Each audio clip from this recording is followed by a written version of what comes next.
Mga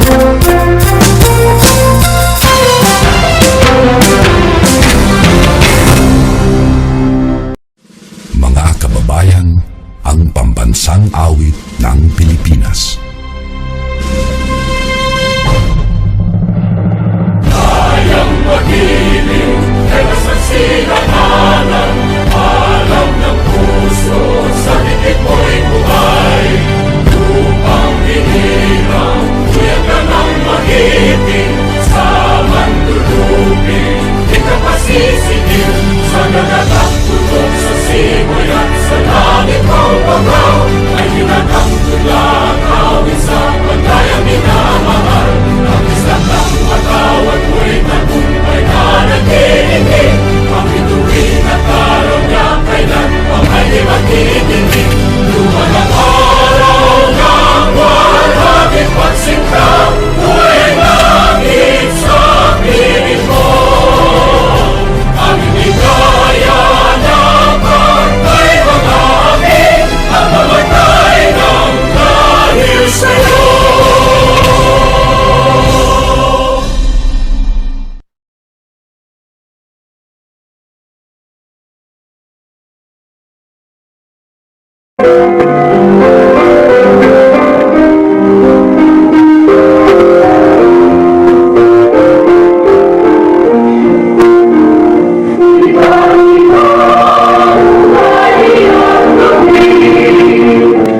Kumusta ginigiliw kong mga mag-aaral?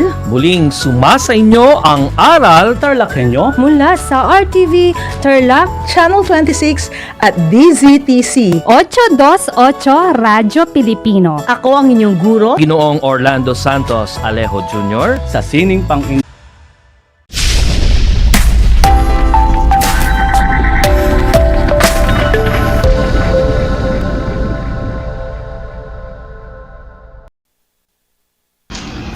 Welcome sa ating Project Shine, Aral TarlakHenyo ng Schools Division of Tarlac Province na kasalukuyang napapanood dito sa RTV Tarlac Channel 26 sa bayang napakikinggan sa 828 AM DCTC Radyo Pilipino Tarlac at napapanood sa Converge Cable Channel 100.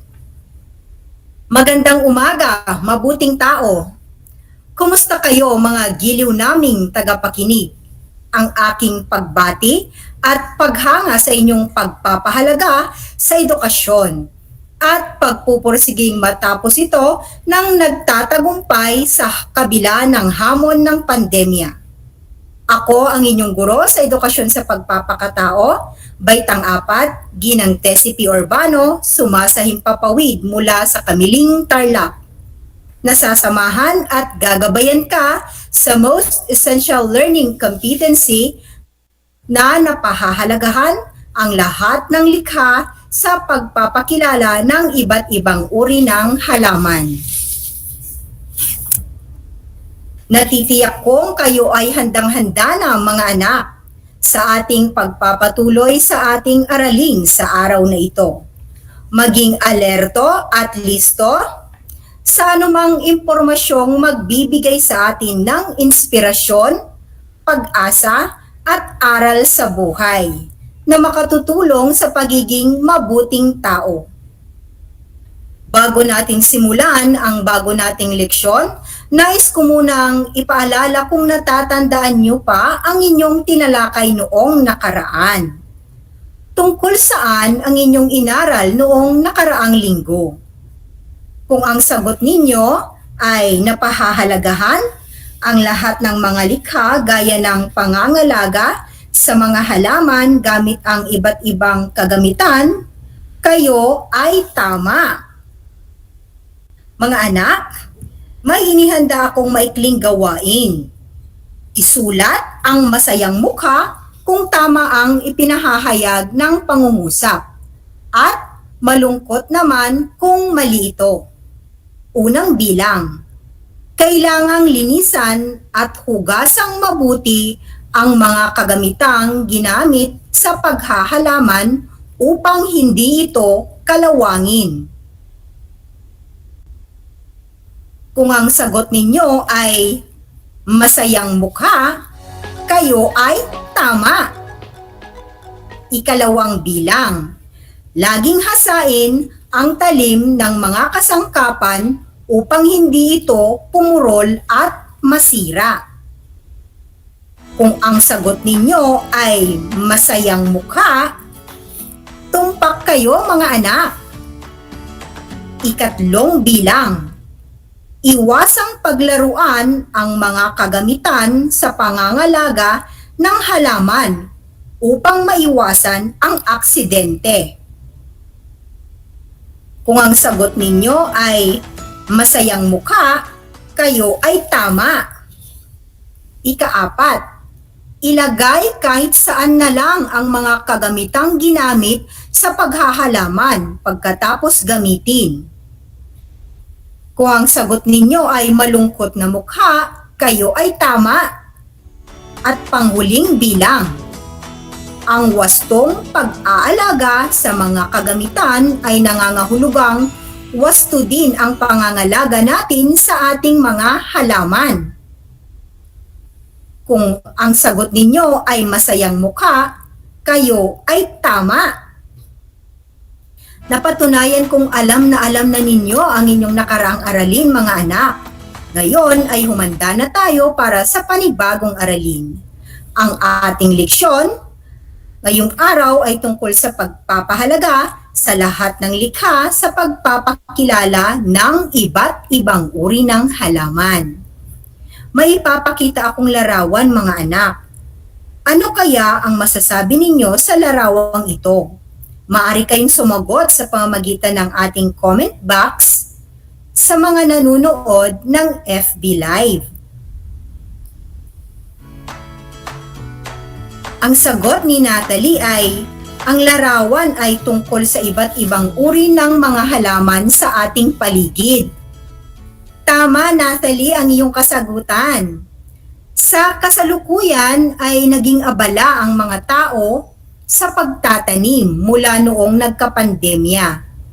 Nabigyan ito ng dagdag na pansin at pagpapahalaga. Mga bata, tandaan na ang paghahalaman ay isang sining ng pag-aayos at pagtatanim ng mga halaman tulad ng ornamental, gulay, punong kahoy at marami pang iba. Ngayon, ang aking tanong, paano kaya natin maipakikita ang ating pagpapahalaga sa mga iba't ibang uri ng halaman? Masasagot natin ang mga katanungang iyan sa pagbabasa o pakikinig ng isang maikling tula. Ito ay may pamagat na ang aking mga halaman na isinulat ni Teresa Urbano at iginuhit ni Lydia Urbano. Ang aking mga halaman. Maaliwalas na umaga, bumungad sa tuwina, matamis na ngiti, ay kaaya-aya. Magandang umaga, aking mga halaman. Kayo ay nagbibigay sigla. Paligid ko ay sumasaya. Kayo ay kahalintulad ng ibang nilalang. Inaalagaan, inaaruga at minamahal. Napakagandang pagmasdan, mga bulaklak at sanga. Mga talulot at dahon, talagang kahanga-hanga. Iniingatang diligan, araw-araw ay nililinisan. Nilalagyan ng pataba upang lalo kayong gumanda. Kayong mga halaman ay kapaki-pakinabang, nagbibigay pagkain sa aming mga nilalang. Kaya marapat lamang kayo ay alagaan, laging pahalagahan at pagmalasakitan. Matapos ninyong mabasa o mapakinggan ang ating maikling tula, ay may mga katanungan ako sa inyo na dapat ninyong sagutin. Unang katanungan, mga anak. Tungkol saan ang tulang isinulat ni Teresa? Kung ang sagot ninyo, ito ay tungkol sa pagpapahalaga sa mga halaman, kayo ay tama. Pangalawang bilang. Paano inilarawan ni Teresa ang kanyang mga halaman? Kung ang sagot ninyo ay tulad nito, inilarawan ni Teresa ang mga halaman na magaganda at kahanga-hanga, kayo ay tama. Pangatlong bilang. Paano niya pinapahalagahan ang kanyang mga tanim? Kung ang sagot ninyo ay inaalagaan niya ang mga ito tulad ng dinidiligan, tinatanggalan ng mga damo at nilalagyan ng pataba, magaling ang inyong kasagutan, mga anak. Ito ay tama. Pang-apat, bakit pinapahalagahan ni Teresa ang kanyang mga tanim? Kung ang sagot ninyo ay tulad nito, dahil ang mga tanim ang nagbibigay sigla at saya sa kanya, at ito rin ang nagsisilbing pagkain. Tama, mga anak.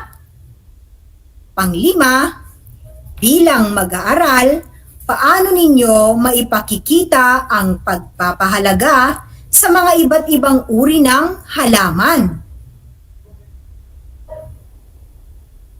Kung ang sagot ninyo ay tulad nito, aalagaan at huwag sisirain ang mga halaman o magtanim ng iba't ibang uri ng halaman sa bakuran. Tama ang inyong mga sagot. Kumusta ang inyong score, mga anak? Alam ko, nakuha ninyong lahat ang mga ito. Binabati ko kayo. Mga anak, nalaman natin mula sa ating tula kung paano pahalagahan ang iba't ibang uri ng halaman. Marapat lamang na ating alagaan ang mga halaman dahil sila ay nagsisilbing pagkain sa atin at nagbibigay saya bilang libangan. Ngayon ay ating pag-usapan ang pagpapahalaga o pangangalaga sa iba pang uri ng mga halaman na dapat nating tandaan. Suriin natin ang bawat isa. Pangangalaga sa iba't ibang uri ng mga halaman. Unang bilang, mga halamang ornamental. Ang mga halamang ornamental ay mga tanim na namumulaklak at hindi namumulaklak. Sa pangangalaga ng mga ito ay dapat nasisikatan ng araw ang mga halamang tulad nito. May sapat na tubig, lagyan ng pesticide o insecticide, at lagyan ng pataba.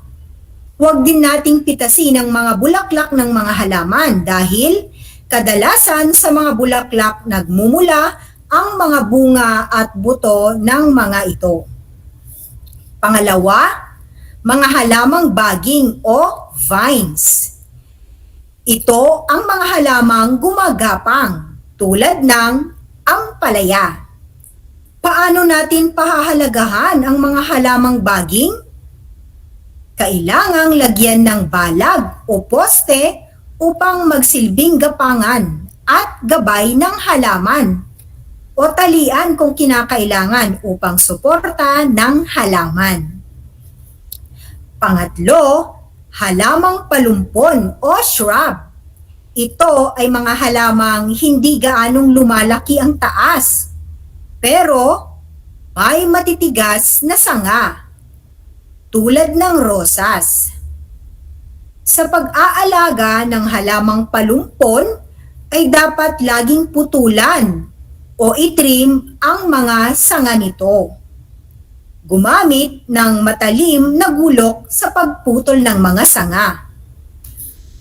Pang-apat, mga halamang tubig o aquatic plants. Ito ay mga halamang nabubuhay sa tubig tulad ng water lily at lotus. Paano natin maipakikita ang pagpapahalaga sa mga aquatic plants? Dapat ay panatilihing nasa tubig ang mga halamang tulad nito at tanggalin ang mga tuyong dahon nito. Panglima, aerial plants. Ito ay mga halamang nabubuhay ng nakabitin sa hangin at hindi itinatanim sa lupa, tulad ng orchids. Upang mapangalagaan, ay dapat lagyan ng bunot o coconut husk ang mga ugat nito at diligan palagi ang halaman. Pang-anim, halamang gamot o medicinal plants. Ito ay ang mga halamang nagbibigay lunas sa ilang karamdaman ng mga tao tulad ng oregano, kutsay, at luya. Upang mapangalagaan ang mga halamang gamot, ay ugaliing bungkalin ang paligid ng mga halaman upang maging mabilis ang kanilang paglaki.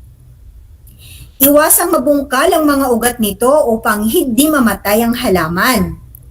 At tanggalin ang mga damo sa paligid nito.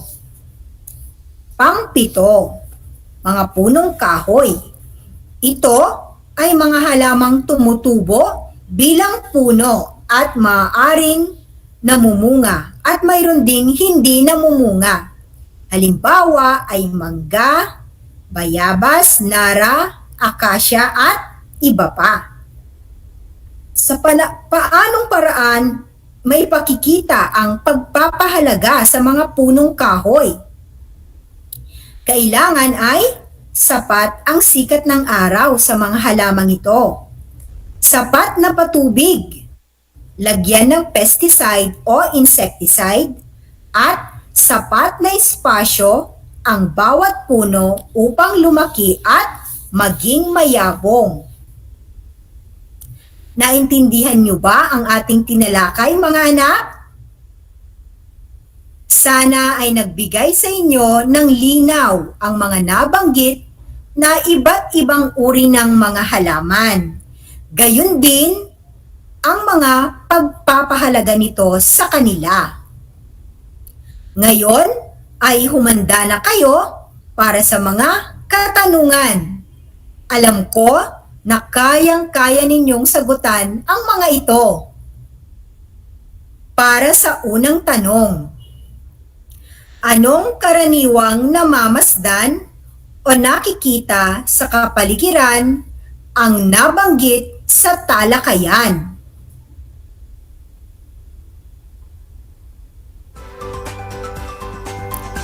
Kung ang sagot ninyo ay ang karaniwang namamasdan o nakikita sa kapaligiran sa ating talakayan ay mga halaman o pananim, kayo ay tama. Para sa susunod na katanungan, ano-ano ang mga dapat nating gawing pangangalaga sa mga bulaklak upang maparami natin ang uri ng mga halaman? Kung ang sagot ninyo ay ang mga bulaklak ng mga halaman ay huwag nating pitasin dahil karamihan sa mga halaman ay sa bulaklak nagmumula ang mga bunga at buto nito. Tumpak, mga anak! Pangatlong katanungan, napansin mong may tumutubong mga damo sa paligid ng halaman. Ano ang dapat mong gawin? Kung ang sagot nyo ay tatanggalin ko ang mga damo sa paligid ng halaman, check ang inyong mga sagot, mga anak. Pang-apat na tanong, lumalaki na ang halamang gumagapang sa inyong bakuran. Ano ang dapat mong gawin?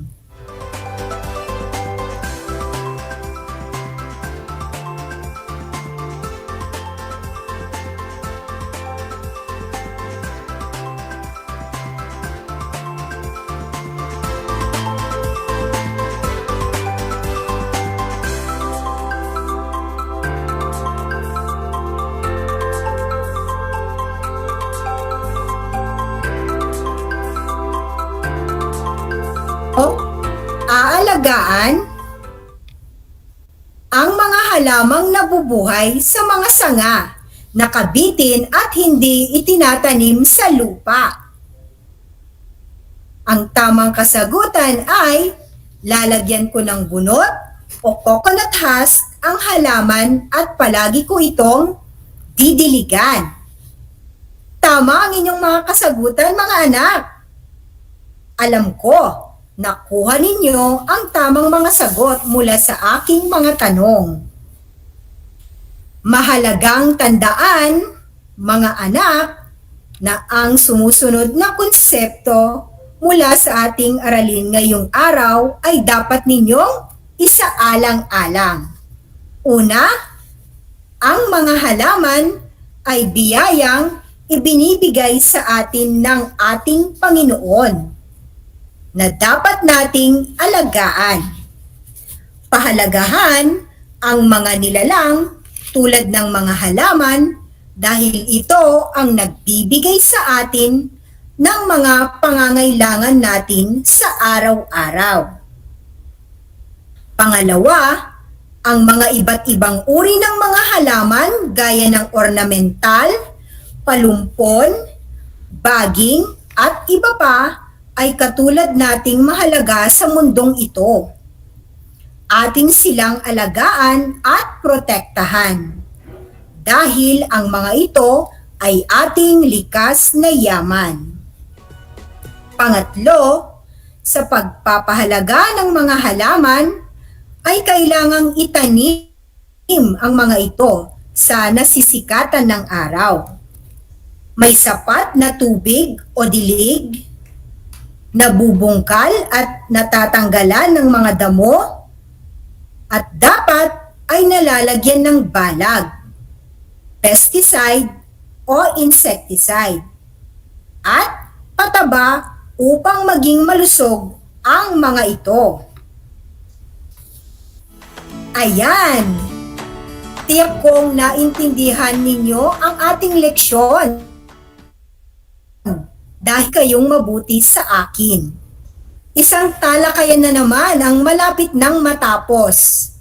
Ako ay masayang-masaya sa ipinakita ninyong aktibong pakikibahagi sa ating aralin ngayong araw. Higit sa lahat, ang inyong pagmamahal sa edukasyon. Ipagpatuloy ang kagandahang asal na ito, mga anak. Hakbang tungo sa katuparan ng inyong mga pangarap sa hinaharap. Sa puntong ito, panahon na upang alamin kung kayo ay may natutuhan mula sa ating aralin. Sa pamamagitan ng munting pagsusulit, ay inaanyayahan ko na sa mga nanonood sa FB Live, gamitin ang FB chat box para sa inyong mga kasagutan. Ihanda naman ang mga panulat o sagutang papel para sa lahat ng nanonood sa telebisyon at nakikinig sa radyo. Lagyan ng check kung ang pangungusap ay nagpapakita ng pagpapahalaga sa iba't ibang uri ng halaman. At X naman kung hindi. Para sa unang bilang, nangangailangan ang mga halaman ng sapat na sikat ng araw. Kaya dapat ay itanim ito sa nasisikatan ng araw. Nangangailangan ang mga halaman ng sapat na sikat ng araw. Kaya dapat ay itanim ito sa nasisikatan ng araw. Ang tamang sagot ay check! Magaling mga anak! Nakikita ko ang inyong mga sagot sa ating FB Live comment box. Pangalawa, palagi ang tanggalan ng ligaw na damo ang mga paligid ng halaman.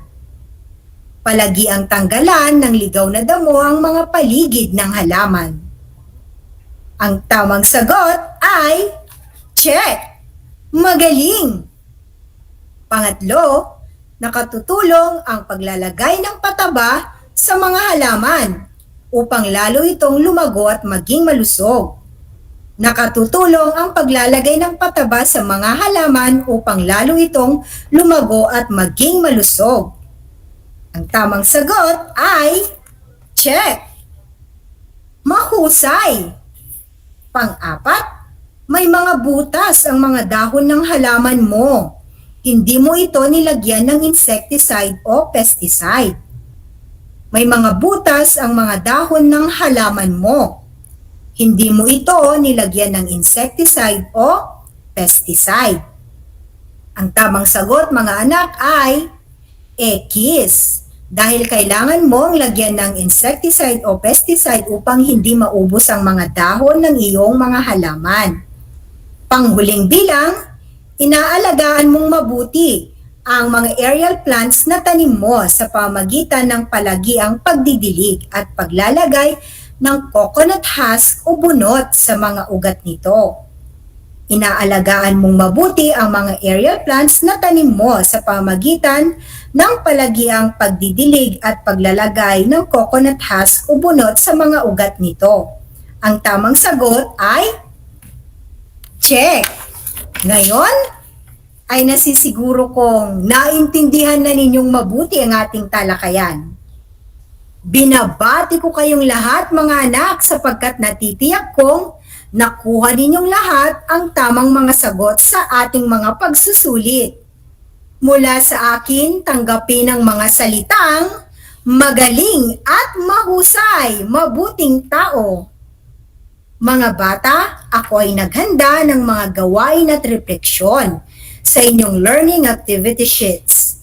Inaasahan ko na ito ay inyong sasagutan ng buong sigasig at sa abot ng inyong makakaya. Sakali man na kailanganin ninyong patnubay ng inyong mga kapamilya at guro, huwag kayong mag-atubiling sila ay tawagan upang kayo ay magabayan ng tama. Panalangin ko sa anumang konsepto, higit lalo ang mga aral sa buhay na inyong natutuhan sa araw na ito ay inyong maisabuhay sa araw-araw.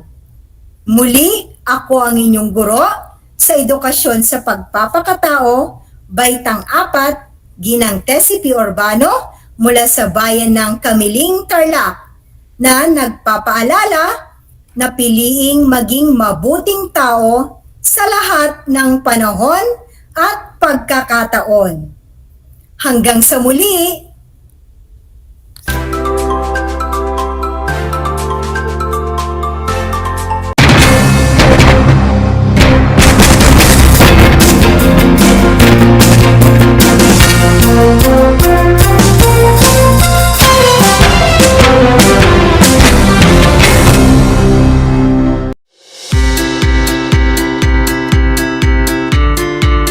Upang matugunan ang mga kinakaharap na pagsubok ng mga guro at mag-aaral sa gitna ng kasalukuyang pandemya, nagsanib tulong sina Congressman Charlie Cojuangco ng unang distrito ng Tarlac, DEPED Region 3 Regional Director Dr. May B. Eclar at Tarlac Schools Division Superintendent Dr. Ronaldo Pozon para sa isang napapanahong proyekto na tinaguriang Project Shine, Aral TarlakHenyo.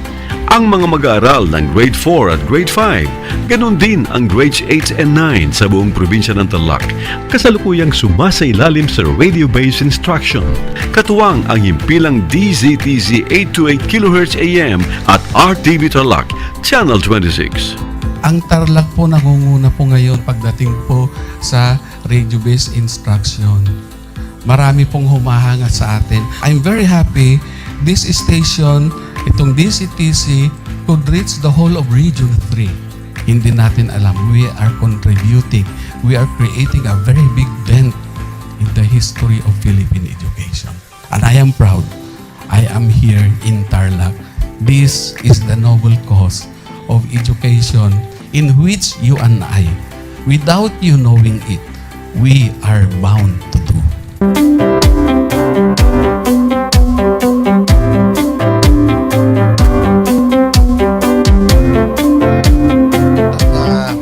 Project natin na Project Shine is a natural consequence dahil sa nangyari sa buong mundo. Let's continue to work together. I think it's very Filipino to practice bayanihan in anything or most of the things that we do. And this is a manifestation of that. No?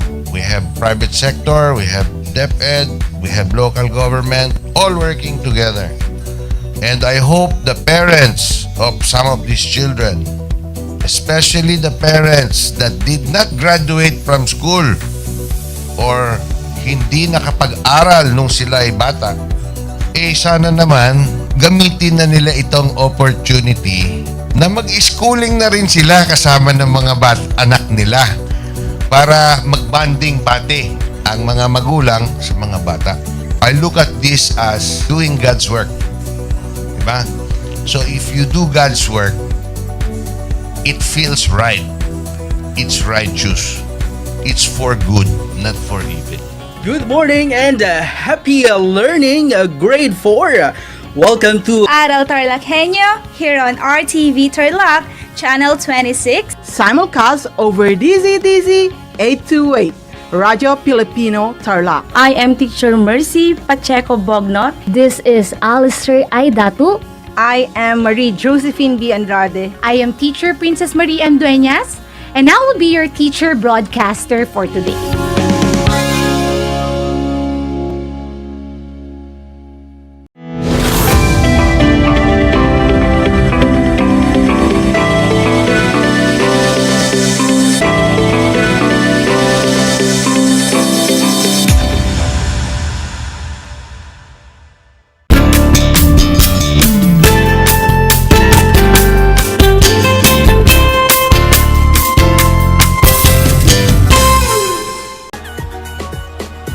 Hello everyone, good morning class. Sir Z here once again for another exciting learning adventure with you in Science 4.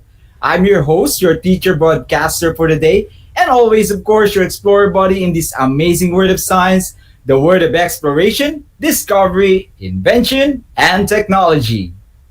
Welcome back to Aral TarlakHenyo, your twice-a-week doses of science learning brought to you by Aral TarlakHenyo program, a special project of our very own SDO Tarlac province for the new normal in education, delivered fresh into your homes, live through RTV Tarlac, Channel 26 on the free television networks.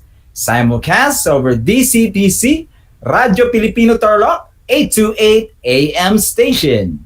And for those of you who are Converge Cable TV subscribers, you can catch us live on channel 100.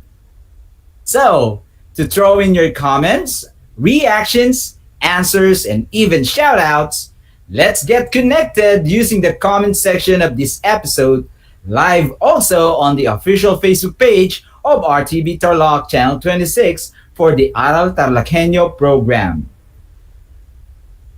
Today, class, Monday, this is going to be another awesome journey we will have together, me and you, grade 4 young explorers. And for today's adventure, we are going to discover a variety of safety precautions during the different weather conditions. So, if all of you guys are out there are good to go for another wild journey in the world of science with me, Sir Z, go get your modules or learning activity sheets ready. Buckle up and hold on to your seats because a roller coaster ride in Science 4 is about to begin. Once again, our topic for today is safety precautions during different weather conditions. Class, this is all about what we are supposed to be aware of and what we should do correctly and properly during whatever weather conditions we currently have or will have in a particular day. After this week's lesson has been completed, you class are expected to be able to classify safety precautions during sunny days, stormy days, rainy days, and windy days, and be able to apply safety precautions during different weather conditions, just like what the title says. To start the day right, and that is with a high note or with a high energy, we will do first a pop quiz. This is the activity What I Know, which is on page 1 of the module if you have them with you. For this activity, you will answer with the letter S if the statement describes a sunny day, letter R if it is for a rainy day, W for windy day, or ST for stormy day. Wrap your answers, the number of the question, and the letter for your answer in the comment section if you are with us in our Facebook page's live broadcast, okay? All right. Number 1, if you are ready, apply sunscreen before sun exposure. Again, apply sunscreen before sun exposure. 5 seconds, class.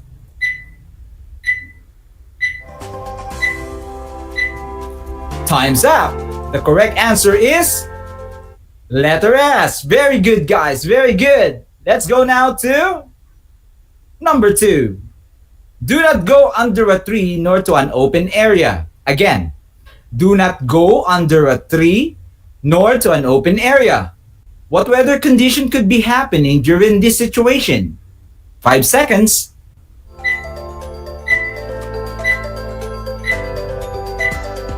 The answer is ST. That is because, class, during stormy days, there is the presence of lightning. That is correct. Trees and other tall objects could attract lightning bolts, okay? So, for example, look at this real life example. There you go. And while in open spaces during storms, you are so much exposed and in danger of getting hit by a lightning strike. Now let's move to number 3. Drink more juices and water. Again, drink more juices and water. Is this for a sunny day weather condition, for rainy days, windy, or stormy weather? 5 seconds.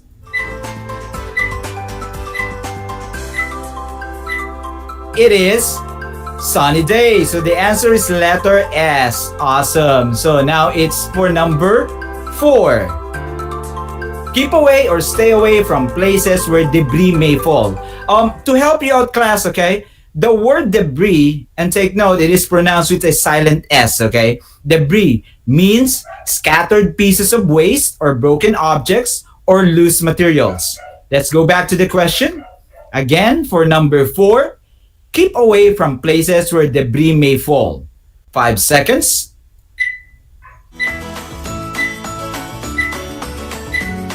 This is during a windy day, so that's letter W. All right. And of course, class, in real life, you do the same during a stormy day, okay? When the wind is also blowing hard and things are being blown away, okay? Just to be safe. Now for number 5. Stay indoors. Cancel or postpone any travel plans. 5 seconds, guys. The clock is ticking. All right, stay indoors, cancel or postpone any travel plans. That will be letter ST for stormy days. Very good. Now we move to number 6. Stay out of the sun between 10 a.m. and 3 p.m. 3 p.m. That is, of course, letter S for sunny day, especially, class, during very hot sunny days, okay? All right, so for number 7, use handrails on outdoor walkways. Again, use handrails on outdoor walkways. 5 seconds.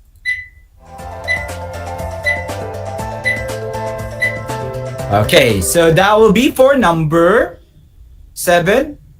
Letter W for windy days. Very good, guys. Very good. We now have last 3 numbers. Number 8. Use raincoat. This is very easy. Again, for number 8, use raincoat. 5 seconds.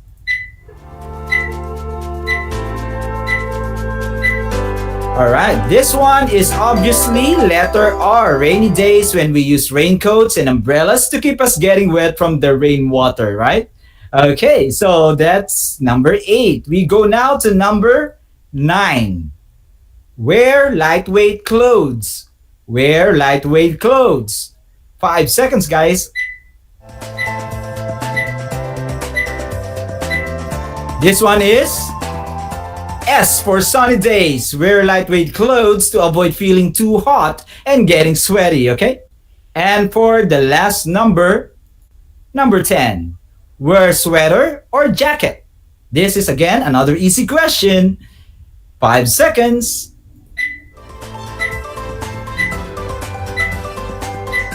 All right, for this one, this is W, windy days. Very good, class.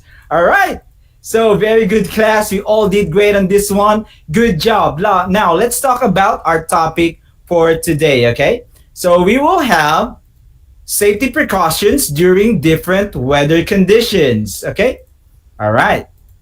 So for this one, weather conditions, class, affect our daily activities. When it is rainy, we can't do any outdoor activities because we might get sick, right? Especially if the rain is already heavy due to storm, and not only that, rain is heavy, But there is also very strong winds and possible lightning that are risky or dangerous to our safety. While very hot days can also either cause us to get easily tired and exhausted, and our skins can get sunburned. You know that, right? Which will later blister, and that is extremely painful and even risky to light. So, what we should do for the day, what we should wear, and even what we should eat are determined by weather conditions. But of course, there are times that the weather condition should not keep us from carrying on or doing our daily routines, activities, or tasks. So it is important, guys, that we know safety precautions and measures that we can take to ensure our safety and security during different weather conditions. And being aware, class, or knowing the correct safety precautions and measures will help prevent diseases, ailments, and even accidents or loss of life from happening. I have a question here. What is weather? Is weather the same with climate, guys? Is weather the same with climate? Let's see. Weather class is defined in a simple way as the condition of the sky or of the atmosphere, of course, over a particular area that changes from time to time. Again, take note, over a particular area and it changes from time to time, okay? While climate, on the other hand, is the condition of the sky on a region over a long period of time. So climate class is the condition of the atmosphere that happens on a regular or yearly basis, like the summer season and the rainy season we have in the Philippines. While going back to weather, it is something that happens in the sky randomly, which means that we will never know what will happen next, okay? Because again, weather is the condition of the sky that changes from time to time. Now, let's do some reading class. And this one is from the module on page 3. We have a short story there with the title, Safe Days Ahead by Maria Jovan A. Tamayo. Go ahead and read the story aloud and along with me, okay? Let's read together. Let's enjoy reading and let's begin. It was a bright Sunday morning. Lito and Lita wanted to play at the playground. Before they went, the twins applied sunscreen and wore light clothes. They also brought cold water, which they could drink after they played. They enjoyed playing, sliding, and swinging. While they were playing, the wind started to blow. The swing moved high and fast. The twins immediately ran away because a falling debris may fall on them. They also looked for handrails, which they could hold on to, so that they would not be swayed by the wind. By the way, class, swayed is another term for taken away, okay? Taken away. Let's continue. On the next day, the sky was a little bit dim. Lito and Lita were preparing for school. Their mother put an umbrella and raincoat in their backpacks, thinking that it might rain. In the afternoon, it started to rain heavily. The school personnel announced the suspension of classes because of the stormy day. So, Lito and Lita's parents picked them up and then they enjoyed a hot soup at their home. Wow. And that class is Safe Days Ahead, a short story by Maria Jovan A. Tamayo. Did you enjoy reading the story, class? Me too, because I love reading stories, books, everything. I simply love reading. So you should too, okay? So let's go back to the story, and based on the story, here are some questions to test you. Number 1. What were the preparations that Lito and Lita took before sun exposure? If your answer is, they applied sunscreen, they wore light clothes, and they brought cold water to drink, you are correct, and you are very, very good. Very good, class. Next question, we got, what did the twins do when the wind started to blow heavily? They immediately ran away to avoid debris that may fall on them, and they also look for handrails to hold on to, right? Next, why did their mother put umbrellas or raincoats in their backpacks? Because their mother was thinking that it might rain. And it did rain, right?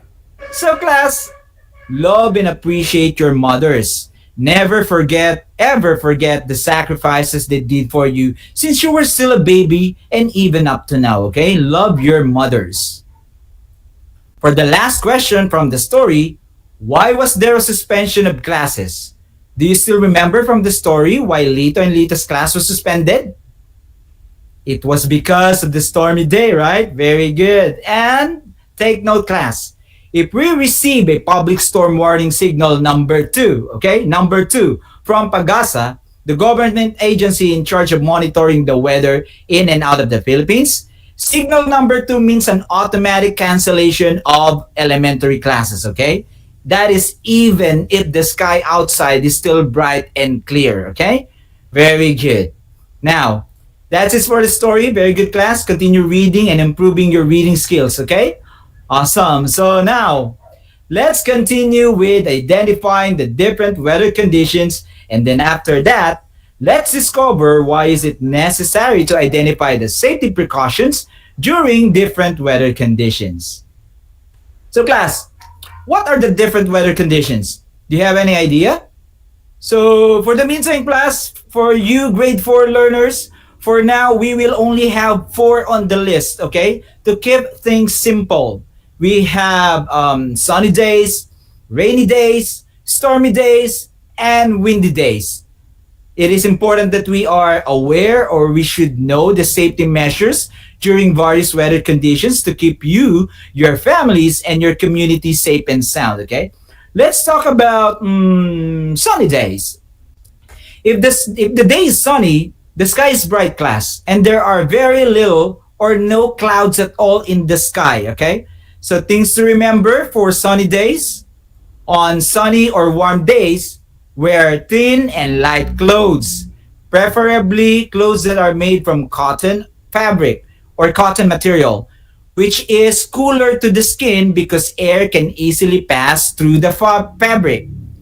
And then wear sunglasses to protect your eyes from the very bright sunlight. Also, use umbrellas or hats to protect yourself from the sun rain, which is something we call ultraviolet rays of the sun. This class is the light and heat energy from the sun that can burn skin, eyes, and look at this. It can even cause skin cancer. Take note. Number 3, do not look directly at the sun. Overexposure can cause cataracts later in life. What is cataract, class? Cataract, class, is an ailment where there is a cloudy formation on the eye's lens, okay? That will lead later on to blurred vision. You should also drink more fruit juices and water during hot sunny days. This will prevent dehydration and heat stroke. And also, never forget to apply sunscreen to protect the skin from harmful UV or ultraviolet rays. Choose a sunscreen product that with at least 15 SPF and above to avoid sunburn. SPF, class, stands for Sun Protection Factor, okay? SPF. And stay out of the sun between 10 a.m. to 3 p.m. when the sun rays are at the strongest. Now for rainy days, these are days with weather conditions that involve rain shower and cool air breeze, which is kind of refreshing, right? After going through many days that are so hot, just like today. Okay, so during rainy days, wear thick clothing to keep you warm, class, like a sweater, for example, or a jacket. Also, use raincoat or umbrella to avoid getting wet from the rain and avoid getting sick. And take note, don't drink cold water or any cold drinks, okay? Drinking cold drinks during rainy or cold rainy days may get you colds, cough, fever, or a sore throat. So drink something hot or warm instead, like a good warm cup of milk. We now go to windy days. The weather condition involves bursts of high-speed air, or to simply put it, class, when there is very strong and continuously blowing wind, okay? And for things that you should do during windy days, first is postpone outdoor activities if there is a high wind alert. Keep or stay away from areas that could have falling debris, like trees that may get uprooted because of the strong wind, or their branches broken off, or street signs that may loosen and fly away. Okay? Also, use and hold on to handrails on outdoor walkways if available. Avoid high areas with no safety railings that can keep you from falling over the edge, or something to hold on to while the wind is blowing hard. This time, we talk about stormy days. Stormy days involve weather conditions with thunder, lightning, dark clouds, strong wind, heavy downpour of rain, and possible flooding. During stormy days, class, remain indoors. Don't go out to play, okay? And if you are outside, get indoors or seek shelter as quickly as possible when lightning is already present. Stay away from trees nor from open areas because, like I said a while back, class, tall objects like trees can attract lightning bolts, okay? While open spaces exposes you as the tallest object in the area that will most likely attract lightning. And when there is flood, never ever play in the floodwaters, class, because one, there might be a hole under the water you don't see and you might fall into. Two, there is the danger of flash flood that will sweep you away, drown you, and possibly kill you. And three, flood water, guys, is super filthy or super dirty with the garbage around. Animal poops, urine, canals and sewers, open septic tanks and toilets.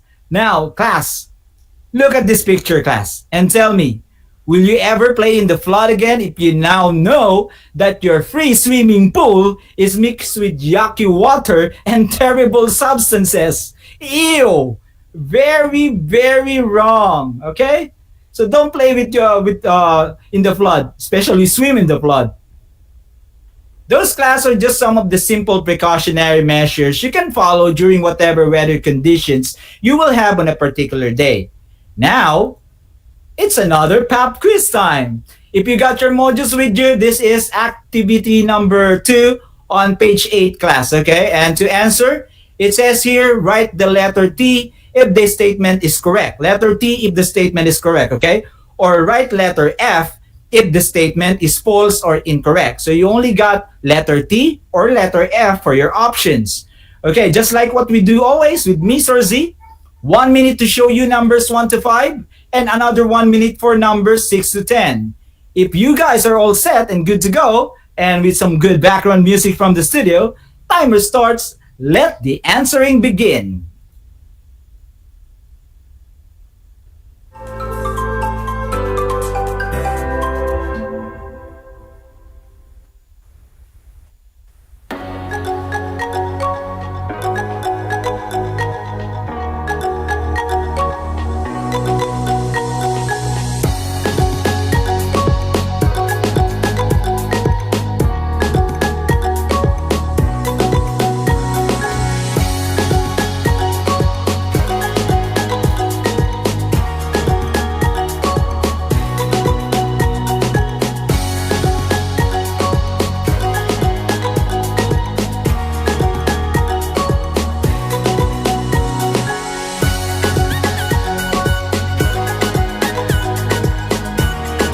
Alright, we got the last 10 seconds for the numbers 1 to 5.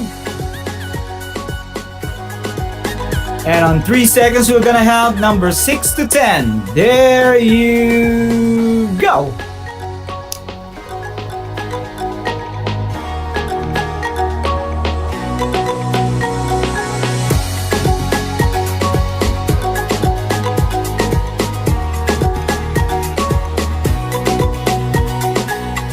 .40 seconds, guys.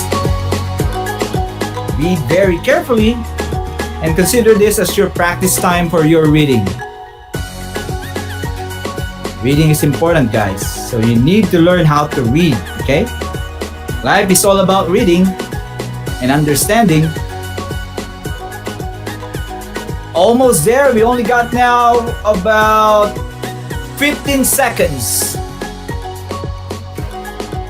And I know for sure that there is some music in the background, so if you want to dance while answering, you may do so. Almost there. 2 seconds to go, and we are time's up. Everyone opens down, and let's all go ahead and check your answers.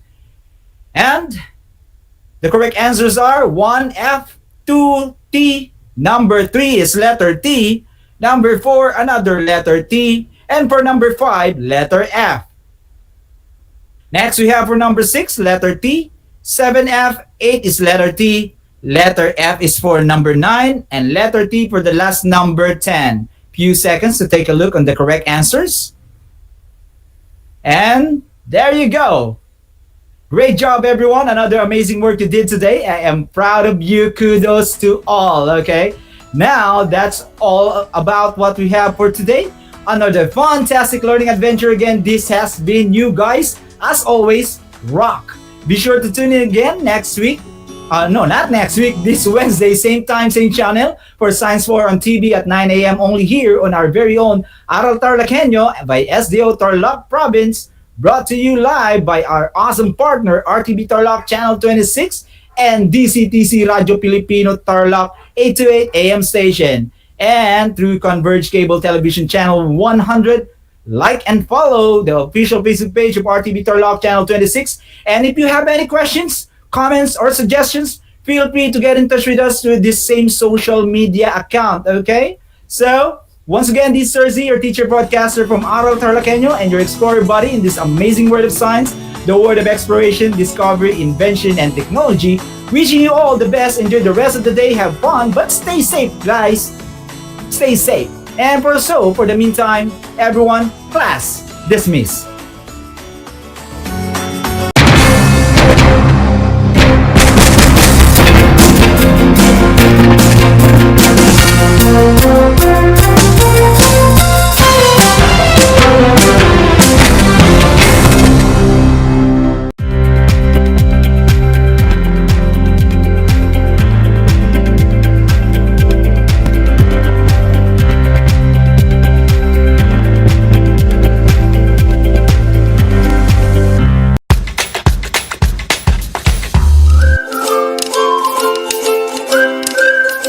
Alam niyo ba na ang jeep ay ang pinakasikat na uri ng transportasyon sa Pilipinas?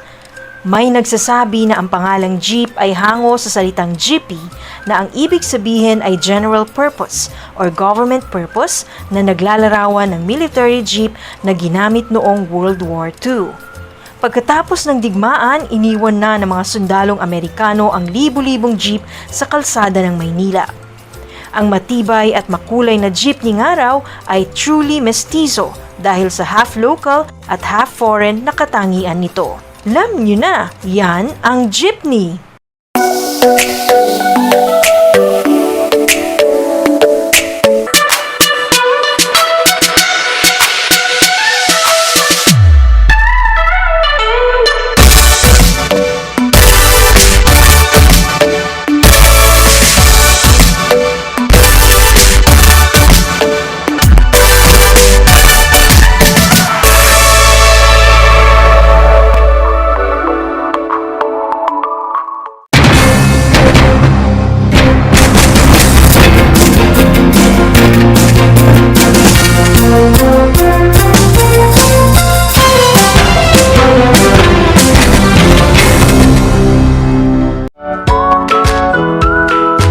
How are you today? Hello, everyone. Hello, learners of Tarlac. Good morning, Math Talino Grade 4 learners. Welcome to Aral TarlakHenyo Here on RTV Tarlac Channel 26. simulcast over DCTC. Radyo Pilipino Tarlac. I'm Sir Glenn, your teacher broadcaster. Broadcasting live here at Paniki Tarlac. Remotely here in Concepcion, Tarlac. Live here at Barangay Pedro Elquines, Mayantok, Tarlac. Broadcasting live from Ramos National High School. Your anchor teacher today for grade 9 mathematics. Your partner in education this time of pandemic.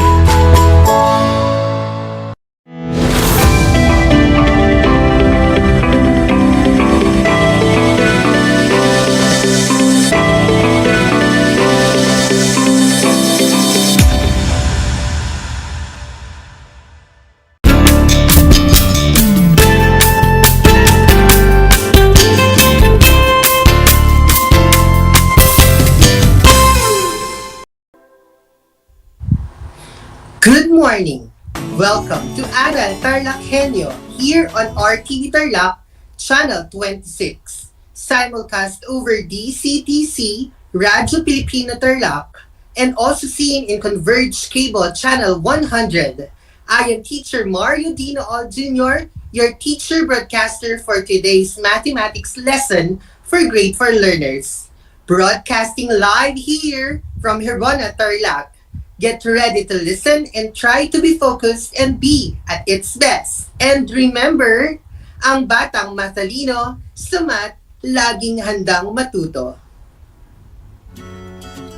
In today's lessons, we will be discussing about interpreting data presented in different bar graphs. And we are expected you to interpret data presented in different kinds of bar graphs. Single, double, vertical, or horizontal bars. Let us walk through our lesson for today. Are you ready now to be with me on the next 25 minutes? Okay then, do prepare your pen and paper and open your learning modules on page 1 and walk with me on the process of interpreting data presented in different bar graphs. Single, double, vertical, horizontal bar graphs. In the previous lesson that Sir Joseph Mantiles discussed, we have learned how to organize data in tabular form and presents them in a single or double, horizontal or vertical bar graph. And to check your knowledge, if you still remember and master the lesson, let us have a short drill. We have the what's the word. Here's the directions. Choose from the word being described inside the box. Then write your answers on your learning activity sheets. And to our FB viewers, you can type in your answer on the comment section below. Then I will give you 3 seconds to answer. And here are the word choices inside the box. We have data, graph, horizontal, variable, and vertical. So let us begin. Let us start with number 1. It is a diagram that represents the variation of a variable in comparison with that one or more other variables. What's the word? 3 seconds starts now. Okay, time's up. The answer for number 1 is graph. To those who got the correct answer, you have 1 point. Next, we have number 2. These are factual information used as a basis for making interpretations. Choices are inside the box. What's the word? 3 seconds to type in your answer. Ready, go. Time's up. Now, the answer for number 2 is data, a collection of gathered information. Another points for you kids. And for number 3, it is a perpendicular line to the plane in an upright position. Another 3 seconds. What's the word? Go. The answer for number 3 is vertical. Awesome, kids. Another check for you. And for number 4, it is the quantity that can be used as one set of value. Again, what's the word? Another 3 seconds. Go. If your answer is variables, then you are correct. And for the last number, it is aligned in the direction in a lengthwise position. What's the word? The answer is horizontal. There you go, learners. That ends What's the Word drill. Those who got all the correct answers, you deserved a big, very good star. That's awesome. That shows you gained a lot from your previous lesson. Congratulations. Now, let us begin our lesson for today. It's interpreting data presented in different bar graphs. Single, double, vertical, horizontal bar graphs. But before that, let me ask you this question. Are you fond of planting or taking good care of plants? I hope your answer is yes, because plants make for great companions during the COVID-19 pandemic.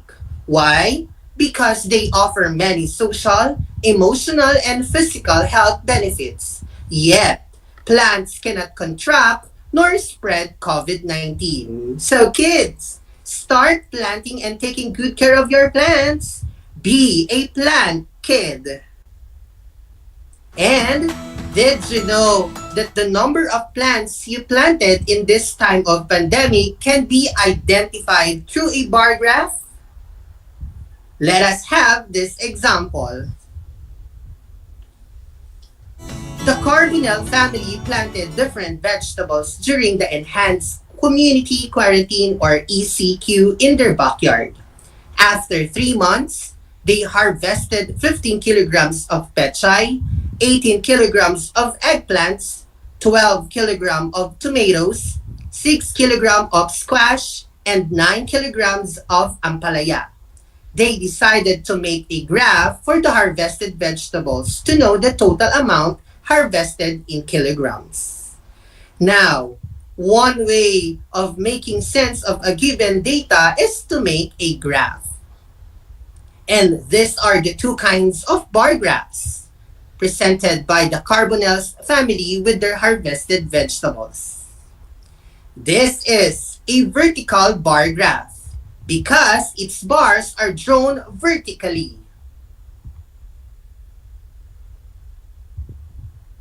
This is a horizontal bar graph where the bars are drawn horizontally. They both have horizontal axis and vertical axis. In horizontal axis, vegetables data was written on the vertical bar graph, while kilograms data was written on the horizontal bar graph. And in vertical axis, kilograms data was written on the vertical bar graph, and vegetable data for horizontal bar graph. And these bars or these bar graphs are example of a single bar graph. Our task for today is to interpret the data presented in different bar graphs. But how can we interpret data presented in a bar graph? Yes, very good. By answering the following questions given. So let us interpret the data given in this bar graph. And these are the questions. Question number 1. What is the title of the graph? Very good. The title of the bar graph is Carbonell's Harvested Vegetables. Number 2 question.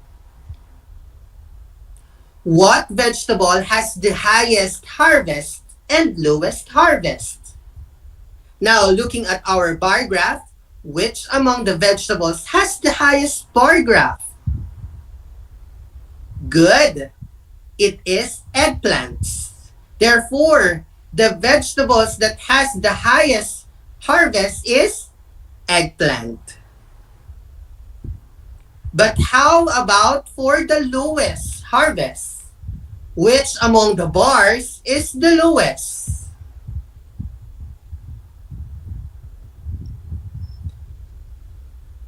Great!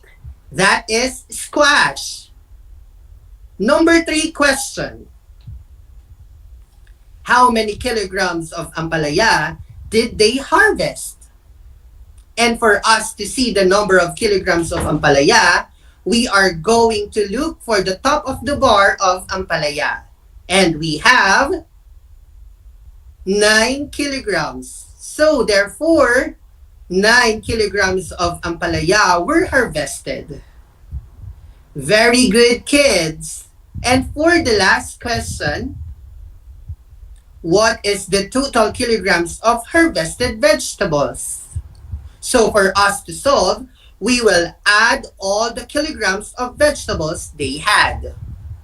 15 kilograms of pechay, 18 kilograms for eggplants, 12 kilograms for tomatoes, 6 kilograms for squash, and 9 kilograms for ampalaya. 15 plus 18 plus 12 plus 6 plus 9 is equal to 60 kilogram. Therefore, the total kilograms of harvested vegetables is 60 kilograms. That's how we interpret data presented in different bar graphs. Let's have another bar graph. Let us interpret this by answering the following questions. This is an example of a single horizontal bar graph. For number 1 question, what is the title of the graph? Very good.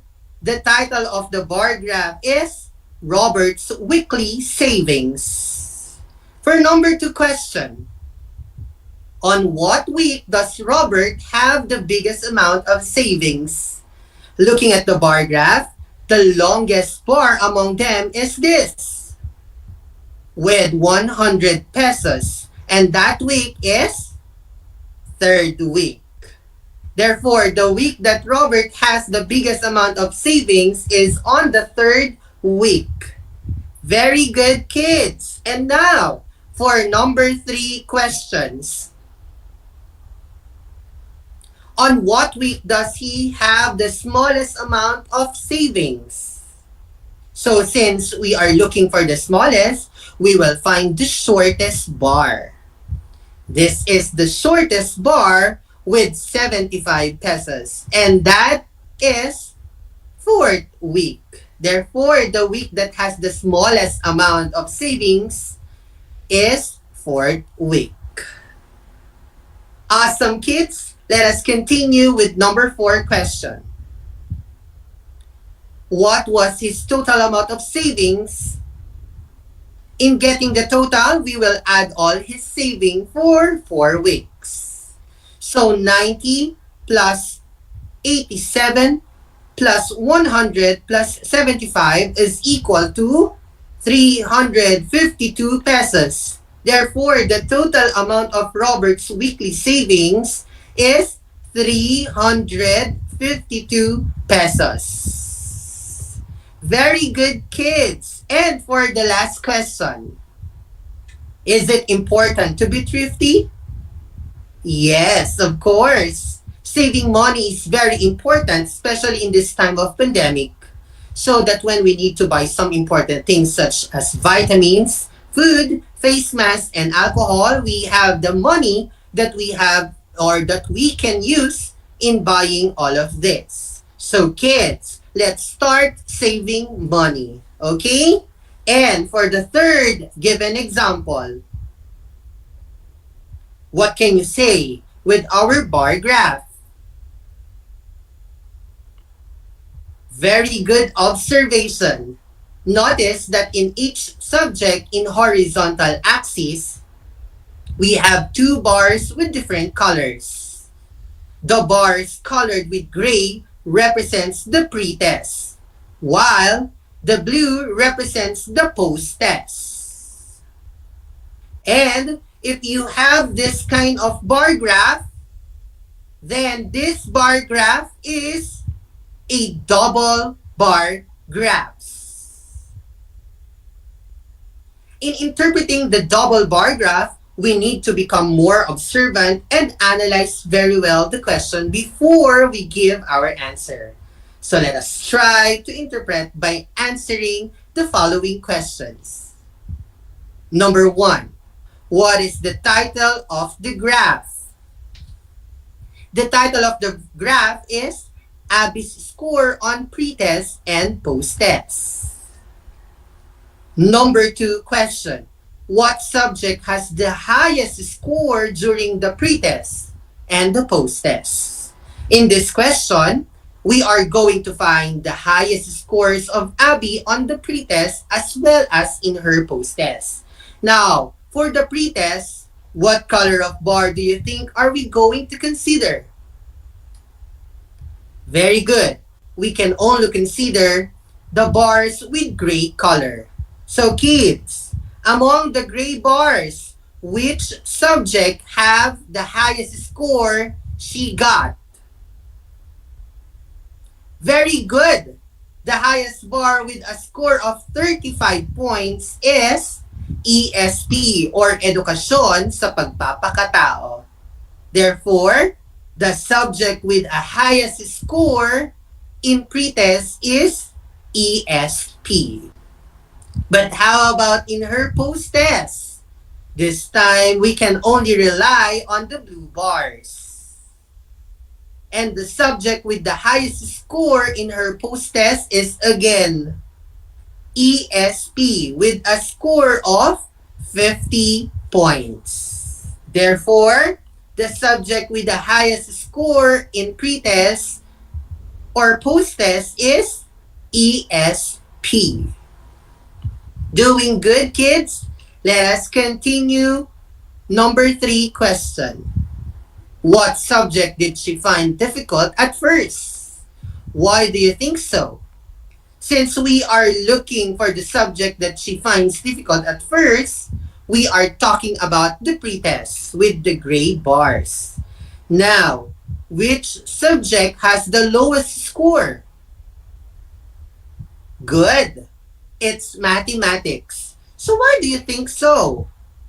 Because we can probably say that Abby has a difficulty in solving numbers. So in effect, she got a lowest score in mathematics during the pre-test.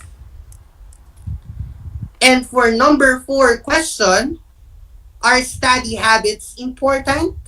Why? Definitely yes. Study habits are very important for us to easily understand every lesson.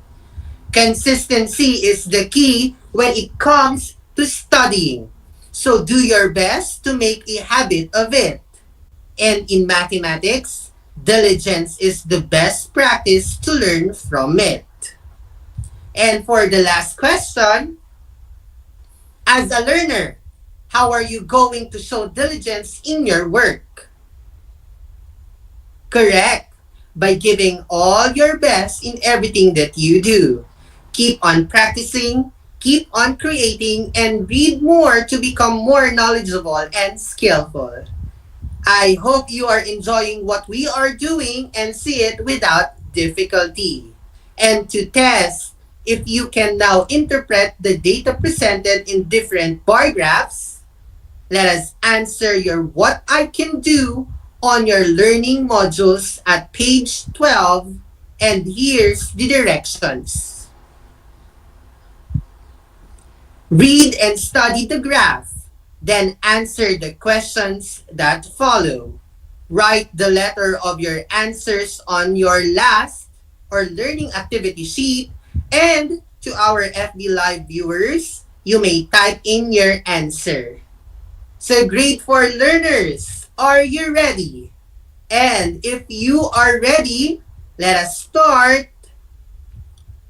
Here is the given graph. Number 1. What was Maxine's score in the 5th week? Again, what was Maxine's score in the 5th week? Is it A, Maxine's score was 11 points? B, Maxine's score was 13 points? Or C, Maxine's scores was 15 points? 5 seconds to answer.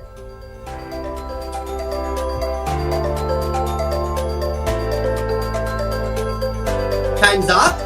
The correct answer for this is letter B. Maxine's score was 13 points. Number 2. What was her highest score? Again, what was her highest score? Is it A, 19 points, B, 20 points, or letter C, 11 points? Your 5 seconds starts now.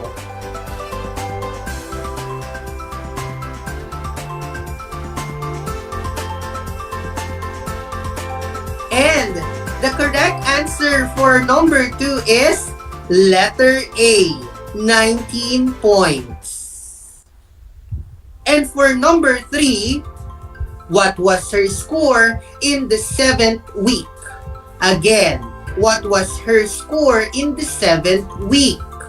Is it A, 9 points, B, 19 points, or C, 16 points? Ready, go!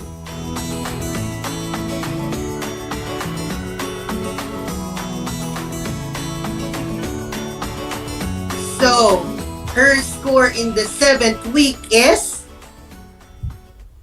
letter C, 16 points. And for number 4, on what week did she get the lowest score? Again, on what week did she get the lowest score? Is it A, 5th week, B, 3rd week, or C, 1st week? Your timer starts now.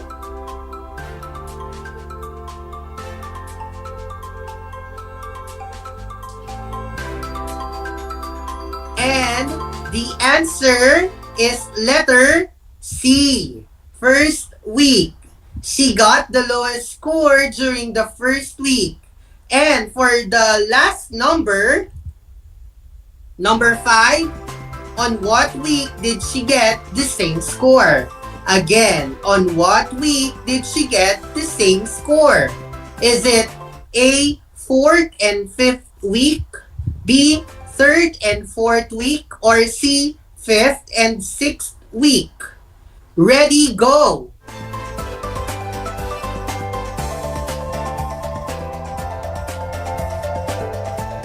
She got the same score during the 3rd and 4th week. So the answer is letter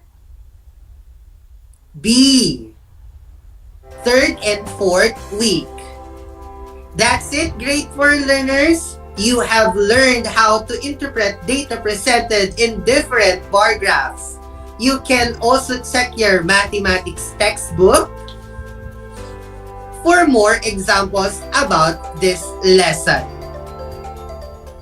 With the outstanding performance you did, I guess we are now ready to do the additional activities on page 13 of your learning modules as part of your practice and assignment as well. And let me read the direction of your practice and assignment. The additional activities. Here's the direction. Read and interpret the graph. Answer the questions that follow.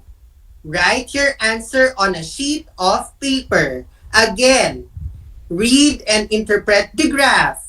Answer the questions that follow and write your answers on a sheet of paper. As you can see in your learning modules, The bar graph that presented there is a double horizontal bar graph, and it is entitled Number of Player in Different Sports. So, to our grade 4 pupils, I admire you for being a good listeners. I hope you have learned a lot today. I know it is very challenging to interpret data in a bar graph, but always remember, every task given becomes very easy if you have the willingness to listen, a determination to do, and a confidence to finish. Congratulations, kids!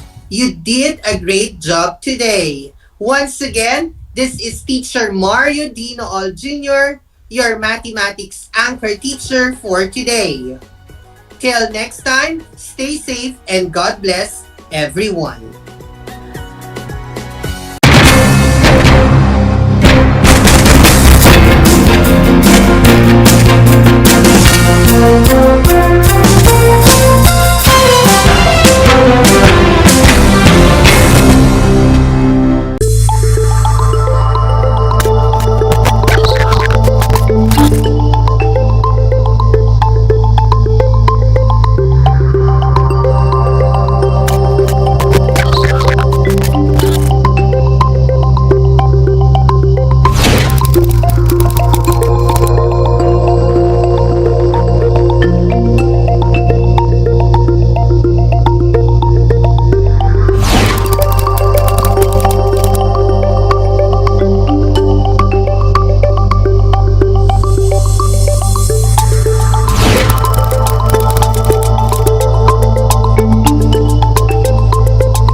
Alam niyo ba na ang kinikilalang Guinness Book of World Records holder bilang pinakamaliit na commercially harvested fish ay isang sinarapan? Ito ay matatagpuan lamang sa Pilipinas, sa Lake Buhi sa Bicol River. Isa itong uri ng goby na may transparent na katawan na may sukat na 12.5 mm. Alam mo na, yan ang sinarapan. This is my story. Ano ang kwento ng buhay mo? Malungkot? Masaya? May kababalaghan? O puno ng aksyon? Ang bawat kwento ng kapwa nating Pilipino ay mahalaga. This is my story. Sama-sama nating ibahagi ito upang magbigay aral at inspirasyon sa ating lahat. This is my story. This is my story. Hosted by Mitch Desunia. Tuwing Sabado, alas 3 hanggang alas 4 ng hapon. Mapapakinggan dito sa Radyo Pilipino at mapapanood sa RTV Tarlac Channel 26. This is my story. Ang aking pagbati at paghanga sa inyong patuloy na pag-aaral. Welcome sa ating Aral TarlakHenyo sa RTV Tarlac Channel 26 at sa DZTC Radyo Radyo Pilipino Tarlac.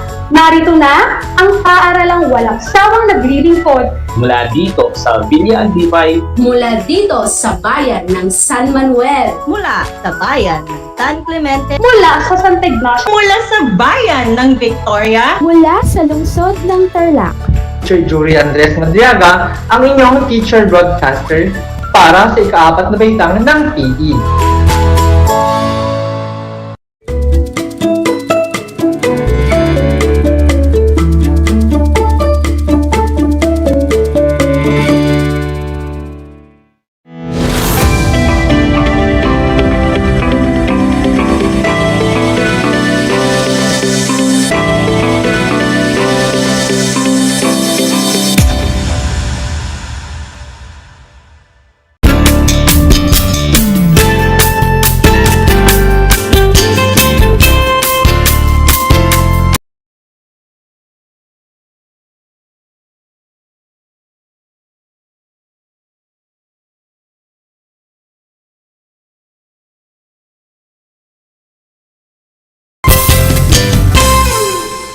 Magandang umaga sa inyong lahat. Magandang umaga rin lalong-lalo na sa mga mag-aaral na nasa ika-4 na baitang na kasalukuyang nakikinig sa ating himpilan. Welcome sa Aral TarlakHenyo sa RTV Channel 26. Sumasahim papawid sa DZTC Radyo Pilipino Tarlac. Ako si Teacher Mary Jean, ang inyong teacher broadcaster na makakasama ninyo sa loob ng 25 minutong talakayan. At syempre, kung gusto ninyong makibahagi sa ating talakayan ngayong umaga, maaari kayong mag-text sa aking cellphone number na 0950-283-6359. Ulitin ko, 0950-283-6359. O kaya ay mag-send ng message sa aking Facebook account na naka-flash sa inyong mga screen. Hihintayin ko ang inyong mga katanungan at kasagutan, mga bata. Mga bata, kumain na ba kayo ng agahan? O di kaya ng inyong mga merienda sa oras na ito? Kung oo ang inyong sagot, ako ay nagagalak dahil kakailangan ninyo ito upang higit na maunawaan ang ating aralin at masagutan ng tama ang mga katanungan maya-maya. Kung handa na kayo, ay atin nang sisimulan ang ating aralin. Sa araling ito ay inyong matututunan ang pagguhit ng sariling editorial cartoon. Bago tayo magsimula sa mga gawain para sa araw na ito, atin munang isaisip at isagawa ang ating class rules. Mangyari lang na, una, ihanda ang mga learners activity sheet na bigay ng inyong mga guro sa inyong paaralan. Pangalawa, syempre, huwag din ninyong kakalimutan ang inyong mga papel at panulat. At pangatlo, siguraduhin kayo ay nasa komportableng lugar at iwasan ang anumang bagay na makakapinsala sa inyong pag-aaral. Handa na ba ang inyong mga kagamitan? Sa palagay ko, handa na ang lahat. Itoon na ang inyong pansin sa pakikinig. Nasubukan mo na bang sumulat o bumasa ng isang simpleng editorial tungkol sa isang issue o paksa na napapanahon? Alam mo ba na sa editorial, makikita ang isang larawan na pupukaw ng pansin sa mambabasa? Ang tawag dito ay editorial cartoon. Ito ay nagsisilbing puso na sumasalamin sa damdamin at mensaheng ibig iparating sa mambabasa o tumitingin nito. Ang editorial naman ang nagsisilbing utak, sapagkat naroon ang pagtalakay at reaksyon ng manunulat sa isang issue o paksa. Mahilig ka rin bang gumuhit? Ang kakayahan mong lumikha ng larawan ay maaari mong magamit sa paggawa ng editorial cartoon upang makapagbigay ng opinyon, pananaw, o reaksyon sa mga napapanahong issue o paksa. Sa araling ito, matututuhan mong gumuhit ng sariling editorial cartoon. Sa pagtatapos ng kagamitan sa pinatnubayang kasanayang pampagkatuto na ito, ikaw ay inaasahang una, natutukoy ang mga simbolong ginagamit sa pagwawangis ng larawan sa editorial cartoon. Pangalawa, nabibigyan ng kahulugan ang editorial cartoon ayon sa mga napapanahong issue o paksa.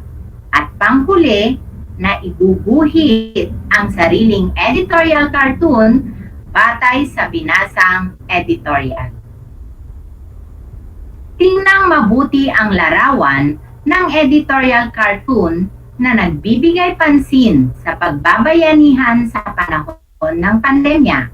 Gamit ang mga magagalang na pananalita, magbigay ng nais mong ipayo sa bawat kasapi ng pamilya sa panahon ng pandemya.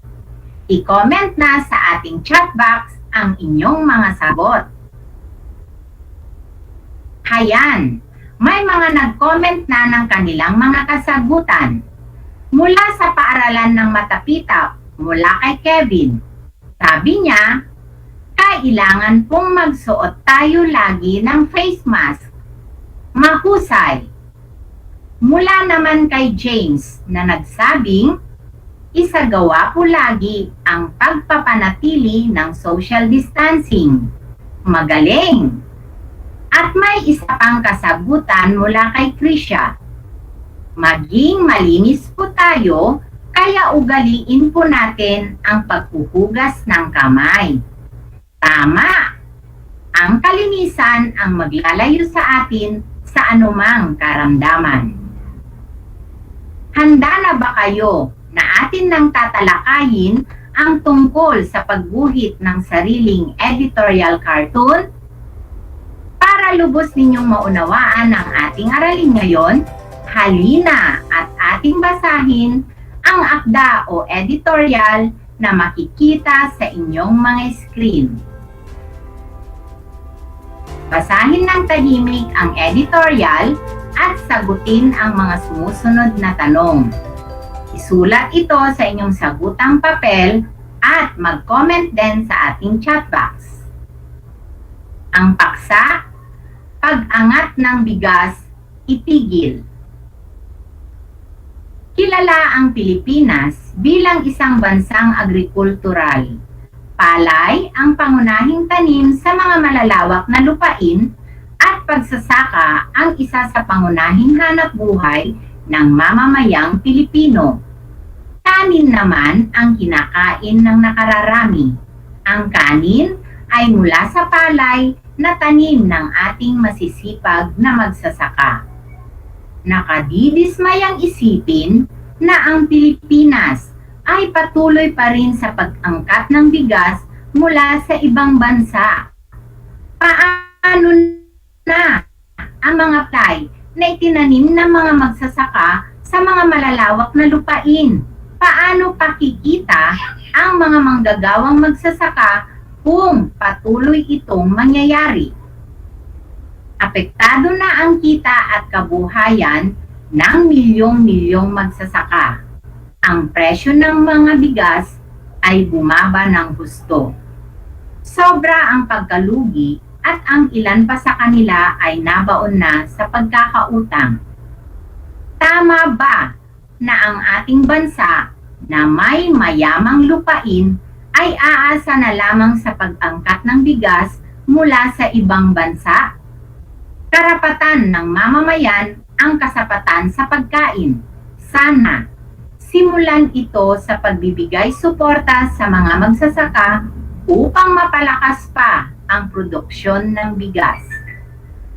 Huwag natin hayaang patayin ng pag-angkat ng bigas ang industriya ng agrikultura sa ating bansa. Tugunan nawa ng mga nasa katungkulan ang hirap na itinataw sa lokal na industriya ng pagsasaka. Maisulong nawa sa ating bansa ang magagandang uri ng bigas upang tayo naman ang magpadala sa ibang bansa. Naunawaan ba ninyo mga bata? Halina at ating sagutan ang mga sumusunod na tanong. Unang tanong, sino ang naapektuhan sa pag-angkat ng bigas mula sa ibang bansa? Tama. Ang kabuhayan ng ating mga magsasaka ang naapektuhan sa pag-angkat ng bigas mula sa ibang bansa. Pangalawang tanong, paano nakaapekto ang pag-angkat ng bigas sa kabuhayan ng mga magsasaka? Magaling! Lubhang bumaba ang presyo ng bigas ang naging epekto ng pag-angkat ng bigas, kaya nalugi ang mga magsasaka. Pangatlong tanong, ano ang tawag sa larawang nasa itaas na bahagi ng editorial? Editorial cartoon ang tawag sa larawang nasa itaas na bahagi ng editorial sa pamamagitan ng pagguhit na ipapahayag natin ang ating opinyon sa isang issue. Alam mo ba na ang editorial cartoon ay mahalagang sangkap ng bahaging opinyon ng pahayagan? Ginagamit ito upang bigyang diin ang isang sensitibong balita, issue o paksa. Layunin ng editorial cartoon na maipaunawa ng madali at mabilis ang issue o paksa sa nakakakita kahit walang paunang kaalaman dito. Nakapagpapadama rin ng emosyon sa mga mambabasa ang editorial cartoon sa pamamagitan ng pagguhit sa mga bahaging mata at bibig ng larawan. Tingnan muli at suriin ang editorial cartoon sa binasa nating editorial. Pansining mabuti ang ekspresyon ng tao sa larawan. Mahalagang maipakita ang emosyon sa larawang iguguhit. Gumamit din ang tagaguhit ng limitadong simbolismo sa paglalarawan. Limitado rin ang mga salita na ginamit sa paglalarawan ng issue. Mahusay niyang naipahayag ng malinaw ang paninindigan niya sa issue. Tunay nga na ang pagguhit ng sariling editorial cartoon ay isang nakasisiyang gawain. Dahil sa kasanayang ito, nahahasa ang iyong kakayahan sa paglikha ng larawan at napapalalim ang iyong pananaw sa mga issue at paksang napapanahon. Mas magiging epektibo ang pagguhit mo ng editorial cartoon kung mauunawaan mong mabuti ang tungkol dito. Mahalaga rin na bigyan ng pansin ang mga sumusunod na kaalaman upang maging maganda at mabisa ang pagguhit mo ng iyong sariling editorial cartoon. Una, gawing payak ang iguguhit, ngunit tiyaking malinaw na naipapahayag ang isang usapan. Ikalawa, dapat nakapagpapadama ng emosyon sa nakakakita ang iginuhit sapagkat isa ito sa hindi kayang gawin ng nakasulat na balita. Bigyang pansin sa bahaging mata at bibig ng iguguhit na larawan. Magpakita ng ekspresyon sa mukha tulad ng tuwa, takot, galit, at iba pa. Ikatlo, ang iguguhit mong larawan ay may kakayahang impluwensyahan ang mambabasa. At panghuli, ang iyong iginuhit ay nakapokus o nakatuon sa isang issue o paksa lamang.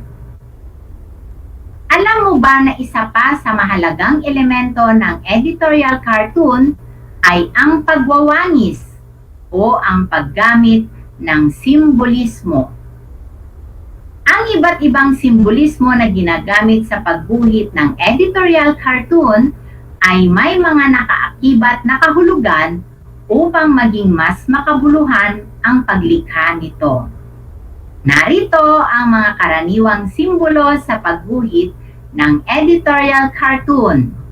Maaari ninyo itong kopyahin sa inyong kwaderno o kunan ng larawan sa inyong mga screen bilang gabay sa inyong pagsasanay sa pagguhit ng editorial cartoon. Sa unang hanay, mga simbolong salita. Pangalawang hanay, kung ano ang kahulugan nito. Unang bilang, lapis, pluma, pahayagan. Nangangahulugan ng edukasyon, kalayaan sa pagpapahayag o pamahayagan. Ikalawang bilang, kalapati. Sumisimbolo para sa kalayaan, kapayapaan, o demokrasya. Pangatlo, salakot. Ibig sabihin ay karaniwang mamamayang Pilipino. Susunod, kadena.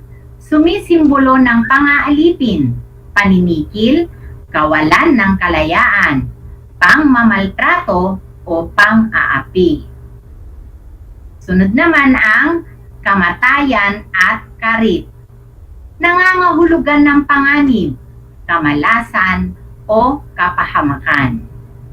Herenggilya, sumisimbolo ng pagkalulong sa droga, parusang kamatayan o gamot. Sunod naman ang buwaya, nangangahulugang abusado, mapagsamantala, kasakiman, korupsyon o katiwalian. Babaeng nakapiring na may dala ng timbangan, sumisimbolo sa katarungan. Pulubi, tagpi-tagping kasuotan, butot balat na bata. Ibig sabihin nito ay kahirapan.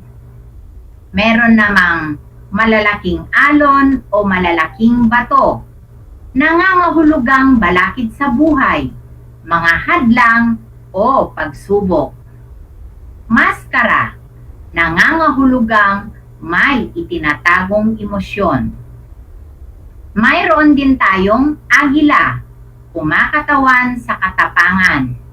Ginto, kumakatawan sa yaman. Sumisikat na araw, ito ay simbolo ng pag-asa o kinabukasan. Bungo at dalawang krus, nangangahulugan ng kamatayan o kapahamakan. Baril at sandata, ito ay para sa digmaan, karahasan o pag-aalsa. Ang sanggol naman ay simbolo ng bagong henerasyon. Ang orasan ay para sa panahon o oras. Ang susi ay kumakatawan sa tagumpay o kaunlaran. Ang mataas na gusali ay nangangahulugan para sa tagumpay, pagbabago o kaunlaran. At syempre, ang puso na simbolo ng pagmamahal. Marami-rami din mga bata, di ba? Pero mahalagang maisaisip natin ang mga ito para sa pagpapahayag at makabuluhang pagguhit ninyo ng editorial cartoon. Ang paggamit ng mga salita sa guhit ay nakatutulong upang maipakilala ang personalidad sa isang editorial cartoon. Ang paggamit naman ng shading ay nakapagbibigay diin sa mga bahagi ng guhit. Maging maingat lamang sa paggamit nito upang maiwasan na marumihan ang iyong iginuhit.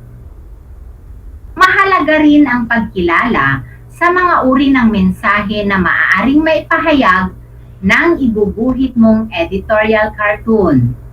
Maaaring ito ay magpakita ng pagsuporta sa isang issue o paksa. May editorial cartoon din na nagbibigay mungkahi sa isang issue. Ang ilan ay tumutuligsa sa mga isyung politikal. Sa iba naman, ang pagguhit ng editorial cartoon ay pamamaraan nila upang makapagbigay impormasyon sa nakakakita nito. Sa makatuwid, ang editorial cartoon ay maaaring makapagdulot ng mabuti at mapanghamong pagpapakahulugan at pag-unawa sa mga issue o paksa. Handa ka na bang gumuhit ng iyong sariling editorial cartoon? Narito ang ilang mga paalala. Mga dapat tandaan sa pagguhit ng sariling editorial cartoon. Unang bilang, limitahan ang paggamit ng salita o larawan. Pangalawang bilang, gumamit ng pangkalahatang simbolo. Pangatlo, magkaroon ng sariling estilo at huwag mangopya. Pang-apat, ilarawan ng gusto ang ekspresyon ng mukha ng iguguhit, pati ang pagkakakilanlan nito. Panlima, ituon ang pagguhit sa iisang paksa. Pang-anim, ipakita sa guhit ang mga nababagay na tagpo o eksena na kumakatawan sa mga opinyon o reaksyon sa issue o paksa. Pang-pito, gumamit ng limitadong simbolo hanggang 3 na madaling maunawaan ng mambabasa. At panghuli, suriing mabuti ang iginuhit kung matagumpay na naipakita ang mensaheng nais ipabati.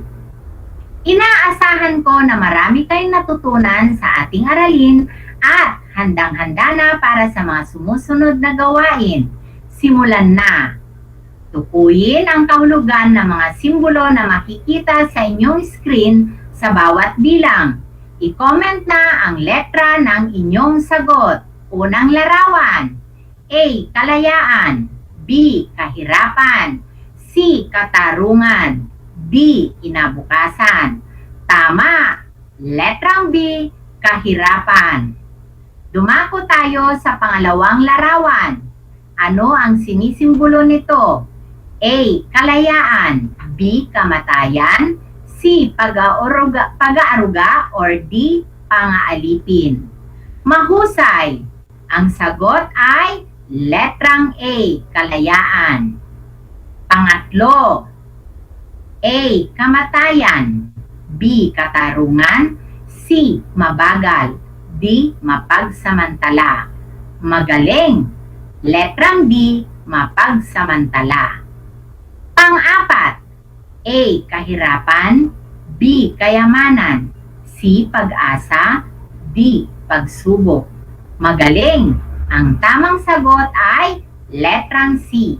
Pag-asa. Panghuling larawan. Sumisimbolo ng A. Kalayaan. B. Kamalasan. C. Kinabukasan. Or D. Pang-aalipin. Mahusay. Letrang D. Pang-aalipin. Nakuha niyo ba lahat ng wastong sagot? Kung oo, napakahusay. Binabati ko kayo. Para lalong mahasa ang talas ng inyong pagsuri sa pagpapakahulugan ng editorial cartoon, halina at gawin natin ang ikalawang pagsasanay. Suriing mabuti ang mga halimbawa ng editorial cartoon sa bawat bilang. Piliin ang letra ng sagot na nagpapakita ng angkop na mensahe na nais iparating o ipahiwatig. I-comment na ang letra ng inyong sagot. Para sa unang larawan. Ayan. Meron tayong pamimili ang A, B, C, D. Tama, letrang D. Pagtaas ng bilang ng manggagawang Pilipino na nawalan ng trabaho dahil sa pandemya. Pangalawang larawan. Mahusay, letrang D. Kakulangan ng kaalaman ng mga magulang sa paggamit ng internet upang makasabay sa makabagong paraan ng pag-aaral ng kanilang mga anak. Pangatlong larawan. Magaling, letrang D. Pag-angkat ng karne ng baboy mula sa ibang bansa dahil sa kawalan ng supply sa ating bansa. Pang-apat na larawan, pagmasdang mabuti. Ang kahulugan ay mahusay, letrang C. Kawalan ng magagamit na sariling kagamitan para sa mga aralin na kinakailangan sa online class. At ang huli, ito ay nangangahulugan ng tama, letrang D. Hamon na kinahaharap ng mga magulang dala ng K-12 curriculum. Mahusay, nasagot nyo ng wasto ang mga gawain. Laging tandaan ng editorial cartoon ay nagsisilbing puso na sumasalamin sa damdamin at mensaheng ibig iparating sa nagbabasa o tumitingin nito.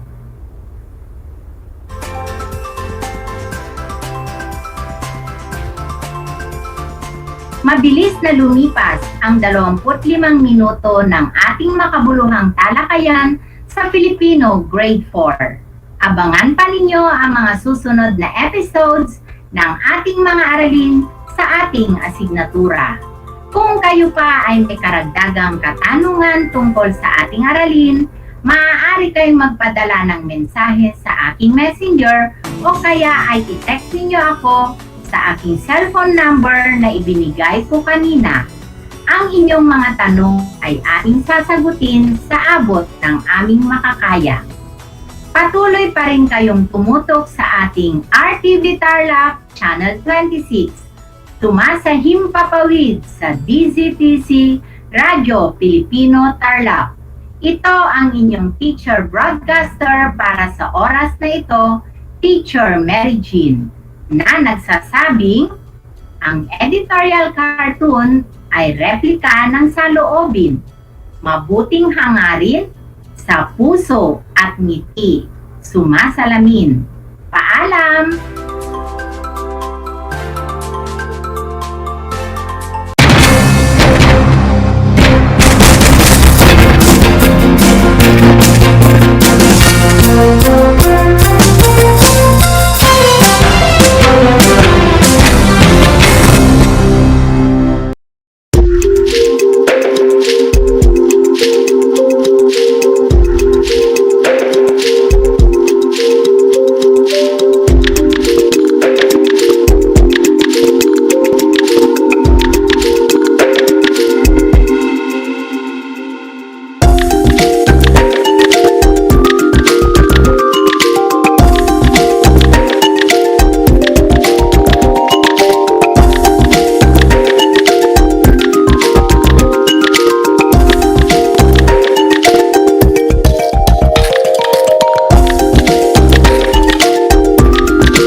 Alam niyo ba na ang whale shark ay hindi isang whale? Ang whale shark o butanding ay kinikilalang world's largest fish at tinatawag gentle giants. May sukat itong 12 meters. Maliliit ang ngipin ng butanding, kaya naman planktons o maliliit na hipon at isda lang ang kaya nilang kainin. Simula noong 2011, marami nang nahumaling mag-whale shark watching sa Oslo, Cebu. Alam niyo na, yan ang whale shark! Ang aking pagbati at paghanga sa inyong patuloy na pag-aaral.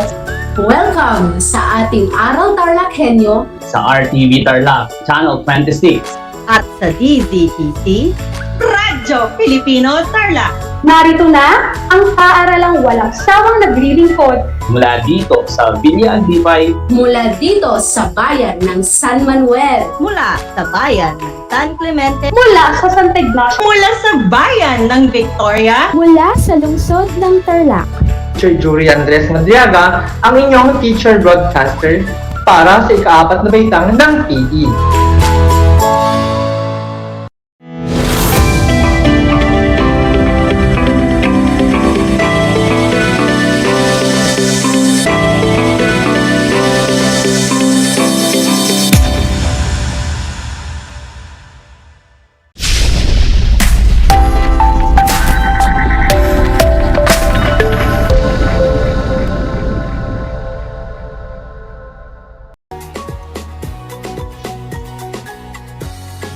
Welcome sa ating Project Shine, Aral TarlakHenyo ng Schools Division of Tarlac Province na kasalukuyang napapanood dito sa RTV Tarlac, Channel 26 at Converge Cable, Channel 100. At sa bayang napapakinggan sa 8 to 8 a.m. DCTZ Radyo Pilipino Tarlac. Magandang buhay, mabuting tao. Kamusta na kayo mga giliw kong tagapakinig? Ang aking pagbati at paghanga sa inyong pagpapahalaga sa edukasyon at pagpupursiging matapos ito na nagtatagumpay sa kabila ng hamon ng pandemya. Ako ang inyong guro sa edukasyon sa pagpapakatao sa ika-5 baitang, Ginang Charlotte M. Puntilar, sumasahin papawid mula sa bayan ng Concepcion, lalawigan ng Tarlac, na sasamahan at gagabayan ka sa Most Essential Learning Competency na nakapagpapakita ng iba't ibang paraan ng pasasalamat sa Diyos. Bago tayo magsimula sa ating aralin ay nais ko munang balikan ang ating nakaraang leksyon. Naaalala niyo pa ba ito? Kung ang inyong sagot ay ang kahalagahan sa pagtulong sa kapwa, ikaw ay tama. Mga anak, may inihanda akong isang gawain na sa ating aralin noong nakaraang linggo. Ang gagawin lang ninyo ay ilabas ang panulat at papel at sagutin ng wasto ang mga sumusunod na katangian. Narito ang panuto. Isusulat ninyo kung letter P, kung ito ay tumutukoy sa pagtulong sa kapwa. Kung HP naman, kung ito ay hindi pagtulong sa kapwa. Uulitin ko mga anak. Isusulat kung letter P, kung ito ay tumutukoy sa pagtulong sa kapwa. At HP naman, kung ito ay hindi pagtulong. At sa mga batang nanonood sa ating Facebook Live ay pwede ninyong ilagay o sagutan ng wasto ito sa ating FB chat box. Narito ang mga katanungan. Una, tumulong sa kapwa na walang hinihintay na kapalit. Kung ang sagot mo ay letter P, ikaw ay tumpa. Pangalawa, nagpapakita ng pagtulong sa iba upang sumikat sa social media. Kung ang sagot mo ay HP, ikaw ay magaling. Pangatlo, Nilalayuan ang kapag-aral ng may problemang kinakaharap. Kung ang sagot mo ay HP, ikaw ay magaling. Pang-apat, mahalin ang iyong kapwa tulad ng pagmamahal mo sa iyong sarili at iwasan ang mga masasamang gawain ng iba na alam mong makakasama sa iyo. Ang sagot ni Dane sa ating comment section ay letter P, mahusay. At ang panghuli, hinihikayat na magdasal ang kaibigan na lumalaban sa pagsubok ng buhay kahit ano pang relihiyon niya upang maramdaman niya na hindi siya nag-iisa. Kung ang sagot mo ay letter P, ikaw ay magaling.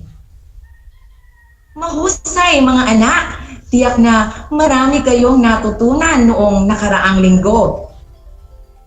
Sa ating nakaraang aralin ay napag-aralan naman natin ang kahalagahan ng pagtulong sa kapwa. Sa araw na ito ay tatalakayin naman natin ang iba't ibang paraan ng pasasalamat sa Diyos. Nabilang mo na ba ang biyayang binigay ng Diyos? Magpasalamat sa mga biyayang natanggap mo mula sa Kanya. Kinalulugdan ng Diyos ang taong mapagpasalamat. At ang mga ekspresyon ng pasasalamat ay naluluwalhati sa Kanya. At ito rin ay nagpapakita na kinikilala natin kung sino ang pinanggagalingan ng ating mga pagpapala. Kapag patuloy tayong nagpasalamat sa Kanyang mga pagpapala, makakaranas tayo ng malalim at walang katulad na ligaya. Tingnan ninyo ang larawan na nagpapakita ng isang paraan kung paano magpasalamat sa Diyos. O mga anak, paano nila ipinapakita ang kanilang pagmamahal sa Diyos? Kung ang sagot mo ay sama-sama silang nagdarasal bago kumain, ikaw ay tama. Ang pagpapasalamat sa Diyos ay mahalaga dahil sa Kanya nagmula ang ating buhay. Ang taong mapagpasalamat din ay kinalulugdan o minamahal ng Diyos. Napakaraming mga dahilan o mga bagay na dapat nating ipagpasalamat sa Kanya. Tulad na lang na paggising natin sa umaga ay binigyan tayo ng lakas ng katawan para sa araw-araw nating gawain. Kapag nagsimula tayo magpasalamat sa Diyos, nagkakaroon ito ng magandang epekto at nagiging kalmado ang ating pag-iisip. Ang pasasalamat din ng anak ay nagpapalakas ng ating pananampalataya upang lalo tayong maging malalim ang ating pananalig sa Diyos. At kailangan din natin na maunawaan kung bakit nga ba tayo nagpapasalamat at kung paano tayo magpasalamat sa mga iba't ibang biyaya na kaloob niya at sa pagpapasalamat sa Diyos sa iba't ibang kalagayan natin. Sa sitwasyon natin ngayon ay nababalot pa rin tayo ng lungkot at kawalan ng pag-asa, di ba? Dahil sa pandemya na hatid ng COVID-19. Pero ang nais ng Diyos ay manatili tayong manalig at magtiwala sa Kanya. O mga bata, mga anak, may inihanda akong isang tula na akma sa ating aralin. Handa na ba kayong makinig? Ang pamagat ng ating tula ay Pasasalamat na isinulat ni Maricar A. Dizon. Babasahin ko ang tula at alamin kung ano-ano ang mga biyaya na dapat nating ipagpasalamat sa Diyos. Pasasalamat. Maraming salamat sa Diyos sa pagmamahal niyang tunay at sa mga biyaya na walang kapantay. Sa yaman ng kalikasang patuloy na ibinibigay upang ang paligid ay mapuno ng kulay. Maraming salamat sa Diyos sa masaganang biyaya, sa mga bagay na pinagkaloob niya at sa bawat araw na binigay niya upang lumigaya sa pagbangon at pagharap sa bawat umaga. Maraming salamat sa walang hanggang pag-ibig ng Diyos. Sa taong itinatani niya ay minamahal ng lubos. Gumagabay at itinuturo lagi ang tamang landas sa mga taong may busilak na puso sa pagmamahal sa Diyos. Maraming salamat sa pinagkaloob na dinintuong buhay ng Diyos na nagpaparanas sa pagmamahal na tunay. Handog ay panalangin at pagsamba ay iaalay sa Diyos na nagbigay ng walang hanggang buhay. Mga anak, narito ang mga katanungan sa napakinggan ninyong tula. Una, ano-ano ang dapat ipagpasalamat sa binasang tula? Kung ang sagot mo ay walang hanggang pag-ibig ng Diyos, ikaw ay tama. O, sabi naman ni Hazel, masaganang biyaya, ikaw ay magaling. At kung ang sagot mo din ay paggabay at pagturo sa tamang landas, ikaw ay mahusay. At ang sabi naman ni Dane, pagmamahal na tunay, magaling. Pangalawang tanong, bakit mahalaga ang pagpapasalamat? Kung ang sagot mo ay mahalaga ang pagpapasalamat para maipadama ang pagmamahal natin sa Diyos, ikaw ay tama.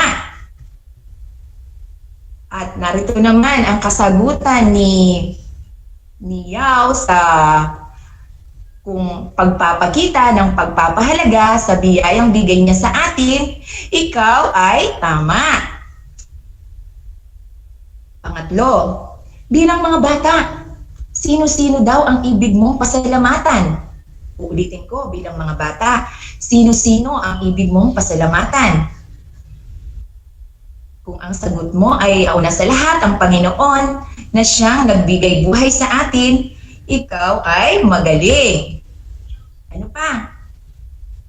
Ang iyong mga guro at mga pamilya o kaibigan, ikaw ay magaling.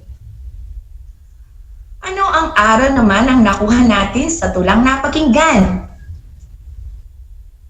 Kung ang sagot mo ay matutong magpasalamat sa Diyos sa lahat ng pagkakataon, ikaw ay magaling. At ang sabi naman ni Jimwell James sa ating chat box ay pagsamba sa Diyos na nagbibigay ng buhay na walang hanggan. O nasa paraan ng pasasalamat, ikaw ay mahusay. Bago natin talakayin ang tungkol sa iba't ibang paraan ng pasasalamat sa Diyos, ay nais ko munang ibahagi sa inyo ang Bible verse na ito na matatagpuan sa Filipos, Kabanata 4, Kapitulo 6. Huwag kayong mag-alala sa anumang bagay. Sa halip, ilapit sa Diyos ang lahat ng pangangailangan ninyo sa pamamagitan ng panalangin na may pasasalamat. Mga anak, ayon sa Filipos, Kabanata 4, Kapitulo 6, ang sabi ng Panginoon ay, kailangan huwag tayong mag-alala sa anumang problemang dumarating sa ating buhay. Bahagi na kasi ng ating buhay ang problema. Lalo na ngayon sa inyong paaralan, di ba? Nakakamiss ang inyong mga kaklase, ang inyong mga guro. Lalo na yung mga aralin na tuwiran itinuturo sa inyo ng inyong mga guro. At dahil sa pandemic ay hindi na ninyo mararanasan ng mga ito.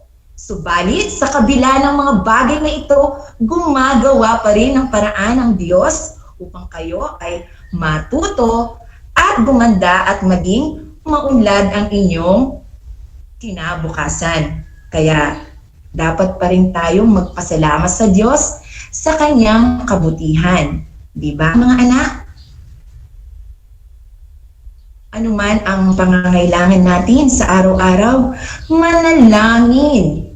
Manalangin kayo sa Panginoon ng may pasasalamat at ipagkakaloob niya ito. Tapat ang Diyos sa kanyang mga salita at sa kanyang sinasabi na kaya kanyang gagawin ito ayon sa kanyang kalooban. O mga anak, narito ang ilan sa mga nagpapakita ng iba't ibang paraan ng pasasalamat sa Diyos. Una, laging manalangin at magpasalamat sa Diyos sa lahat ng pagkakataon. Masaya ka man o malungkot, may problema o wala sa anong pamang bagay, ang nais ng Diyos ay lagi natin siyang kausapin sa pamamagitan ng panalangin. At patuloy natin siyang pasalamatan sa lahat ng tagumpay, kabiguan, pagsubok, at sa pigatin ng ating buhay dahil iyon ang nararapat. Pangalawa, manalig at manampalataya sa Diyos na may likha. Laging natin tandaan, ang Diyos ay mabuti sa lahat ng pagkakataon. Hindi niya tayo iiwan ni pababayaan man. Ikatlo, kilalanin natin ang biyayang kaloob ng Panginoon. Tulad na lang ng mga talentong meron tayo.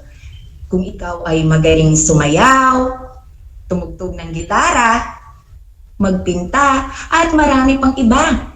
Dahil dapat natin siyang pasalamatan sa pamamagitan ng pagbabahagi at paggamit sa mga ito. Yung pagkain natin sa hapagkainan, malusog na pangangatawan, masayang pamilya, at marami pang iba. Ikaapat, maging masaya sa lahat ng bagay na mayroon ka.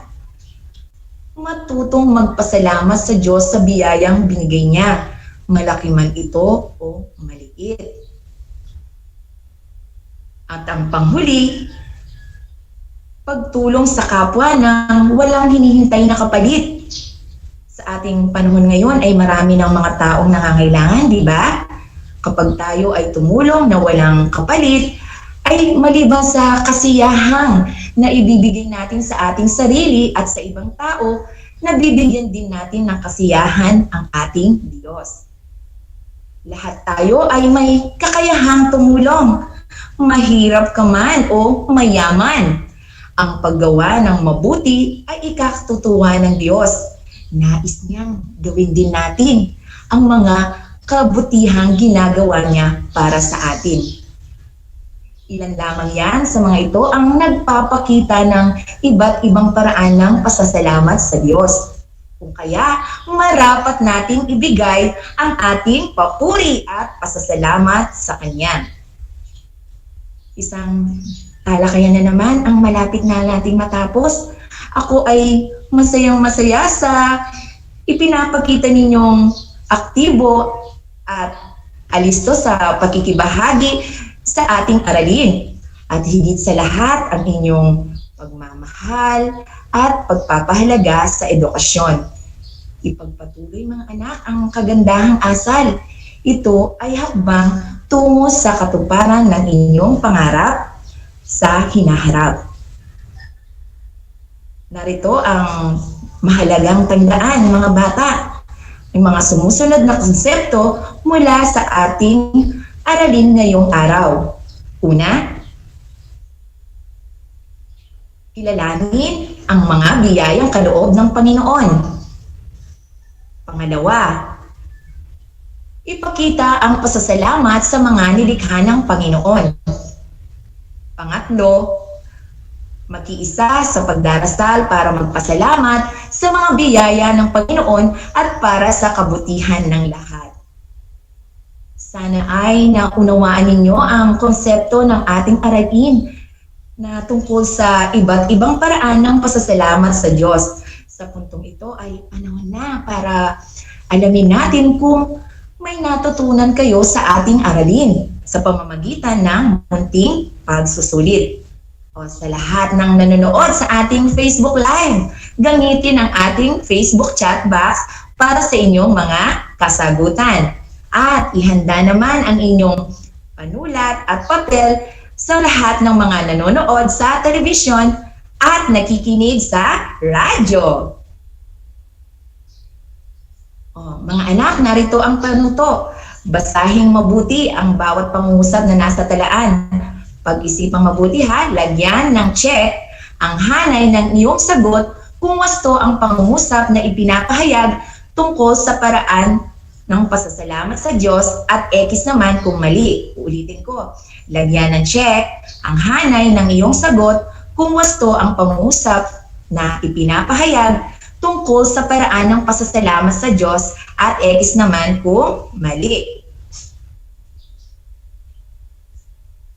Una, ang pagdarasal ay tulad ng isang makina. Kapag hinulugan mo ay sasagutin ka. Kung ang sagot mo ay check, ikaw ang magaling. Pangalawa, nagpapaubot din ng pasasalamat sa Diyos sa pamagitan ng isang awit patungkol sa Kanya. Ulitin ko, nagpapaubot din ng pasasalamat sa Diyos sa pamamagitan ng isang awit na patungkol sa Kanya. Kung ang sagot mo ay check, ikaw ay mahusay. Pangatlo, patuloy na magpasalamat, magpupuri, hihingi ng kapatawaran sa Panginoon sa aking mga nagawang kasalanan. Kung ang sagot mo ay check, ikaw ay magaling. Pang-apat, tatawag lang ako sa Panginoon kapag may kailangan.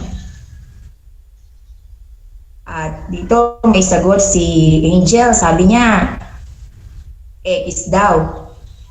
Ikaw ay tama. Ito is isa itong paraan ng pagbibigay pasalamat sa Diyos. At panglima, kapag ang lahat ng material na bagay ay nasa pamilya na namin, ay hindi na kailangan pang magpasalamat. Kung ang sagot mo ay X, ikaw ang magaling. Binabati ko kayong lahat, mga anak, sapagkat natitiyak kong nakuha ninyo ang tamang sagot sa ating pagsusulit. Mula sa akin ay tanggapin ninyo ang salitang magaling at mahusay, mabuting tao. O mga bata, may hinihanda rin akong isang gawain at reflection sa ating learning activities.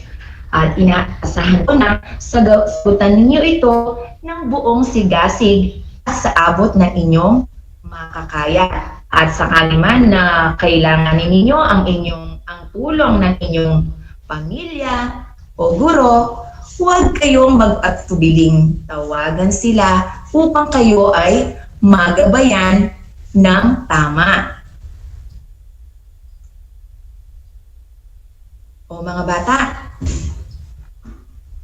ulitin natin ha, ano yung mga dapat nating tandaan?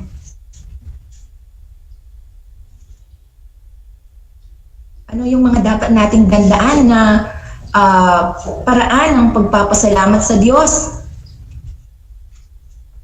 Kung ang sagot mo ay magpasalamat sa mga biyayang natanggap mula sa Diyos, ikaw ay tama. Ano pa?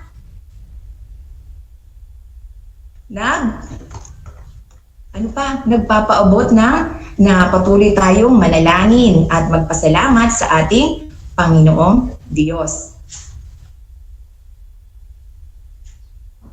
Panalangin ko na anumang konsepto, higit lalo ang mga aral sa ating buhay na inyong natutunan sa araw na ito ay inyong maisa sa buhay sa araw-araw. Muli, ako ang inyong guro sa edukasyon sa pagpapakatao, Baitang 5, Ginang Charlotte M. Puntilar, sumasahing papawid mula sa bayan ng Concepcion, lalawigan ng Tarlac. O mga anak, ugaliing manood sa RTV Tarlac, Channel 26 at makinig sa ating talakpihitan sa 8:28 AM sa DZTZ Radyo Pilipino Tarlac tuwing Lunes at Miyerkules.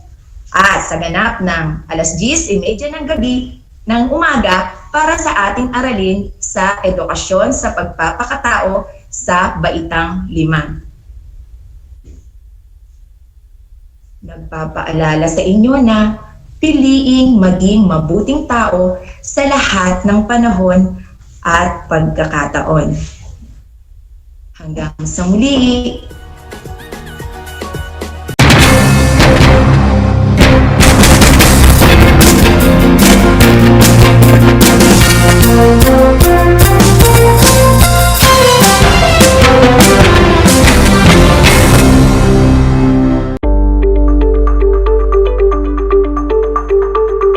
Sa pagnanais na mapigilan ng ating pamahalaan ang pagdami ng bilang ng mga kaso ng COVID-19, binuo ang One Hospital Command Center o OHCC upang mas mabilis na matugunan ang medikal na pangangailangan ng ating mga kababayan.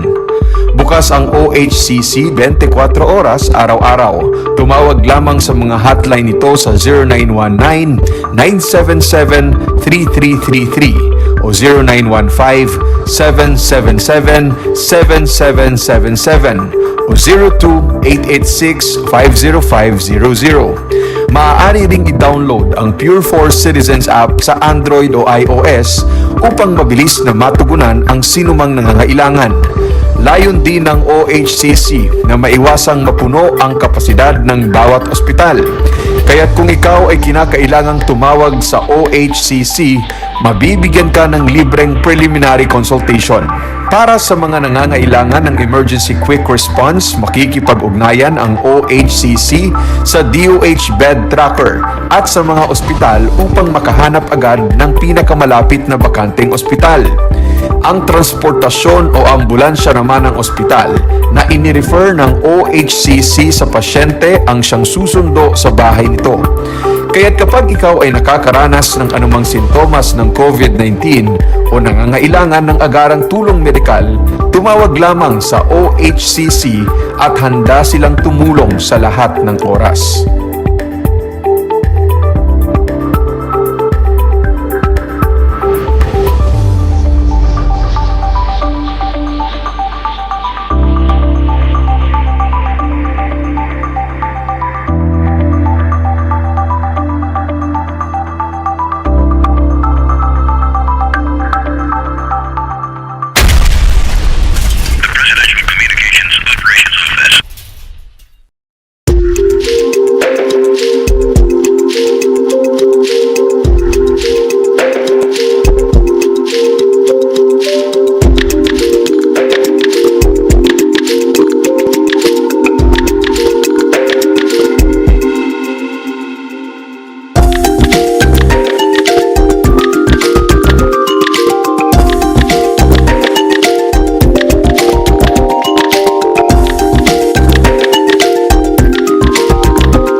How are you today? Hello, everyone. Hello, learners of Tarlac. Good morning, Mas Talino Grade 4 learners! Welcome to Aral TarlakHenyo Here on RTV Tarlac Channel 26. Simulcast over DCTC. Radio Pilipino Tarlac.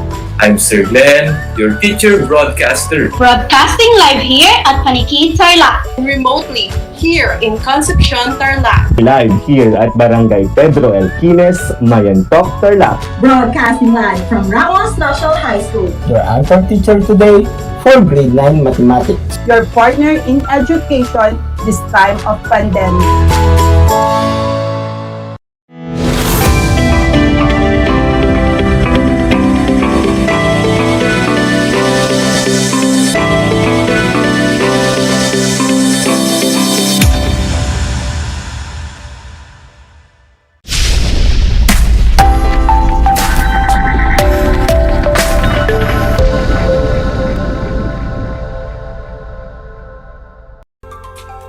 Welcome to Aral TarlakHenyo here on RTV Tarlac Channel 26.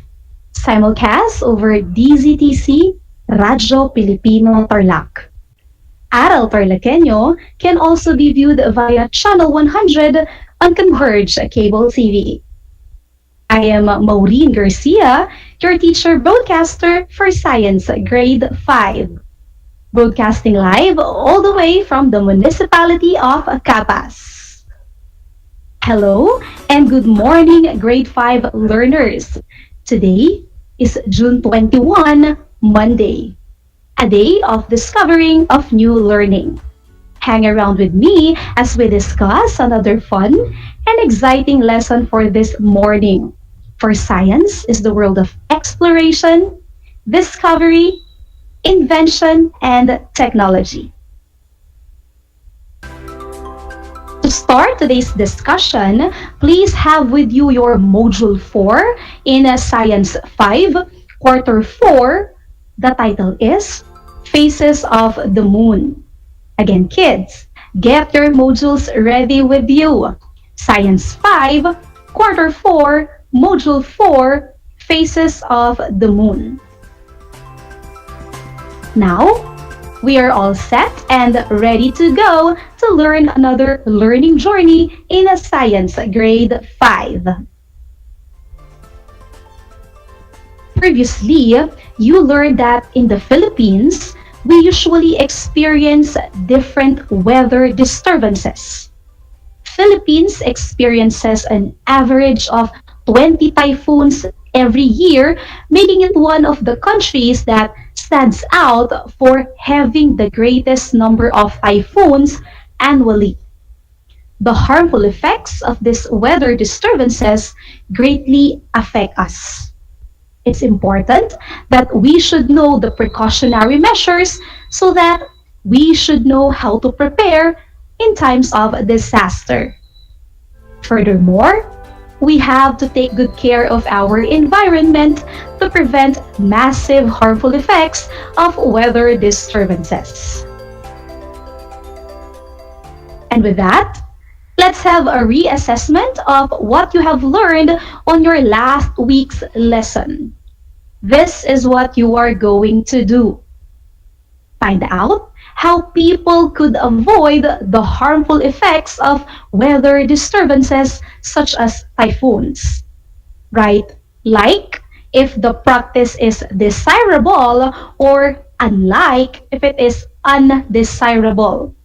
Again, write like if the practice is desirable or unlike if it is undesirable. Kids, you may write your answers on a piece of paper or comment down on the chat box if you are watching via FB Live. Take note, kids, you only have 5 seconds to answer each item. And with that, I guess we are good to go. 1. Stop cutting down trees from the mountains. Like, unlike. Again, stop cutting down trees from the mountains. Like, unlike. Your timer starts now.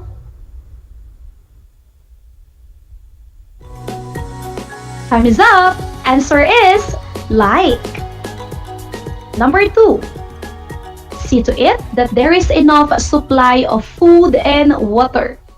Like and like. I'll repeat. See to it that there is enough supply of food and water. Like and like. Timer starts.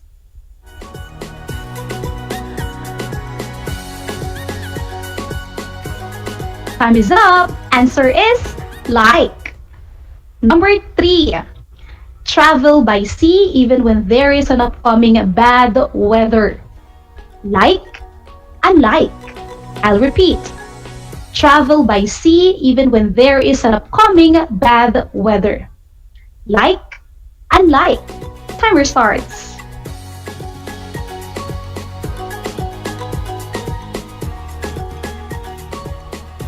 Time is up. Answer is unlike. Number 4. Families living near rivers move to evacuation centers before the area gets flooded. Like and like. Again, families living near rivers move to evacuation centers before the area gets flooded. Like and like. Timer starts.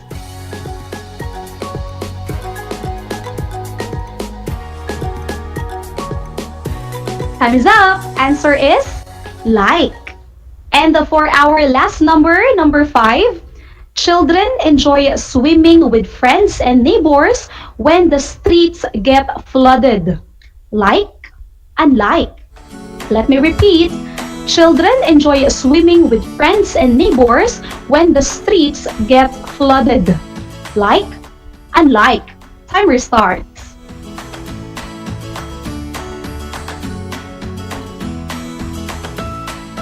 Time is up. Answer is unlike.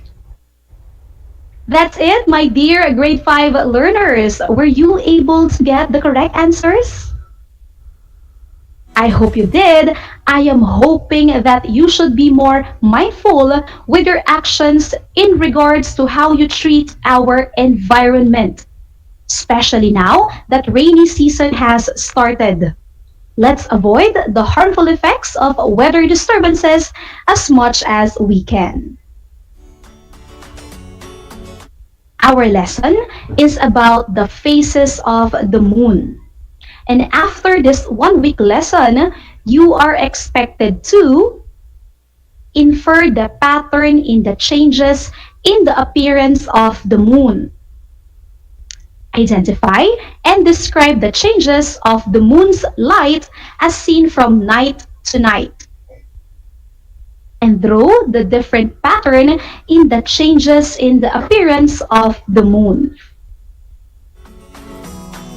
The moon is a very interesting and familiar object in the sky. It is the only natural satellite that the Earth has. A satellite is an object that revolves around a larger object. In the case of the moon, it revolves or orbits the Earth.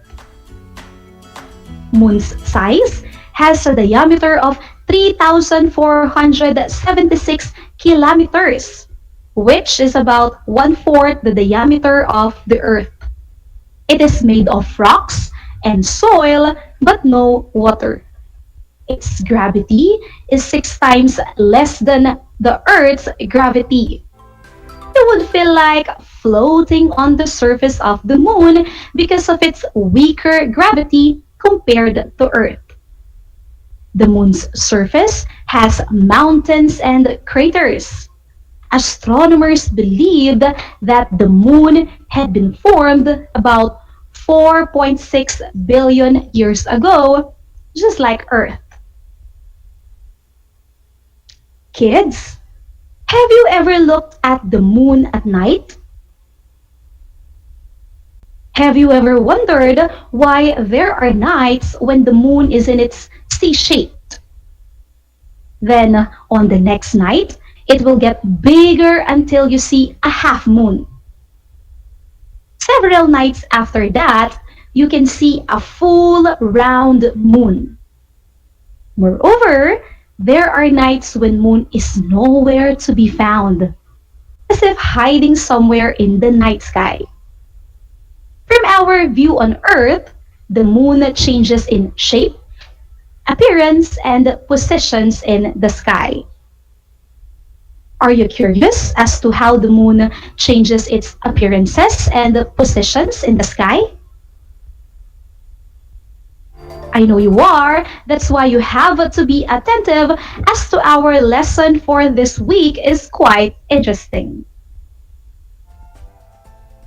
It says that the moon does not produce its own light. How come we see the moon in the night sky illuminating a light? Where do you think moon gets its light? Do you have an idea, kids? Perfect. Moon gets its light from the sun. Actually, the moon is not really changing its shape. What you see as moonlight is light from the sun reflected by the surface of the moon. You see different parts of the moon lighted up depending on where the moon is in its orbit around Earth. The moon is always moving just like any other bodies in the outer space. It moves in two ways, rotation and revolution. The moon's revolution causes changes in its appearance. Take note, moon rotates on its axis and revolves around the Earth. The moon completes one rotation in one complete revolution. The moon rotates on its axis once and revolves around the Earth every 27.32 days. But because of the movement around the sun, the moon goes through a cycle of phases, from a new moon to the next new moon, over a period of 29.5 days. In short, it takes 12 complete revolutions and rotations in 1 year. The changing shapes of the lighted part of the moon are the phases of the moon. Kids, can you repeat the concept after me? Phases of the moon. Once more, phases of the moon. Very good, kids. At this point, I would like you to open your science module on page 8. Again, that's page 8. Have you seen the moon phase chart? Nice, grade 5. Let us take a look and study closely the different phases of the moon. Let's take a look at the new moon phase. What can you say about its position in regards to the Earth and the Sun? You are correct, grade 5. At this phase, which is also our day 1, the moon is between the sun and the Earth. Take note, new moon's position is between the sun and the Earth. The half of the moon lighted by the sun faces away from Earth. Thus, you cannot see any of the moon's lighted part. Hence, the phrase, the dark side of the moon. They cross the sky with the sun during the day, and the moon's shadow side is pointed toward Earth. Take note, during new moon, the lighted half of the moon is facing the sun, and the dark side faces Earth. The moon is in the sky, but it cannot be seen. A new moon is visible only during a solar eclipse. New moon occurs about once a month because the moon takes about a month to orbit the Earth. After the new moon, what is the next phase? You are right, it is the waxing crescent. Each night, more of the moon's lighted part becomes visible. We say the moon is in its waxing phase. It is the phase that is more than new moon but less than the first quarter. It is named for its C shape. The moon is in the third day of its trip in its orbit. Waxing means growing larger. In the day or so after every new moon, a slim smile of a moon, which is a waxing crescent, appears in the west shortly after sunset. Some people think a moon visible in the west after sunset is a rising moon. It's not. It's a setting moon. Take note, kids. Waxing crescent is more than new moon but less than the first quarter. It is named for its C shape. Waxing means growing larger. Try to observe once again the chart. What comes next after waxing crescent? Correct, it's the first quarter moon. What can you say about its lighted part? I agree with you. First quarter moon shows half of the moon's lighted part. Half of the moon's lighted surface is seen on Earth after 1 week from the new moon phase. It shows that only one half of the lighted part is reflected to Earth. At this phase, it is already on day 7 of its journey. As viewed from anywhere on Earth, a first quarter appears at its highest in the sky at sunset. It sets around the middle of the night. It's called a quarter moon. It looks half illuminated like a half pie. There's another reason we call this moon a quarter and not a half. It's because it's 1/4 of the way around its orbit of Earth, as measured from one new moon to the next. Remember, first quarter moon is called a quarter moon, as it shows only a half of its lighted part as the light from the sun reflects to the Earth. Let's move on. Go back once more to the chart and let's take a look at the next phase after the first quarter. What is it, kids? Perfect! It's the waxing gibbous phase. The moon is on the day 11 of its journey. Gibbous means hump-shaped. A waxing gibbous moon is in the sky when darkness falls. It lights up the early evening. It appears more than half lighted but less than full. Again, waxing gibbous appears more than half lighted but less than full. We have taken a closer look into the first 4 phases of the moon. Let us name them all together. 1. New moon. 2. Waxing crescent. 3. First quarter. 4. Waxing gibbous. I hope you noticed that the lighted part of these 4 phases of the moon increases or grows larger as it orbits around the Earth. We see a different amount of its lighted part because it receives varying amounts of light from the sun at different points in its orbit. But at the end, we have to take note that the moon is not actually changing its shape. It's a matter of varying amounts of light that the moon received from the sun. On Wednesday, we shall take a look into the 4 remaining phases of the moon. For now, I would like to see if you learn something on what we have discussed for this morning. Just like the old ways, kindly prepare your pen and paper for an assessment. This is what you are going to do. Draw a happy face if the statement is correct and sad face if it is not. Again, draw a happy face if the statement is correct and sad face if it is not. 1. Earth has one moon. Earth has one moon. 2.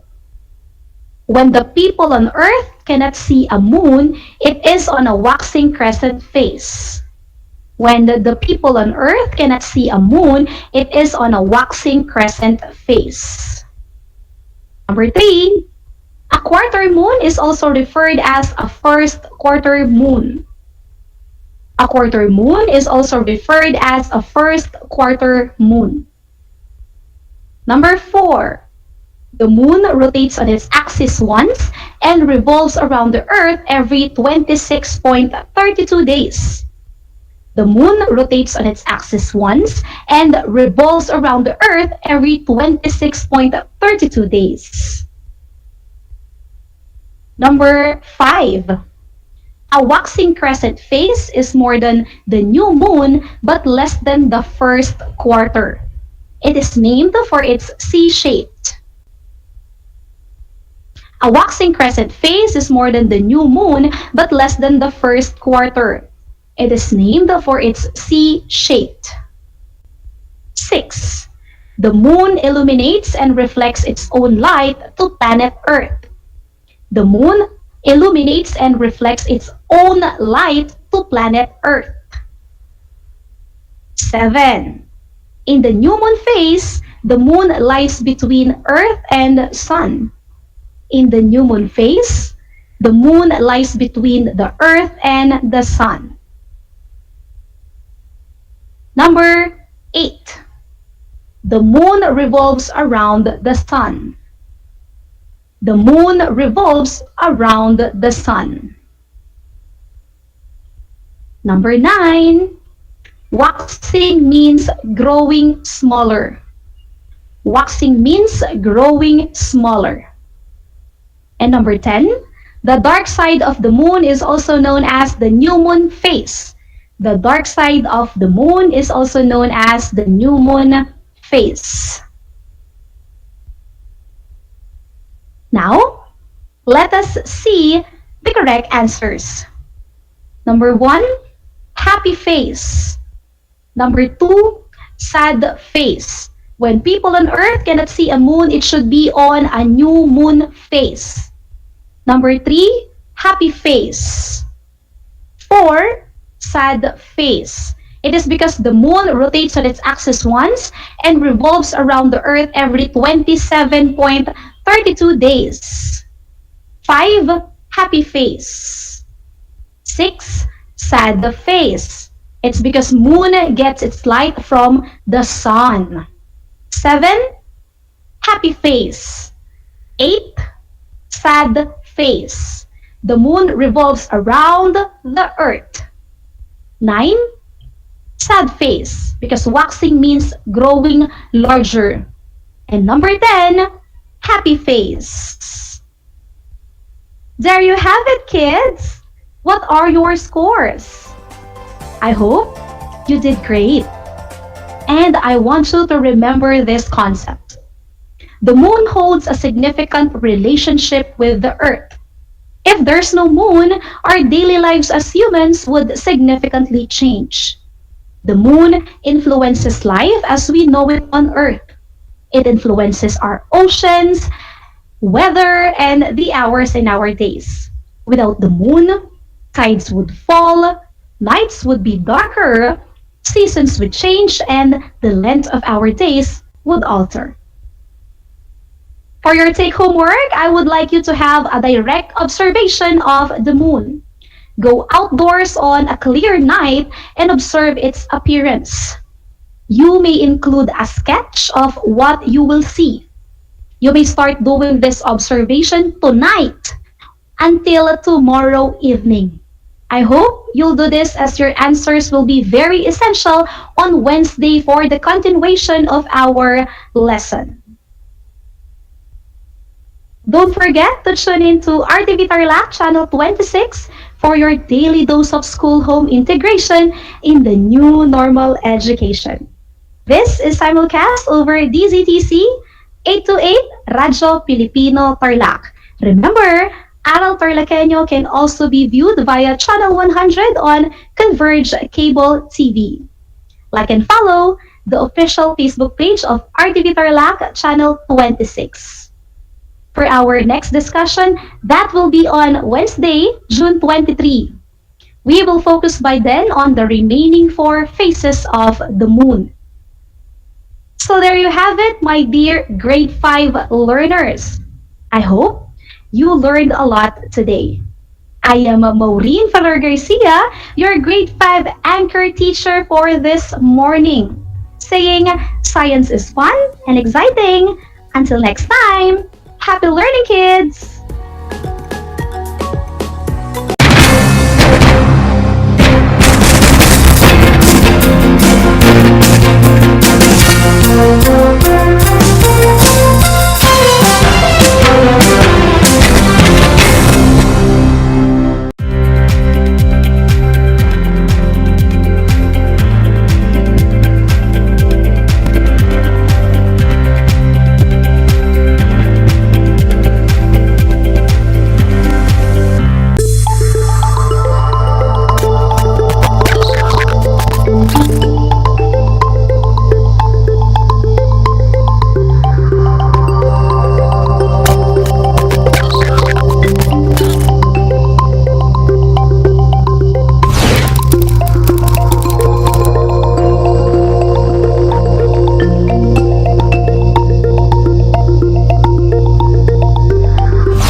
Alam niyo ba na ang jeep ay ang pinakasikat na uri ng transportasyon sa Pilipinas? May nagsasabi na ang pangalang jeep ay hango sa salitang jeepy na ang ibig sabihin ay general purpose or government purpose na naglalarawan ng military jeep na ginamit noong World War II. Pagkatapos ng digmaan, iniwan na ng mga sundalong Amerikano ang libu-libong jeep sa kalsada ng Maynila. Ang matibay at makulay na jeepney nga raw ay truly mestizo dahil sa half local at half foreign na katangian nito. Alam nyo na, yan ang jeepney. Gutom ka ba sa impormasyon? May namiss ka bang subject at leksyon? Gusto mo bang alalahanin ang nakaraan o dagdagan ang iyong kaalaman? Lahat yan alamin natin because the professor is in. Professor on air and online. Kasama si Professor Willie Perez. Isang oras na kaalaman, isang oras na makabuluhan. Professor on air. Mamangha at tumawa sa mga tips at trivia. Sa gabay at tanong, sagot ka rin niya. Professor on air and online. Kasama si Professor Willie Perez. Tuwing Sabado, alas 10 hanggang alas 11 ng umaga. Mapapakinggan sa Radyo Pilipino at mapapanood sa RTV Tarlac Channel 26. Professor on Air.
Good morning, everyone. Good morning, grade 5 learners. Welcome to Aral TarlakHenyo here on RTV Tarlac Channel 26. Simulcast over DZTC Radio Filipino Tarlac. Broadcasting live from Corona, Tarlac. I am Teacher Marife V. Hambaro, your teacher broadcaster for Mathematics Grade 5, and I will be with you as we make the most out of our discussion today. Before we begin, make sure that you are in a comfortable and distraction-free environment so that you'll be more focused as you listen. Our topic for today is organizing data in tabular form and presenting them in a line graph. So, please turn your textbook in 21st Century Mathlets 5 on page 328. And please prepare your notebook and your pen for noting details. My dear learners, always be attentive, because at the end of our lesson, you must be able to organize data in tabular form. Second, present data by using a line graph. My dear learners, last time, one of the comments I got from you is that she's afraid in dealing with mathematics because it is difficult. And some of you keeps on thinking that they might fail. My dear learners, there's nothing to worry about because I am here to help you to make our topic fun and easy to learn. But before we start, let us check first who are currently tuned in our live streaming. Today, I am with the following. I am with Hannah Jian, Precious Lorraine, Verona Manuel. Hello, good morning, learners. Yuan Miguel Thailand. Okay. We also have with us Jeremiah Esija.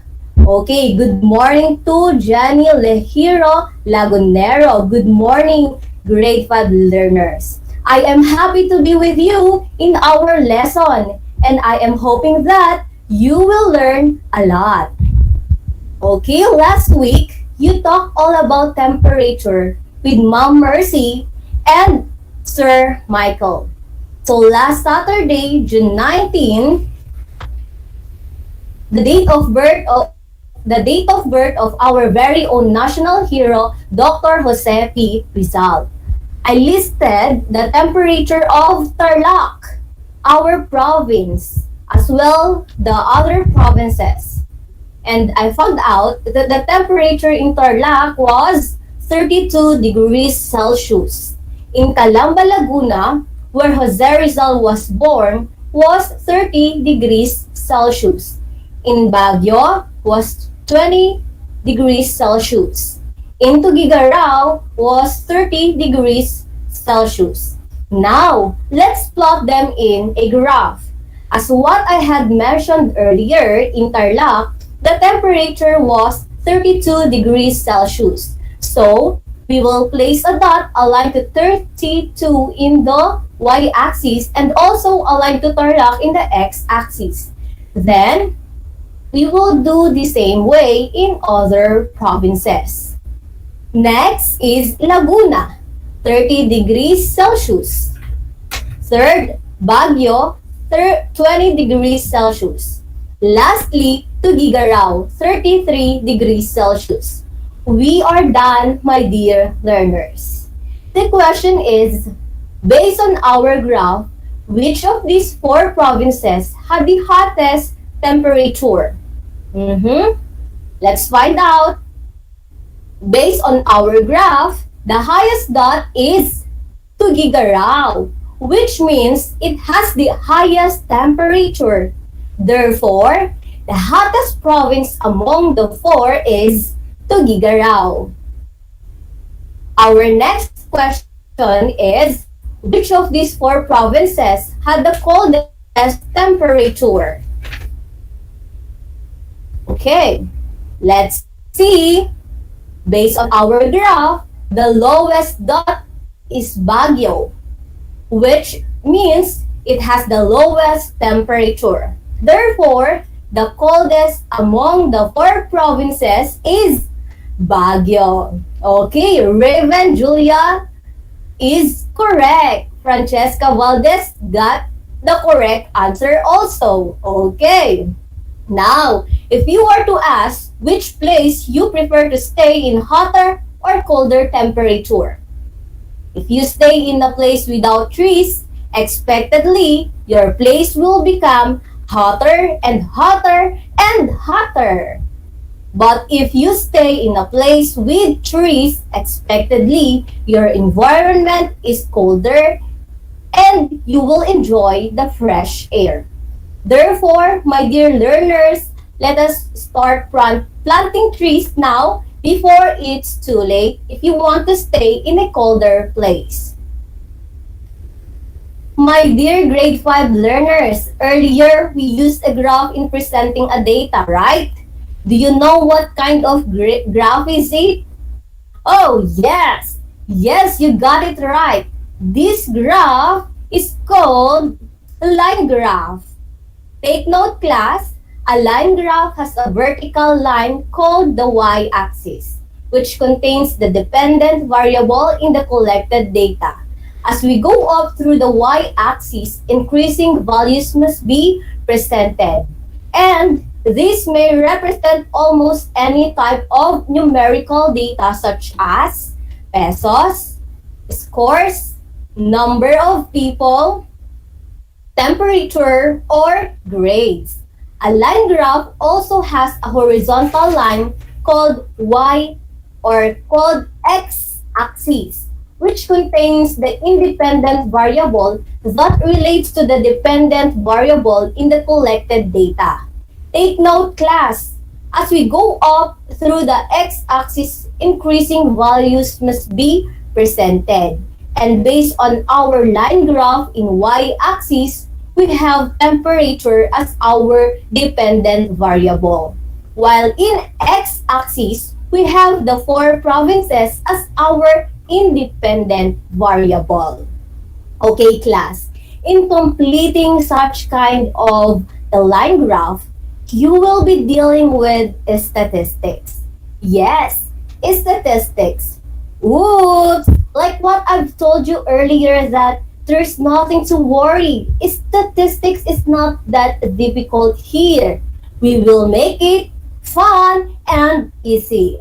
My dear learners, did you know that statistics is the collection, organization, presentation, interpretation, and analysis of data? And when we say data, it is a set of values used in statistics, while variables mean characteristics or properties of people, objects, places, or things in statistics that are being presented by data. Class, remember that in your data collection, it can be done in a lot of ways such as questionnaires and surveys, interviews, observations, or through document and records. And since we are still in pandemic, you can perform these ways through online. And earlier is an example of statistics entitled Temperature of the Four Provinces. Now, my dear learners, I have friends who is in need. I will present you her story and then let us help her all together. Are you ready? Alright! Miss Valdez is my friend who is also a teacher. But due to pandemic, she is not allowed to teach her pupils in face-to-face setting. But still, as a teacher, she must teach her pupils. The Department of Education presented the learning modalities for the school year 2020 to 2021. Ms. Valdez listed the different learning modalities and created a questionnaire that she distributed to her 15 pupils in grade 5 and conducted a survey. Based on the survey, she conducted to 15 pupils. Here are the data collected and we will start in organizing them in tabular form. Blended learning or modular online learning face-to-face, television, radio-based. Online learning, modular. Blended learning, face-to-face, modular. Based on the data, it is hard to tell which of these modalities are favored the most and the least, right? It is best to present by sorting and organizing the data for us to easily interpret. I highlighted the data using different colors according to the modality that will serve as your guide in tallying the collected data. Later, as we go through the lesson, we will see if you got it right. You have 15 seconds to count the number of each modality. Your 15 seconds start now.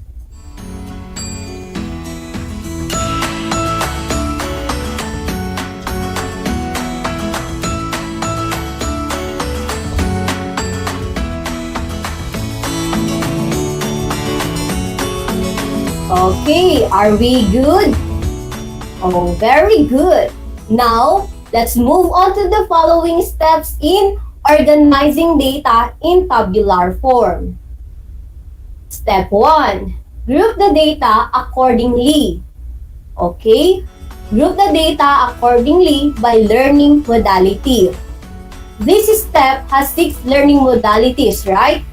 The first one is blended learning, radio-based, face-to-face, television, modular, and online learning.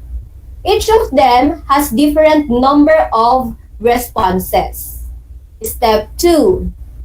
Make a tally of frequency or number of occurrences of each modality by presenting it in table.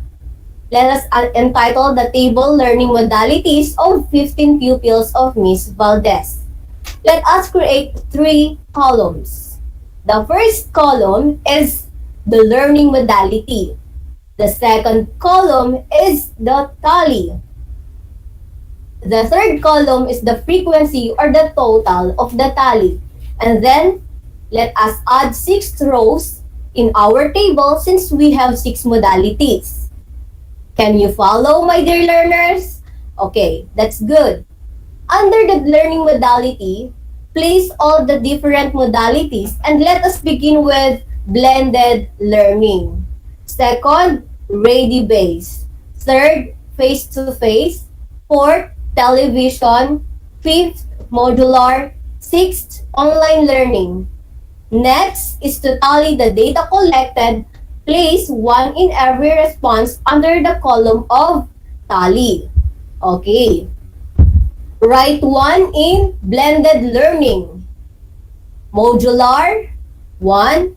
Online learning, 1. Face-to-face, 1. Television, 1. Radio-based, 1. Online learning, 1. Modular, 1. Modular, 1. Blended learning, 1. Face-to-face, 1. Modular, 1. Blended learning, 1. Television, 1. And last but not the least, modular, 1.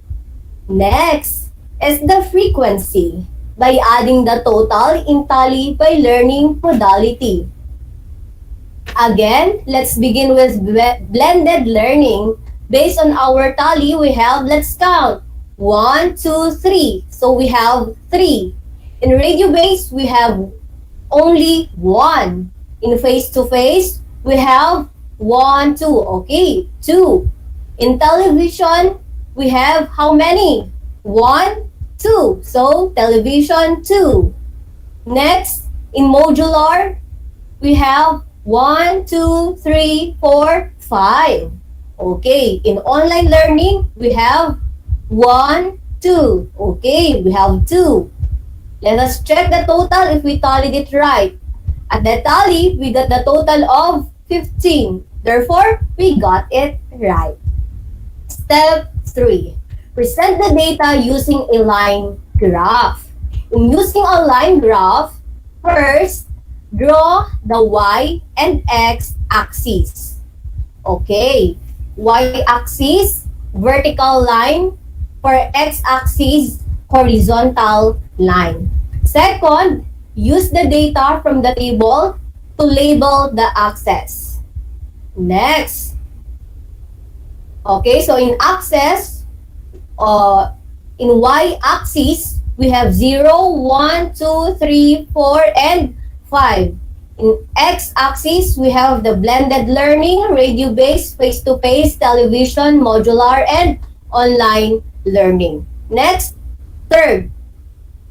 The third step is to plot the points that correspond to each variable in the table. Okay, let's begin with blended learning. We have 3. Radio-based, we have 1. Face-to-face, we have 2. Television, we have 2. Okay? Modular, we have 5. Online learning, we have 2. Next, 4. Connect the points with the line segment. Lastly, put a title on the graph. And the title is Learning Modality of 15 Pupils of Miss Valdez. Moving on to step 4. Interpret and analyze the graph. Based on the line graph, the most preferred learning modality is modular, and the least preferred modality is radio-based.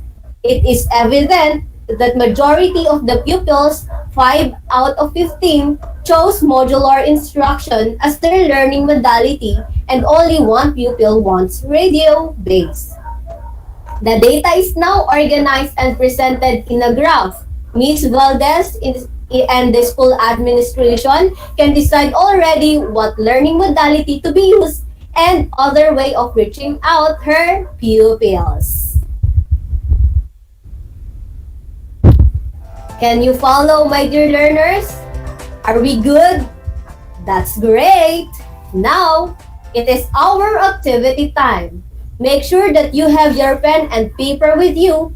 I will read the questions and then you will identify the correct answer. You have 5 seconds to answer each question. 1 correct answer is equivalent to 1 point.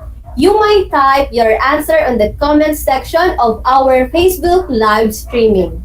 Or you may write your answer in your paper if you are listening over the radio. Are you ready? I have here a data in tabular form.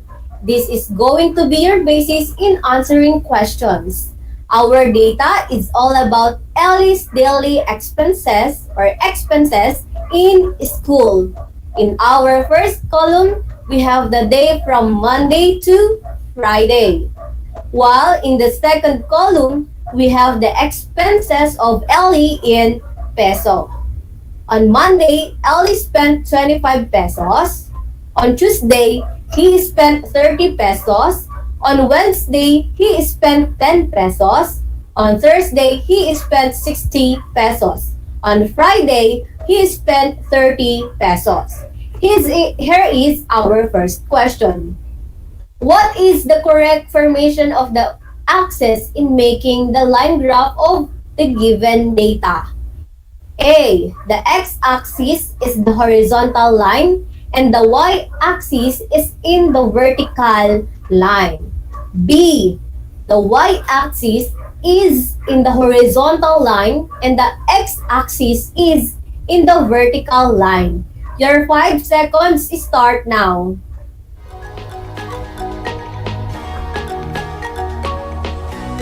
Time's up. The correct answer is letter A. Okay, some of you got the correct answer. Okay, next. Question number 2. Which graph perfectly match with the given data? The variable in x-axis is the amount in peso, while the variable in y-axis is the days. B. The variable in y-axis is the amount in peso, while the variable in x-axis is the days. You have 5 seconds.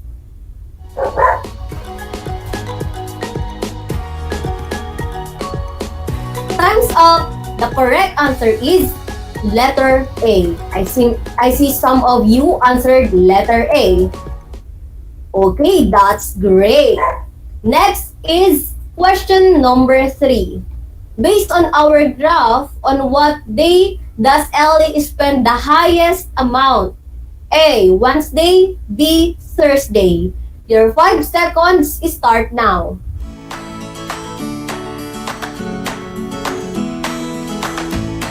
Time's up. The correct answer is letter B. Thursday. Okay, very good. Some of you got the correct answer. Next is question number 4. Based on our graph, on what day does Ellie spend the lowest amount? Okay, letter A, Wednesday. B, Thursday. Your 5 seconds start now.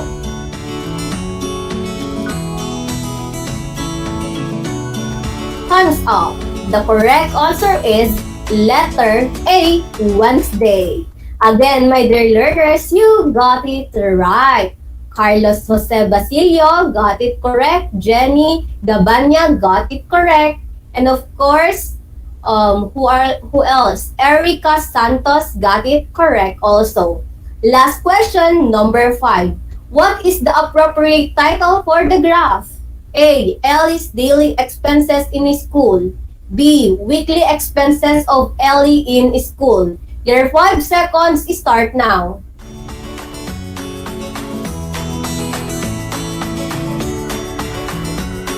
Time's up. The correct answer is letter A. Again, Marco Capis got the correct answer. Francesca. Okay, very good. Raven. Okay, Jeremiah. Jacob. Wow, Lester. YV. Okay. Jenny A. Jacob A. Very good. You are all good.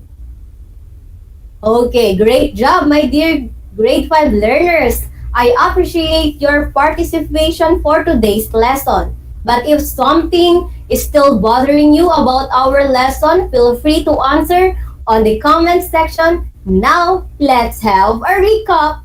Always remember that statistics is the collection, organization, presentation, interpretation, and analysis of data. And when we say data, it is a set of values used in statistics. Okay, while variables mean characteristics or properties of people, objects, places, or things in statistics that are being represented by data.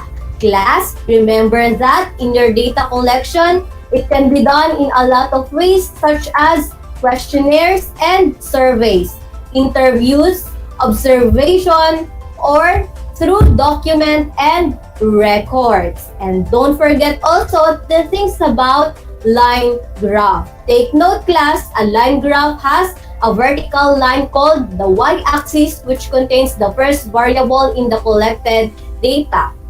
A line graph also has a horizontal line called x-axis, which contains the second variable that relates to the first variable in the collected data. As part of your practice and assignment as well, answer the remaining drills on your learning activity sheet. In Mathematics 5 for 6 week of 4th quarter, write your answer on your paper, which are to be submitted by your parents to your teachers on the retrieval day. To our dear parents, please provide assistance to your children in accomplishing the additional activities found in their LAS. Your guidance makes a big difference on how well your child can accomplish the task. And please like and follow our Facebook page, DEPED Tarlac Province, hashtag Aral TarlakHenyo, and please don't forget to click the bell button. I hope you learned a lot today. I'm Teacher Marife, your Mathematics 5 anchor teacher. Until next time, bye!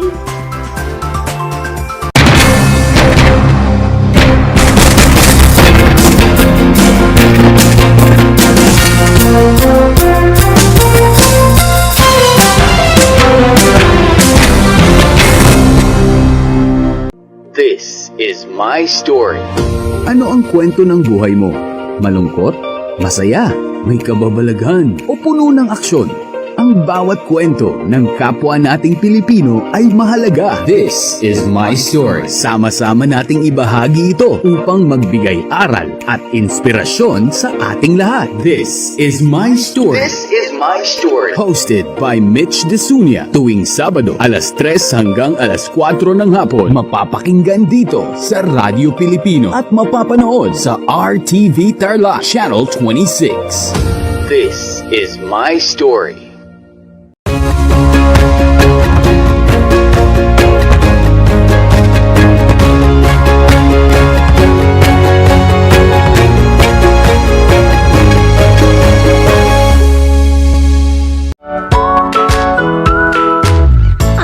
Pagbati at paghanga sa inyong patuloy na pag-aaral. Welcome sa ating Aral TarlakHenyo sa RTV Tarlac Channel 26 at sa DZTC Radyo Pilipino Tarlac. Narito na ang paaralang walang sawang naglilingkod mula dito sa Villa Aldipay, mula dito sa bayan ng San Manuel, mula sa bayan ng San Clemente, mula sa Santa Ignacio, mula sa bayan ng Victoria, mula sa lungsod ng Tarlac. Teacher Jury Andres Madriaga, ang inyong teacher broadcaster para sa ika-4 na baitang ng PE.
Samahan niyo po ako sa pananalangin sa araw na ito.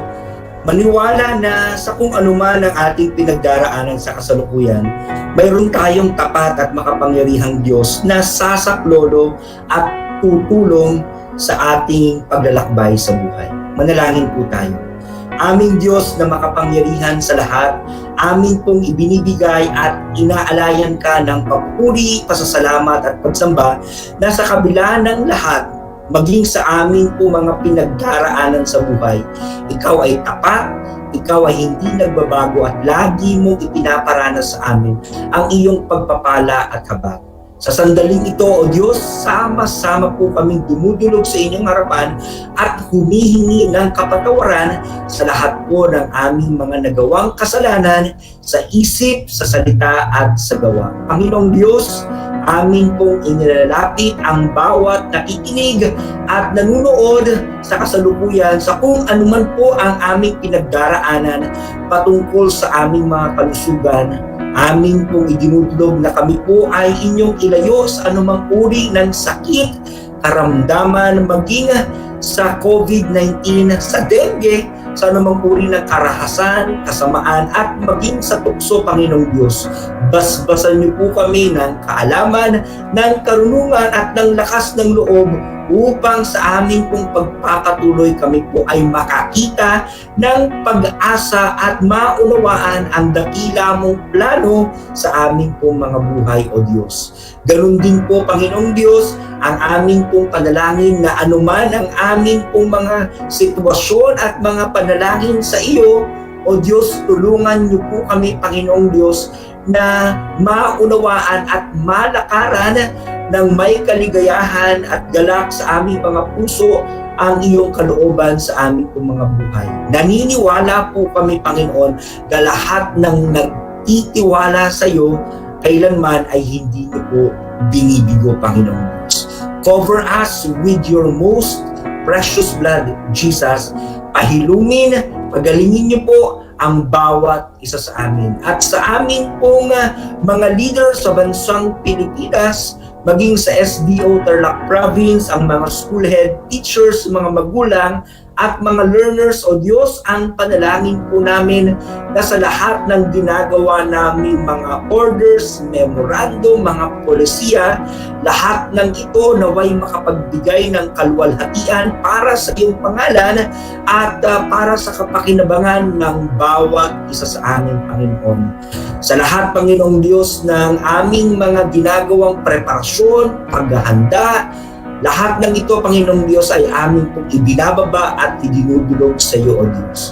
At sa bawat isa sa amin, Panginoon, patuloy, Panginoon, na maranasan po namin ang pag-asa na nagmumula sa iyo, Panginoon, at makita po namin ang dakila mong kalooban sa amin pong mga buhay. Maraming salamat. Ikaw ang Diyos na tapat at mabuti sa lahat ng panahon at pagkakataon. Ito po ang aming panalangin at usal ng may pagpupuri, pasasalamat at pagtitiwala sa pangalan po ng aming Panginoon at tagapagligtas na si Jesus. Amen.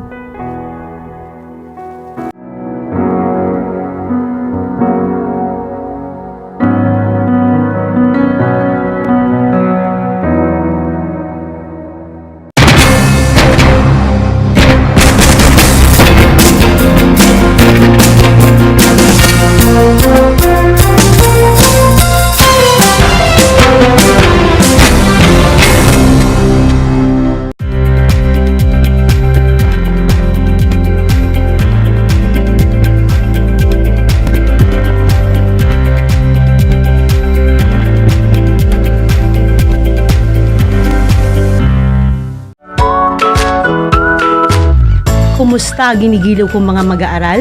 Muling sumasa inyo ang Aral TarlakHenyo Mula sa RTV Tarlac, Channel 26 at DZTC. 828 Radyo Pilipino. Ako ang inyong guro, Ginoong Orlando Santos Alejo Jr. sa sining pang-industriya ng ika-4 na baitang sasamahan at gagabayan ka Gamit ang makabagong paraan ng komunikasyon.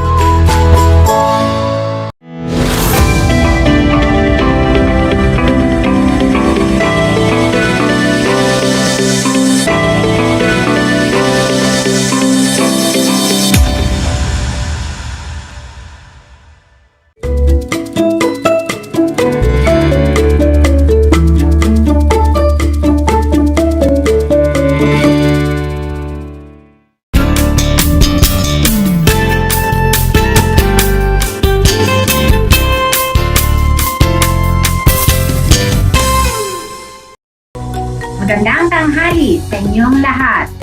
Magandang tanghali rin lalong-lalo na sa mga mag-aaral na nasa ikalimang baitang na kasalukuyang nakikinig sa ating himpilan. Welcome sa Aral TarlakHenyo sa RTV Channel 26. Sumasahim papawid sa DZTC Radyo Pilipino Tarlac. Ako si Teacher Mary Jean, ang inyong teacher broadcaster na makakasama ninyo sa ating talakayan sa loob ng 25 minuto. At syempre, kung gusto ninyong makibahagi sa ating talakayan ngayong tanghali, maaari kayong mag-text sa aking cellphone number na 0950-283-6359. Ulitin ko, 0950-283-6359. O kaya ay mag-send ng message sa aking Facebook account na naka-flash sa inyong mga screen. Hihintayin ko ang inyong mga katanungan at kasagutan, mga bata. Mga bata, kumain na ba kayo ng tanghalian o di kaya ng inyong mga merienda sa oras na ito? Kung oo ang inyong sagot, ako ay nagagalak dahil kakailanganin ninyo ito upang higit na maunawaan ang ating aralin at masagutan ng tama ang mga katanungan maya-maya. Sa araling ito ay inyong matututunan ang pagbibigay ng iba't ibang uri ng pangungusap sa pagkilatis ng produkto. Bago tayo magsimula sa mga gawain para sa oras na ito, atin munang isaisip at isagawa ang ating class rules. Mangyari lang na, una, ihanda ang inyong mga learners activity sheet na bigay ng inyong mga guro sa inyong paaralan. Pangalawa, syempre, huwag din ninyong kakalimutan ang inyong mga papel at panulat. At siguraduhin kayo ay nasa komportabling lugar at iwasan ang anumang bagay na makakapinsala sa inyong pag-aaral. Handa na ba ang inyong mga kagamitan? Sa palagay ko, handa na ang lahat. Ituon na ang inyong pansin sa pakikinig.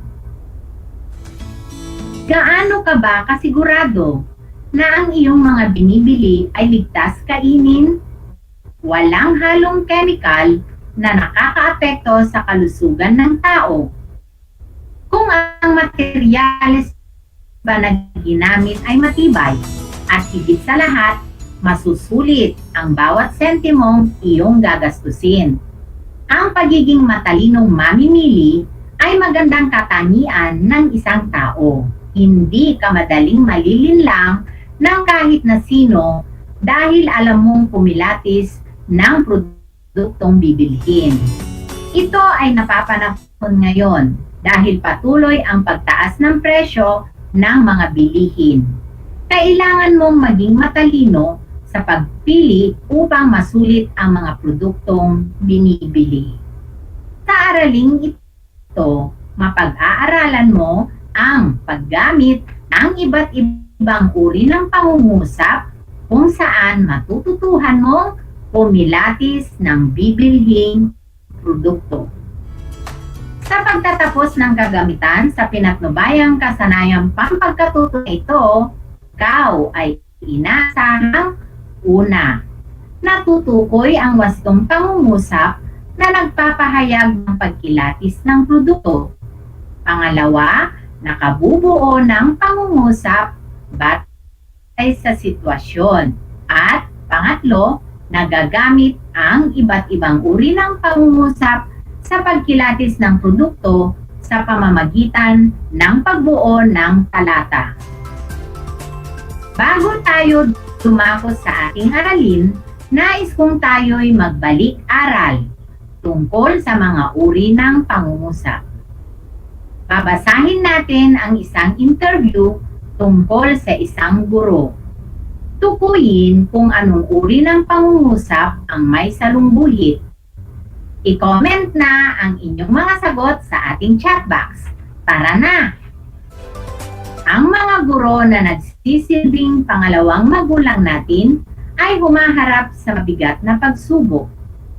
Paano kaya nakayanan ni Binibining Morales ang pagsubok sa gitna ng pandemya, tunghayan ang isang panayam sa kanya. Magandang umaga po, Binibining Morales. Maaari ko po ba kayong ma-interview? Opo naman. Halika, tuloy po kayo. Maaari ko po bang malaman kung tungkol saan iyan? Ito po ay tungkol sa kinakaharap ng mga guro sa gitna ng pandemya. Ano-ano po ang mga ginagawa ninyong preparasyon upang matagumpay na maibigay ang sapat na edukasyon para sa mga bata?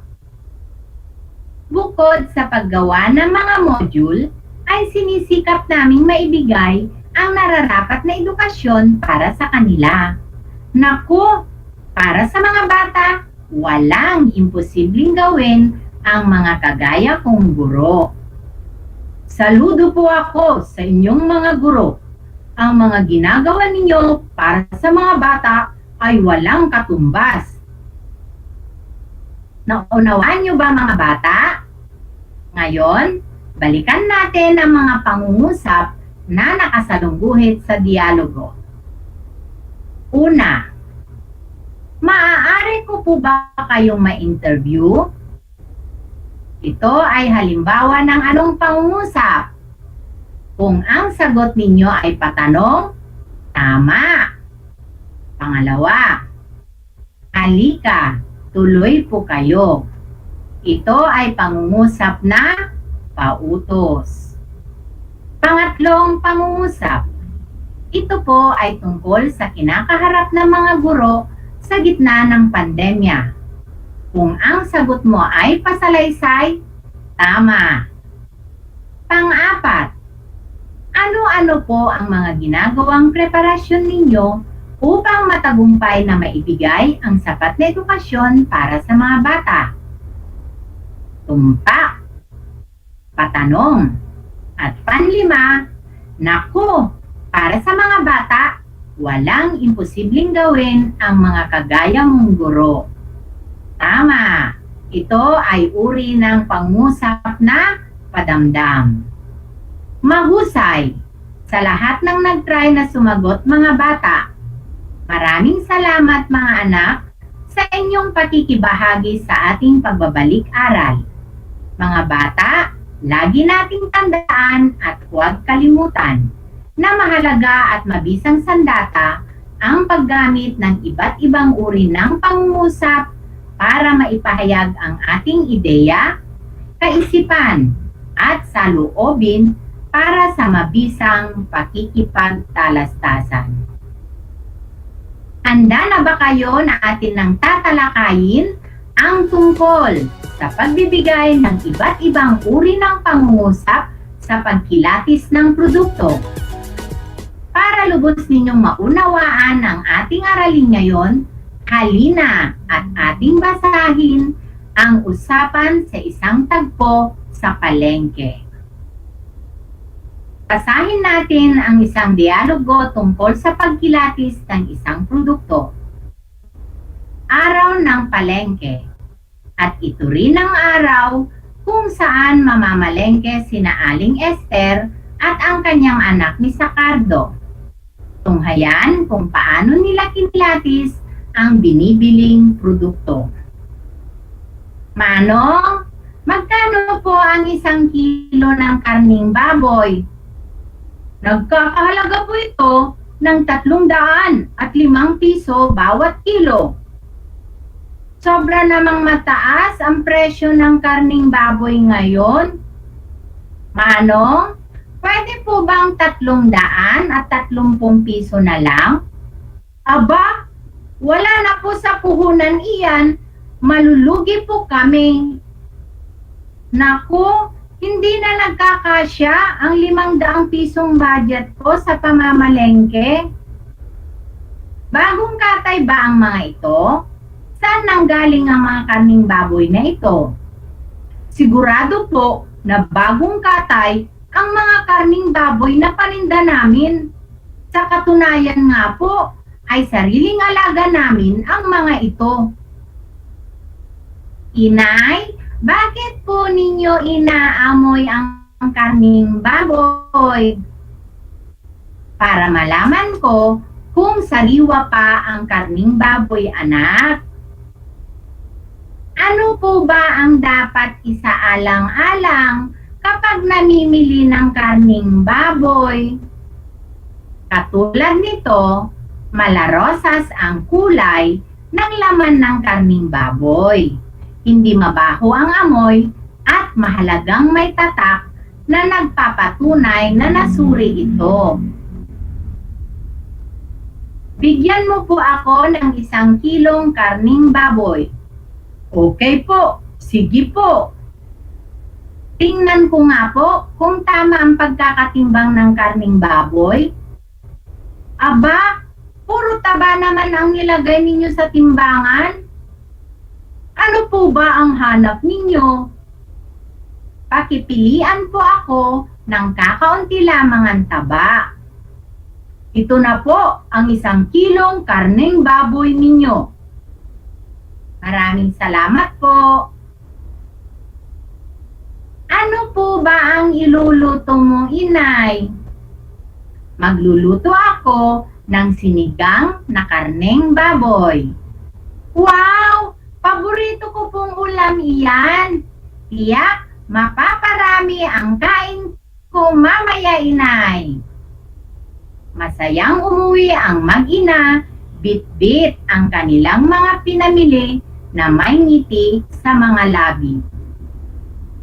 Naunawaan niyo ba ang ating binasa, mga bata? Kung gayon, halina at ating sagutan ang mga tanong tungkol dito. I-comment lang ang inyong mga kasagutan. Unang tanong, ano ang binili ng mag-ina sa palengke? Tama, karneng baboy ang binili ng mag-ina sa palengke. Pangalawang tanong, paano nila kinilatis ang kanilang binili? Mahusay, inalam nila kung ito ba ay sariwa, saan galing, at kung tama ang timbang. Pangatlong tanong, bakit kaya humihingi ng tawad si Aling Esther? Magaling! Ang paghingi ng tawad o bawas sa presyo ay nakakatulong para sa mabisang pagbabudget. Pang-apat, ano kaya ang maaaring gawin ni Aling Esther upang mapagkasya niya ang kanyang pera? Tama, mga bata! Gaya ng ginagawa ng inyong mga nanay, dapat bilhin lamang ang mga bagay na kailangan para mapagkasya ang nakalaang pera. Panlimang tanong, sa iyong palagay, bakit mahalagang suriin ang mga produktong binibili ninyo? Mahusay. Mahalaga ang pagsuri o pagkilatis sa mga produktong ating binibili para sa ating kaligtasan at kalusugan. Higit sa lahat, para sulit ang presyo na ating ibinabayad. Ako ay nagagalak dahil nakilala na ninyo ang mga uri ng pangungusap. Natutunan ninyo ang kahalagahan ng pagkilatis sa mga produktong ating binibili. Ngayon, basahin natin ang mga sumusunod na pangungusap mula sa usapan sa dialogo. Tukuyin kung anong uri ng pangungusap ito. Ayusin ang mga nagulong letra upang mabuo ang salita. I-comment na ang mga wastong kasagutan sa ating chat box. Una, bakit hindi mabaho ang amoy at mahalagang may tatak na nagpapatunay na nasuri ito? Ulitin ko, unang bilang, hindi mabaho ang amoy at mahalagang may tatak na nagpapatunay na nasuri ito.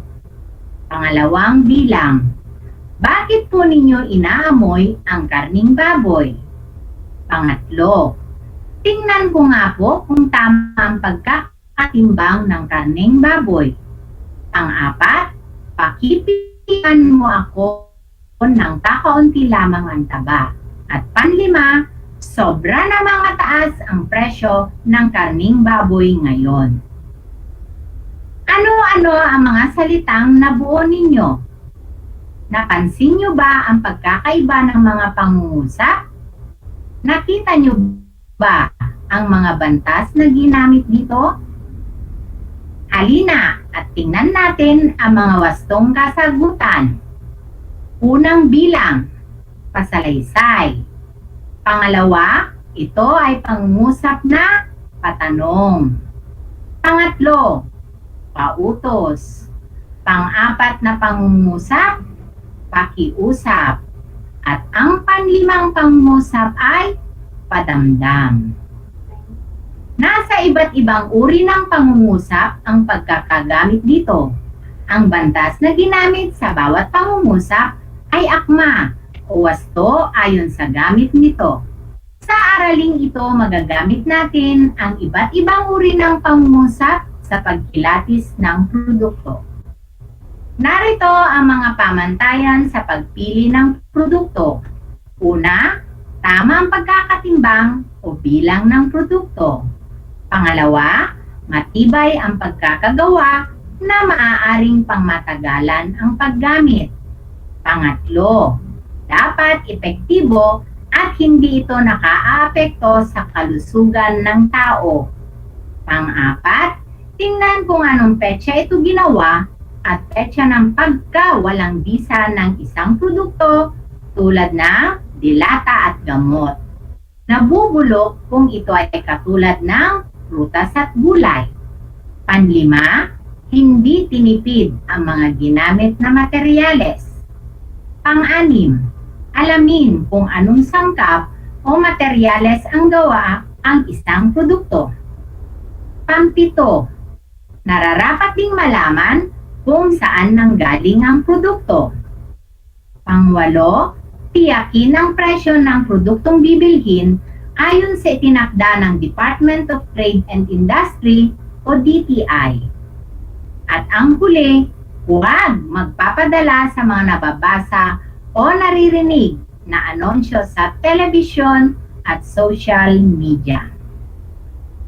Tandaan, tayo ay makatitipid, magiging ligtas at hindi madadaya ng kahit na sino man kung may kaalaman tayo sa pagpili ng produktong bibilhin. Upang mas lumawak pa ang iyong kaalaman sa araling ito, narito ang mga gawaing susubok sa iyong napag-aralan. Inaasahan ko na marami kayong natutunan sa ating aralin at handang-handa na para sa mga sumusunod na gawain. Simulan na!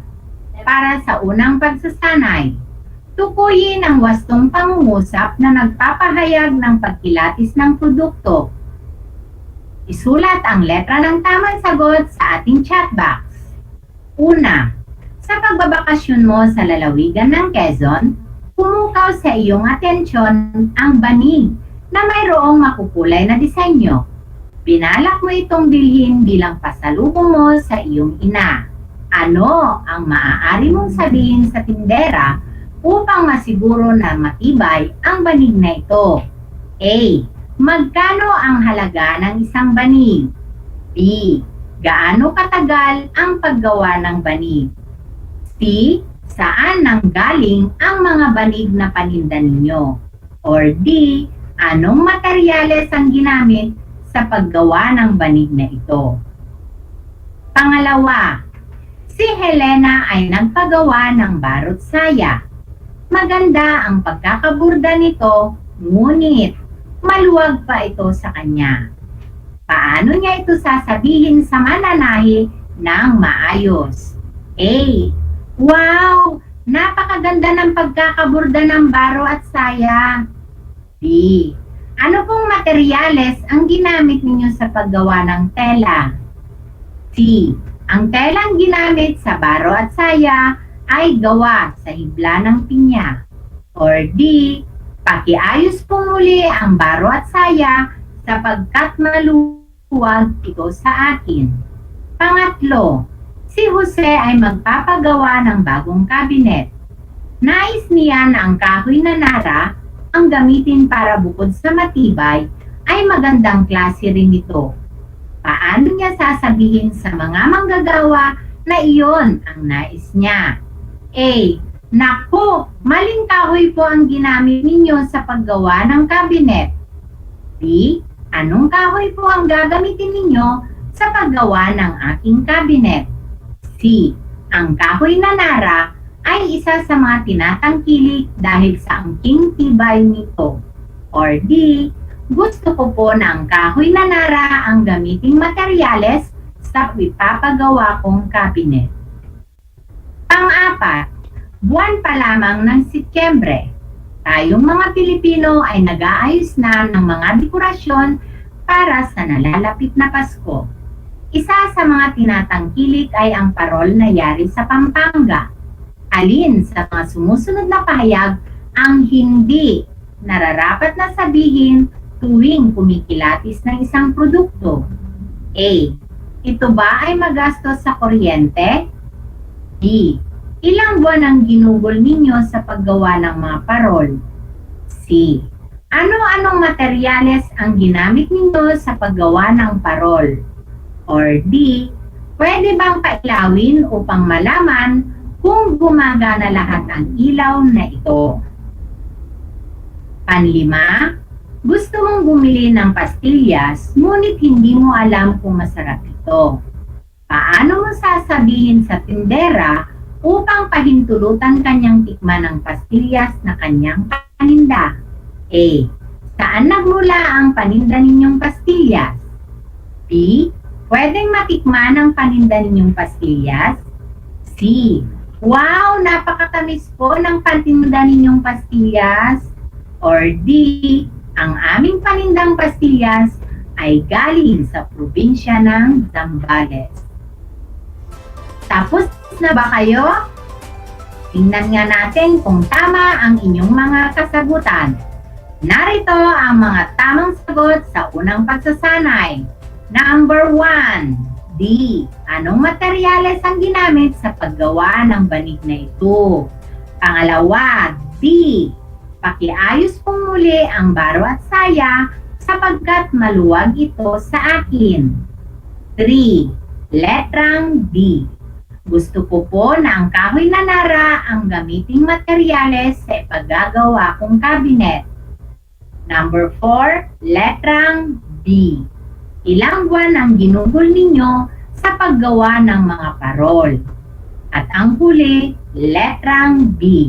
Pwedeng matikman ang paninda ninyong pastillas? Nakuha nyo ba lahat ng wastong sagot, mga bata? Kung oo, napakahusay. Binabati ko kayo. Ngayon naman, ang pagsasanay 2 ay ipapasa sa inyong guro. Maaari kayong magpatulong sa mga magulang o nakatatandang kasama ninyo sa bahay. Dudugtungan lamang ninyo ang mga talata ng wastong uri ng pangungusap na bubuo sa diwa nito. Masdang mabuti ang larawan. Kilala ang lalawigan ng Zambales sa pagkakaroon ng matatamis na mangga. Sa katunayan ay tinagurian itong may pinakamagandang uri ng mangga. Kung sakaling makarating ka sa lalawigan ng Zambales at nais mong bumili ng ipinagmamalaking produkto nila, paano mo kaya ito kikilatisin? Magbibigay kayo ng 3 pasalaysay. Sunod, mapapadali rin ang pagpili kung ikaw ay marunong magtanong, ano ang maaari mong itanong, at kung ikaw ay tumitingin ng magandang klase ng mangga. 3 patanong naman.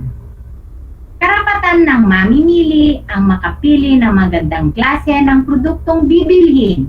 Maaari kang makiusap kung ano ang nais mong kunin na klase ng mangga. So dito magbibigay ng 3 pakiusap o pautos.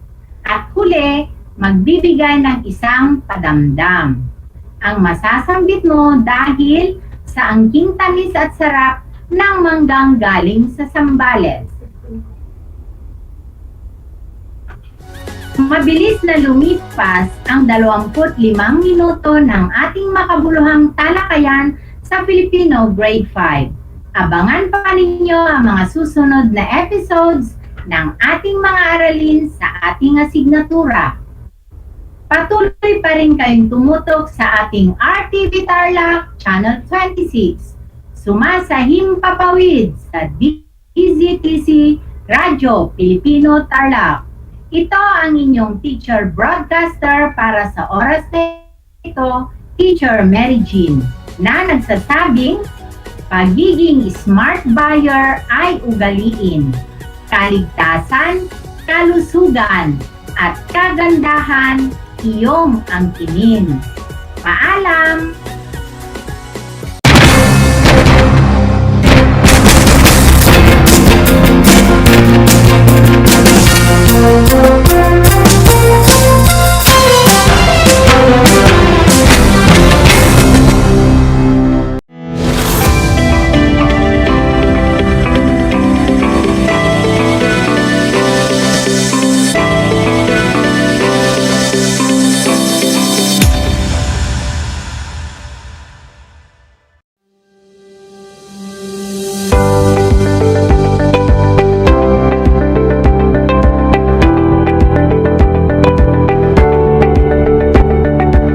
Mapagpalang araw sa inyong lahat, mga magulang at mag-aaral ng ika-10 baitang.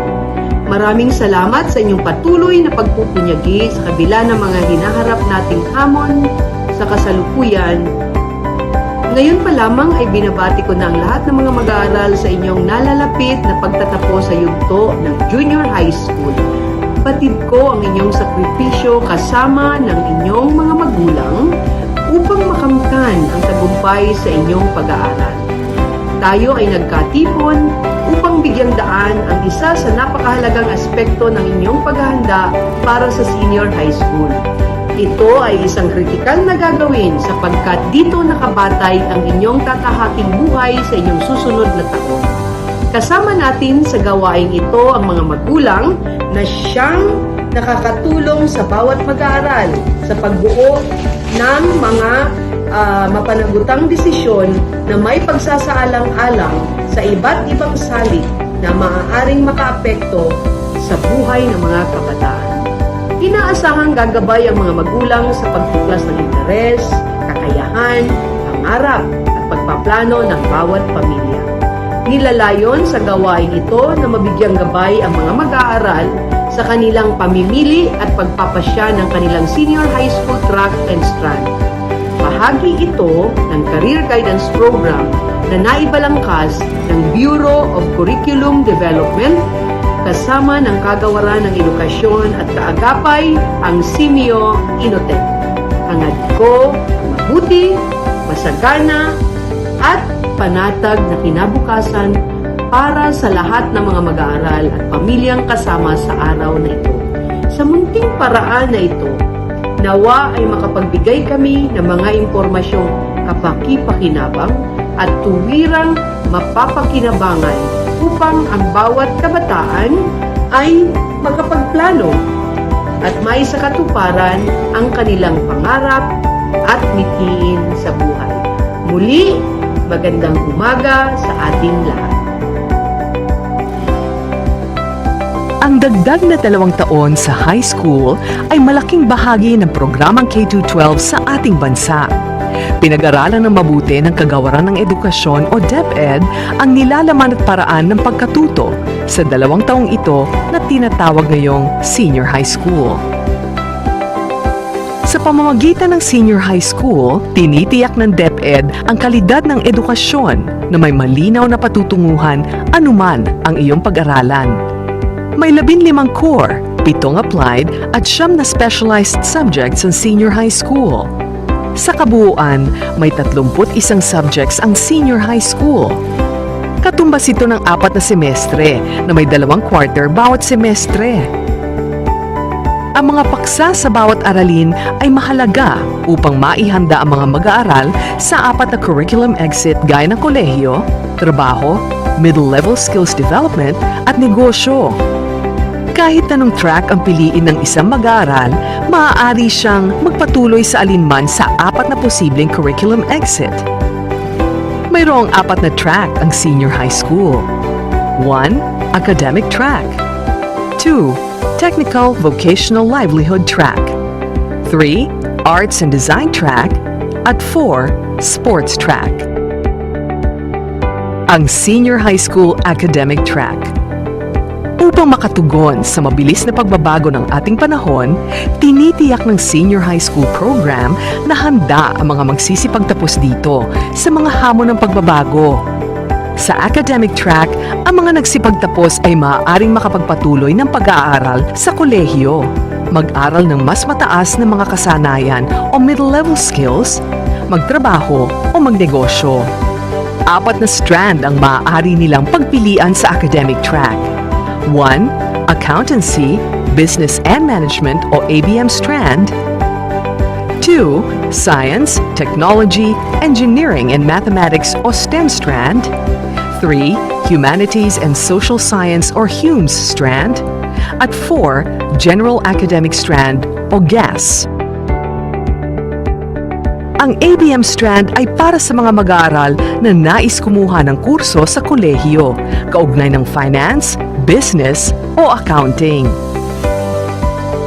Ang STEM strand ay para naman sa mga mag-aaral na may kakayahan o interes sa science, technology, engineering, at mathematics.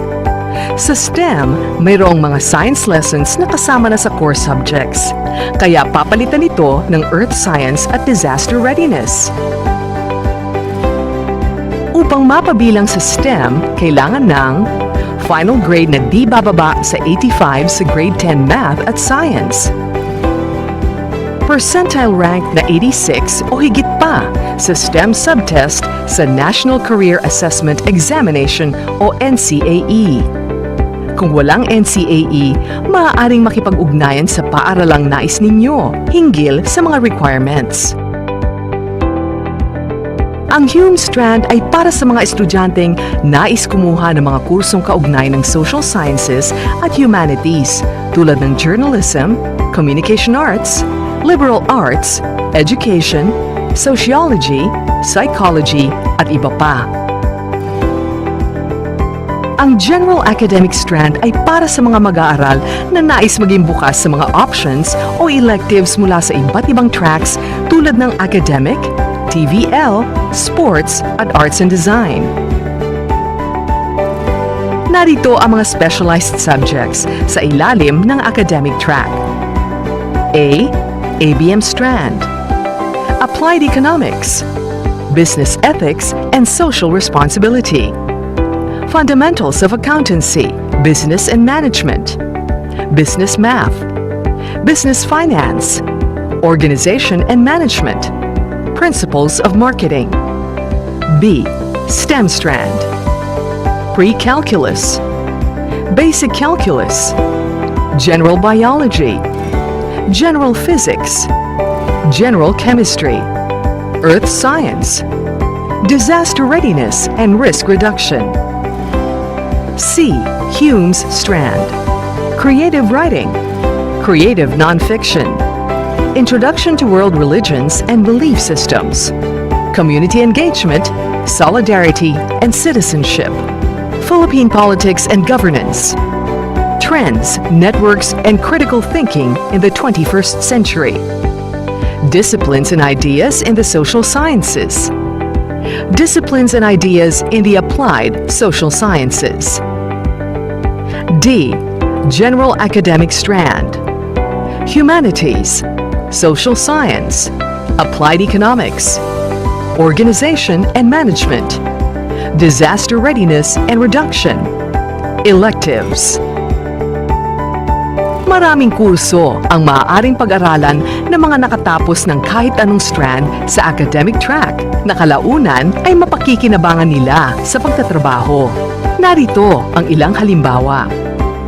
Ang mga mag-aaral na nakapagtapos ng ABM strand ay maaaring pumili ng kurso sa kolehiyo na kaugnay sa trabaho ng isang accountant, bookkeeper, market analyst, entrepreneur, financial advisor, business agent, manager, product and service innovator, portfolio manager, advertiser, o bank teller. Ang mga mag-aaral na nakatapos ng STEM strand ay maaaring pumili ng kurso sa kolehiyo na kaugnay sa trabaho ng isang engineer, medical professional, professor, instructor o teacher, architect, product designer, scientist, veterinarian, dentist, chemist, physicist, pharmacist, graphic designer, at automobile designer. Ang mga mag-aaral na nakapagtapos ng Hume Strand ay maaaring pumili ng kurso sa kolehiyo na kaugnay sa trabaho ng isang teacher, instructor o professor, education specialist, guidance counselor, lawyer, writer o author, psychologist, social worker, public servant, journalist, film director, social entrepreneur o influencer.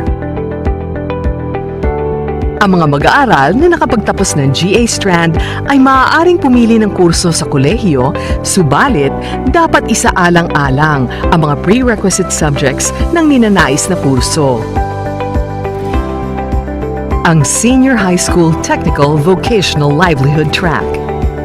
Layon ng Technical Vocational Livelihood o TVL track na magkaroon ang mga mag-aaral ng mga kasanayang akma sa makabagong panahon at tulad ng mga iba pang mga senior high school tracks, ang mga magsisipagtapos ay maaaring magpatuloy sa mas mataas na mga kasanayan, mag-aral sa kolehiyo at magkaroon ng hanap buhay o negosyo. Ang mga specialized subjects sa TVL ay batay sa mga pamantayan ng Technical Education Skills and Development Authority at sinumahan ng mga konsepto sa pagnenegosyo. Malaking bahagi rin ang paghahasa ng kasanayan sa mga teknolohiya. Mayroong 4 na strands sa TVL. 1. Industrial Arts. 2. Agriculture and Fishery Arts. 3. Home Economics. At 4, Information and Communication Technology. Lahat ng specialization sa TVL ay may katumbas na National Certification o NC. Bukod sa academic at applied subjects, ang mga mag-aaral sa TVL ay kailangang sumailalim sa 640 oras na specialized subjects at hindi bababa sa 80 oras na work immersion base sa kasunduan ng paaralan at ng partner institution.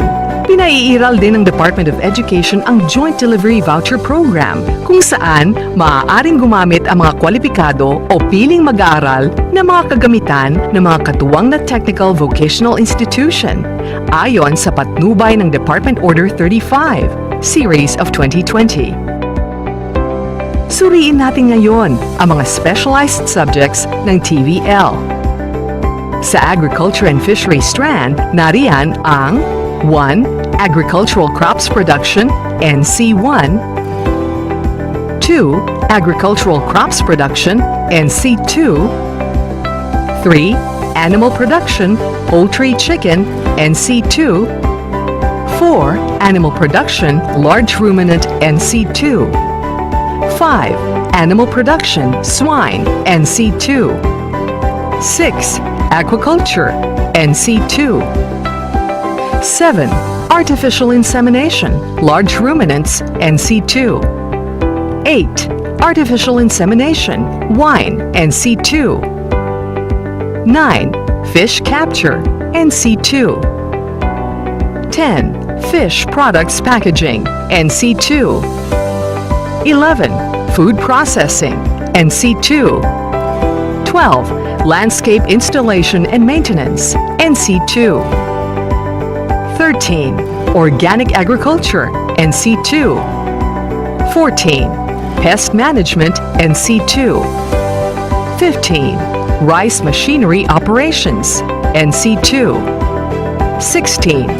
Rubber Processing, NC2. 17. Slaughtering Operation, NC2. 18.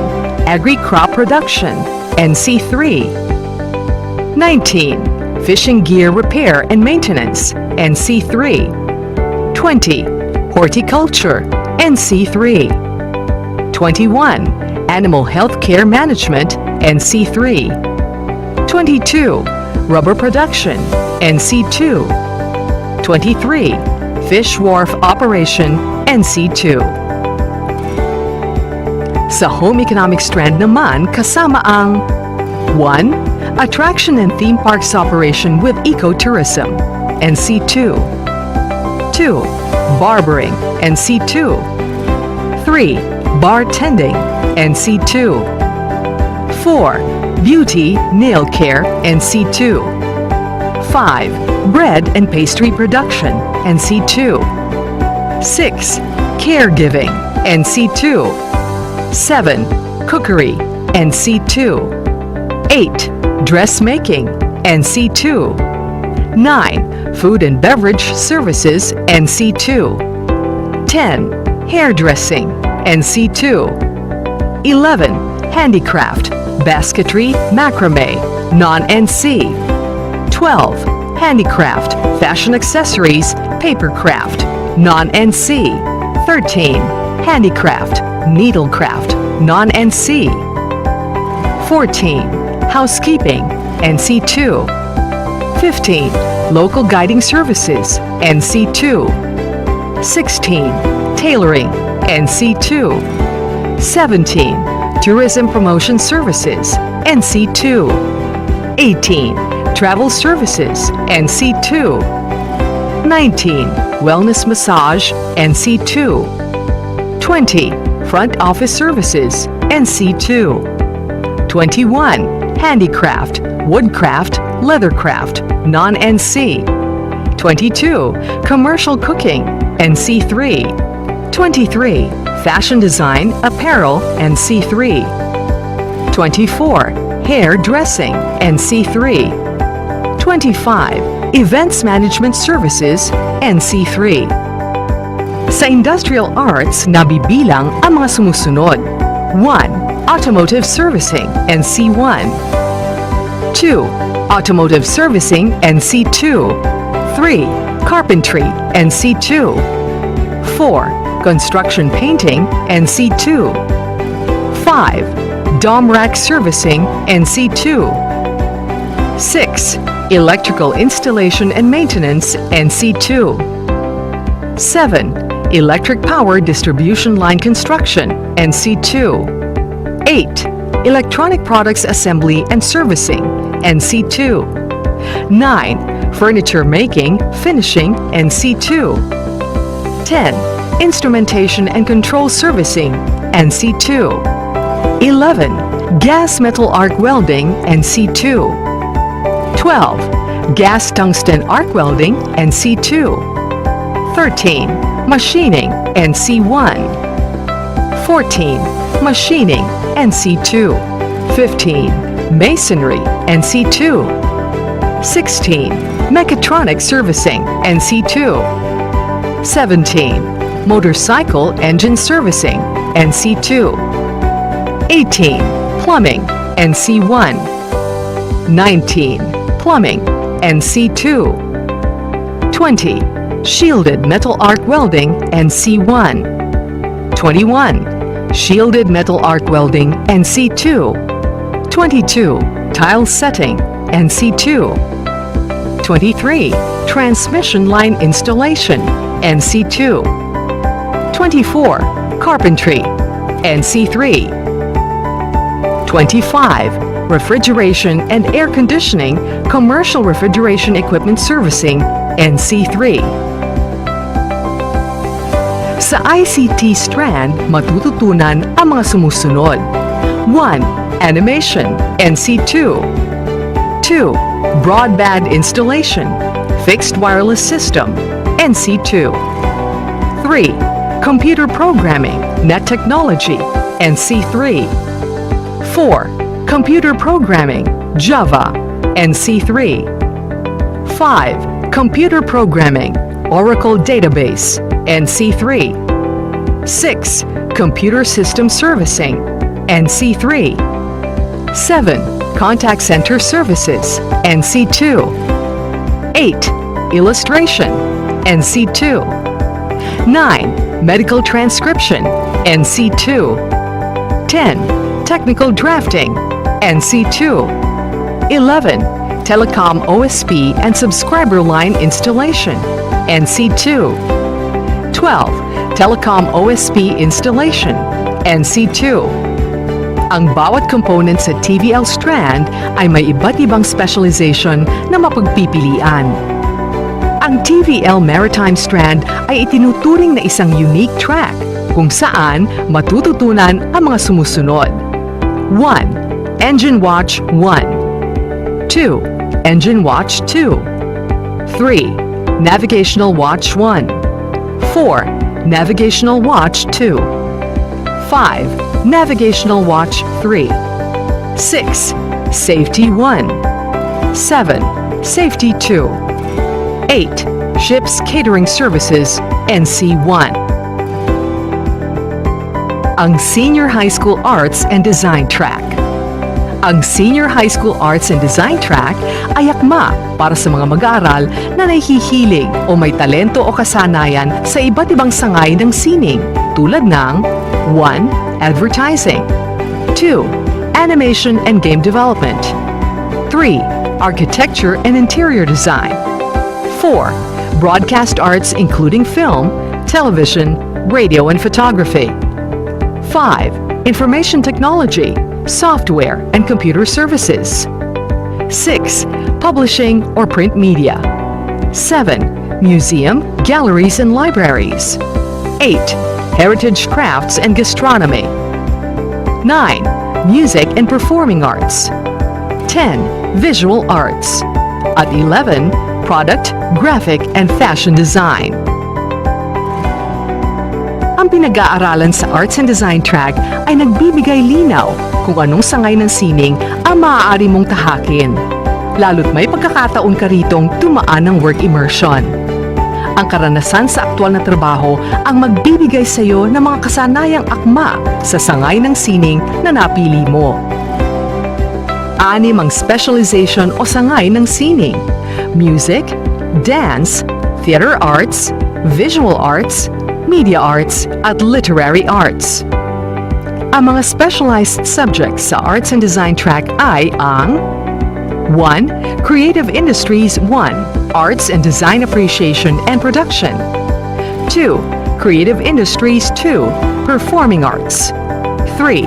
Physical and Personal Development in the Arts 4. Developing Filipino Identity in the Arts 5. Integrating the elements and principles of organization in the arts 6. Leadership and management in the different arts fields. Pagkatapos ng 6 na subject na ito, pipili ang mag-aaral ng isang larangan kung saan siya maaaring mag-work immersion. Tumatagal ito ng 160 oras. Sa dulo nito, maaari siyang gumawa ng exhibit o palabas na magpapakita ng kanyang natutunan sa napiling sangay ng sining.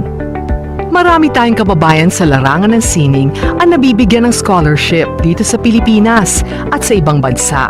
Patunay ito ng ating talento, kaya't marami ring nabibigyan ng trabaho sa larangang ito. Ang mga trabahong nakalinya sa Arts and Design Track ay ang mga sumusunod. Sa musika, 1. Sound Effects Editor 2. Casting Agent 3. Talent Agent 4. Voice Actor 5. Music Coach o Instructor 6. Music Professor 7. Music Therapist 8. Opera Singer 9. Events Performer 10. Disc Jockey 11. Amateur or Professional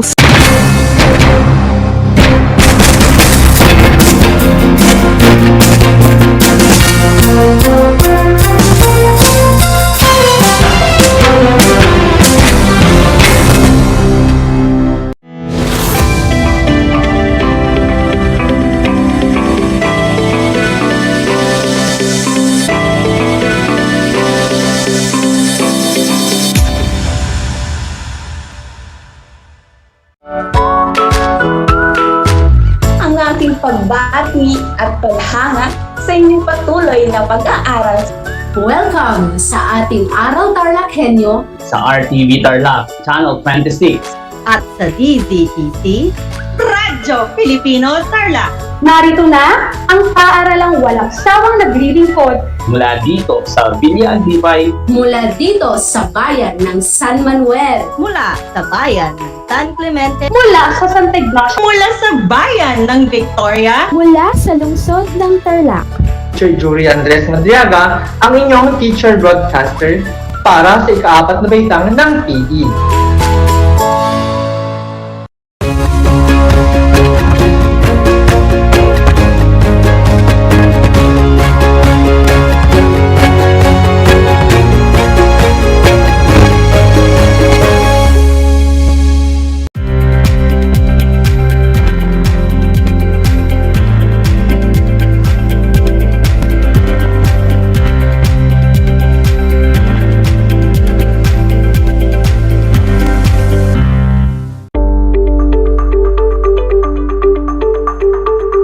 Sa pagnanais na mapigilan ng ating pamahalaan ang pagdami ng bilang ng mga kaso ng COVID-19, binuo ang One Hospital Command Center o OHCC upang mas mabilis na matugunan ang medikal na pangangailangan ng ating mga kababayan. Bukas ang OHCC 24 oras araw-araw. Tumawag lamang sa mga hotline nito sa 0919-977-3333 o 0915-777-7777 o 02-886-50500. Maaari ring i-download ang Pure Force Citizens app sa Android o iOS upang mabilis na matugunan ang sinumang nangangailangan. Layon din ng OHCC na maiwasang mapuno ang kapasidad ng bawat ospital. Kaya't kung ikaw ay kinakailangang tumawag sa OHCC, mabibigyan ka ng libreng preliminary consultation.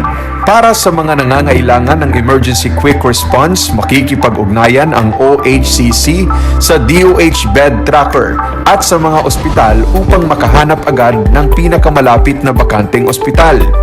Ang transportasyon o ambulansya naman ng ospital na inirefer ng OHCC sa pasyente ang siyang susundo sa bahay nito. Kaya't kapag ikaw ay nakakaranas ng anumang sintomas ng COVID-19 o nangangailangan ng agarang tulong medikal, tumawag lamang sa OHCC at handa silang tumulong sa lahat ng oras.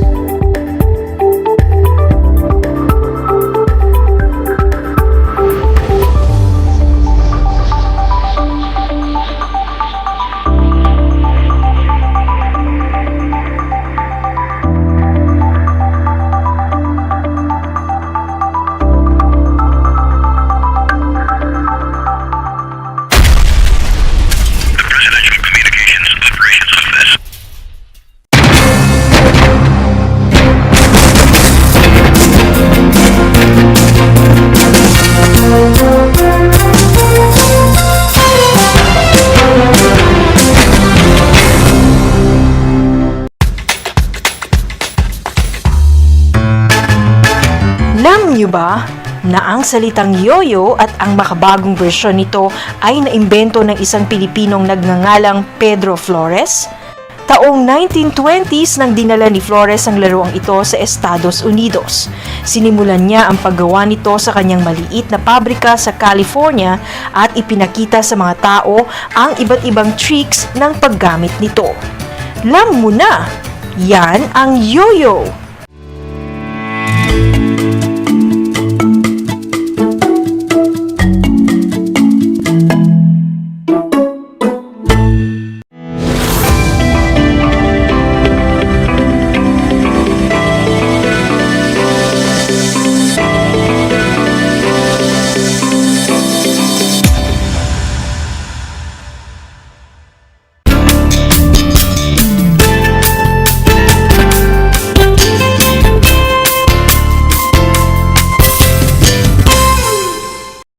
Welcome sa ating Project Shine Aral TarlakHenyo ng SDO Tarlac Province na kasalukuyang napapanood dito sa RTV Tarlac Channel 26 at Converge Air Cable 100 at sa bayang napapakinggan sa 8 to 8 a.m. DZTC Radio Pilipino Tarlac. Magandang buhay, mabuting tao. Kamusta mga giliw kong tagapakinig? ang aking pagbati at paghanga sa inyong pagpapahalaga sa edukasyon at pagpupursiging matapos ito ng nagtatagumpay sa kabila ng hamon ng pandemya. Ako ang inyong guro sa edukasyon sa pagpapakatao, Baitang 8, Ginang Maylin Tagata, sumasayang papawid dito sa bayan ng Pura Tarlac na sasamahan sa Most Essential Learning Competencies na nakikilala ang mga uri, sanhi at epekto ng mga umiiral na karahasan sa paaralan. Natitiyak kong handang-handa ng mga anak sa ating bagong aralin sa araw na ito. Maging alerto at listo sa anumang impormasyong magbibigay sa atin ng inspirasyon, pag-asa at aral sa buhay na makatutulong sa pagiging mabuting tao. Makikita sa inyong screen mga anak ang larawan ng learners materials na ating gagamitin sa ating talakayan sa edukasyon sa pagpapakatao, Baitang 8. Mangyaring buksan ito sa pahina 381 hanggang 384. Ngayong araw ang ating tatalakayin ay ang uri ng mga umiiral na karahasan sa paaralan.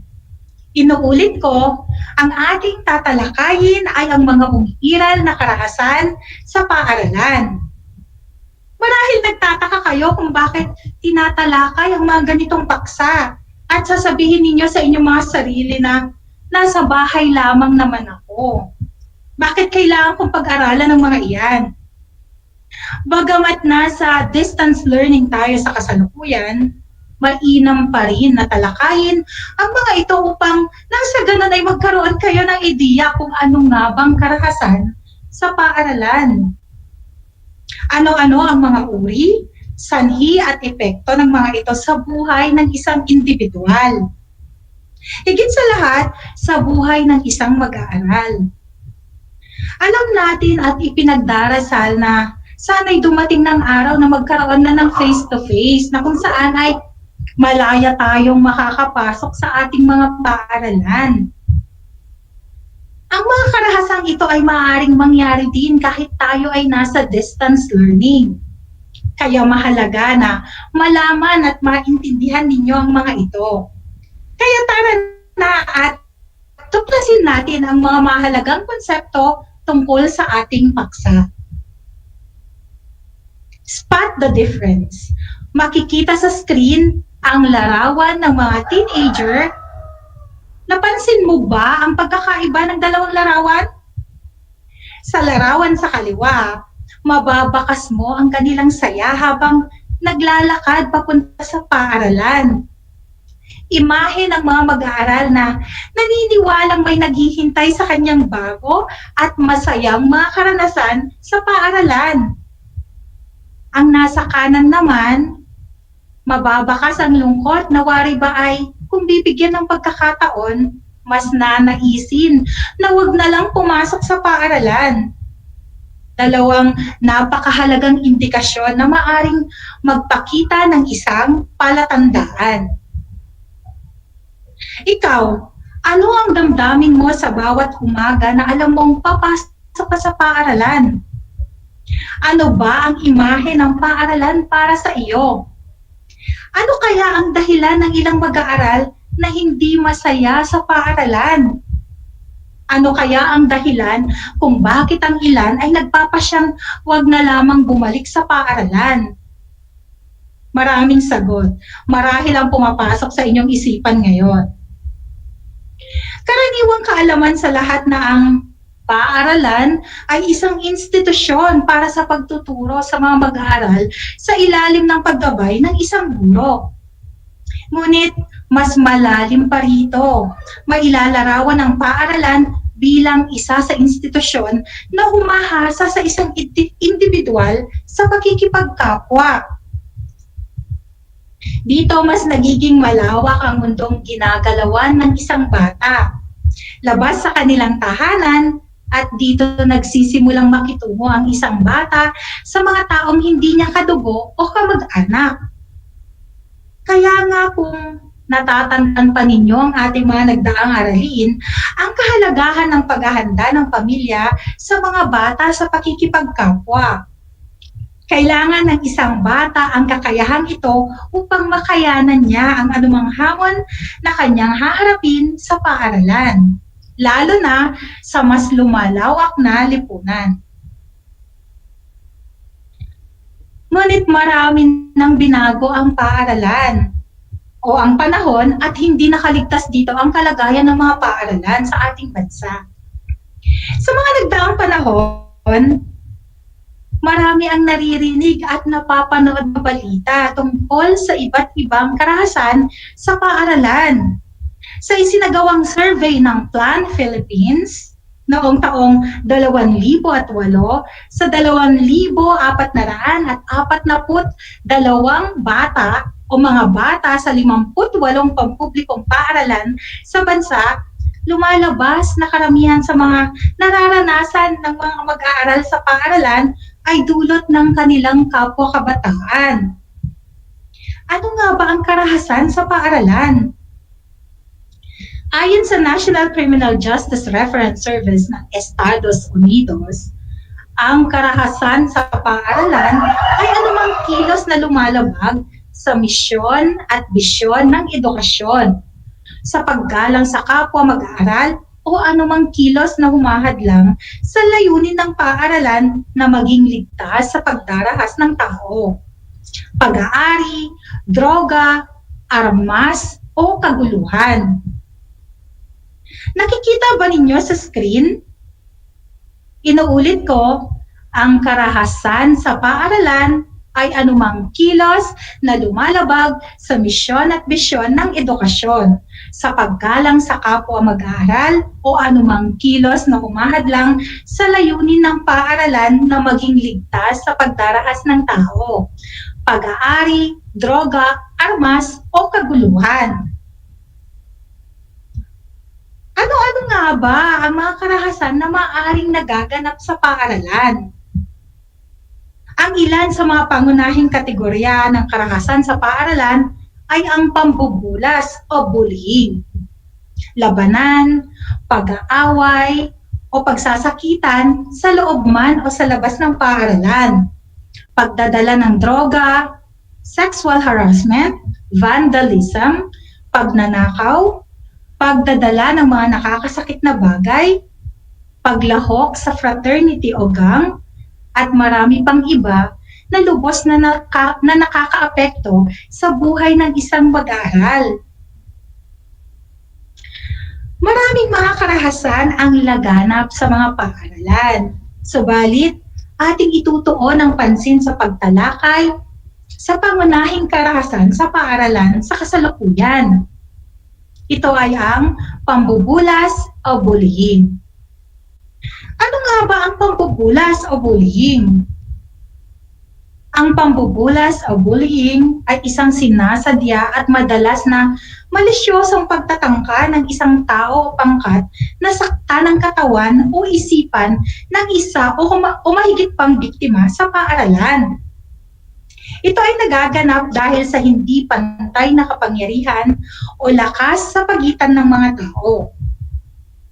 Ang mga batang nambubulas ay ginagamit ang kanyang kapangyarihan na nakahihigit sa kanyang binubulas, pisikal na lakas, pagkakaroon ng kaalaman sa mga nakakahiyang impormasyon tungkol sa binubulas o kaya naman ay popularidad upang kontrolin o magdulot ng panganib sa kapwa. Matatawag lamang na pambubulas kung ito ay isasagawa ng paulit-ulit o may potensyal na maulit sa takdang panahon. Ang pambubulas ay hindi palagi ang marahas o palaging marahas. Sa katunayan, mas malalim ang sugat na iniiwan ng pambubulas na hindi marahas. Upang mas maging madaling unawain ito, ating tatalakayin ang tatlong uri ng pambubulas. Una, pasalitang pambubulas ay ang pagsasalita o pagsusulat ng masasamang salita laban sa isang tao. Kasama rito ang pangangantyaw, pangungutya, panunukso, panlalait, pang-aasar, paninigaw, pagmumura, pang-iinsulto, pagpapahiya sa iyo sa harap ng maraming tao, at iba pa. Sa nabanggit na pag-aaral ng Plan Philippines, ang pangungutya at panunukso ang pinakapangunahin na nararanasan ng mga mag-aaral sa paaralan. Kaya't sa maagang yugto ng pag-aaral ng mga bata sa paaralan ay nararanasan na nila ang kutyain at tuksoin, bunga ng iba't ibang kadahilanan. 50% sa mga mag-aaral na nasa una hanggang ikatlong baitang, 67% sa ika-4 hanggang ika-6 na baitang, 65% sa mga nasa high school ang mayroong ganitong karanasan. Hindi ito marahas, ngunit nakakaalarma ang maaaring maidulot nito sa mga batang madalas nakakaranas nito. Ang ikalawang uri ng pambubulas ay ang sosyal o relasyonal na pambubulas. Ito ay may layuning sirain ang reputasyon at ang pagkikipag-ugnayan sa ibang tao. Kasama rito ang hindi pagtanggap sa isang tao o sadyang pag-iwan sa kanya sa maraming pagkakataon. Paghihikayat sa mga ibang mag-aaral na huwag makipagkaibigan sa isang partikular na individual o pangkat. Pagkakalat ng tsismis, pagpapahiya sa isang tao sa gitna ng nakararami at iba pa. Ang ikatlo ay ang pisikal na pambubulas. Ito ay ang pisikal na pananakit sa isang individual o pangkat at paninira ng kanyang mga pag-aari. Kasama rito ang panununtok, paninipa, pananampal, pangumurot, o ang biglaang pag-alis ng upuan habang nakatalikod upang matumba ang nakaupo.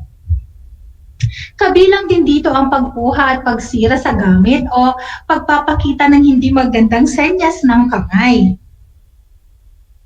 Ngayon ay uulitin ko ang 3 uri ng pambubulas. Una ay ang pasalitang pambubulas, gaya ng pangangantyaw, pangungutya, panunukso, panlalait, pang-aasar, paninigaw, pagmumura, pang-iinsulto at pagpapahiya sa iyo sa harap ng maraming tao. Ang ikalawa ay ang sosyal o relasyonal na pambubulas na may layuning sirain ang reputasyon at ang pakikipag-ugnayan sa ibang tao. Kasama rito ang hindi pagtanggap sa isang tao o sadyang pag-iwan sa kanya sa maraming pagkakataon at panghihikayat sa ibang mag-aaral na huwag makipagkaibigan sa isang partikular na individual o pangkat.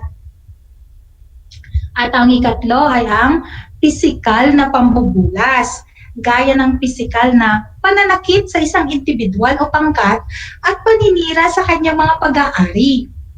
Kasama dito ang panununtok, paninipa, pangumurot, o biglaang pag-alis ng upuan habang nakatalikod upang matumba ang nakaupo.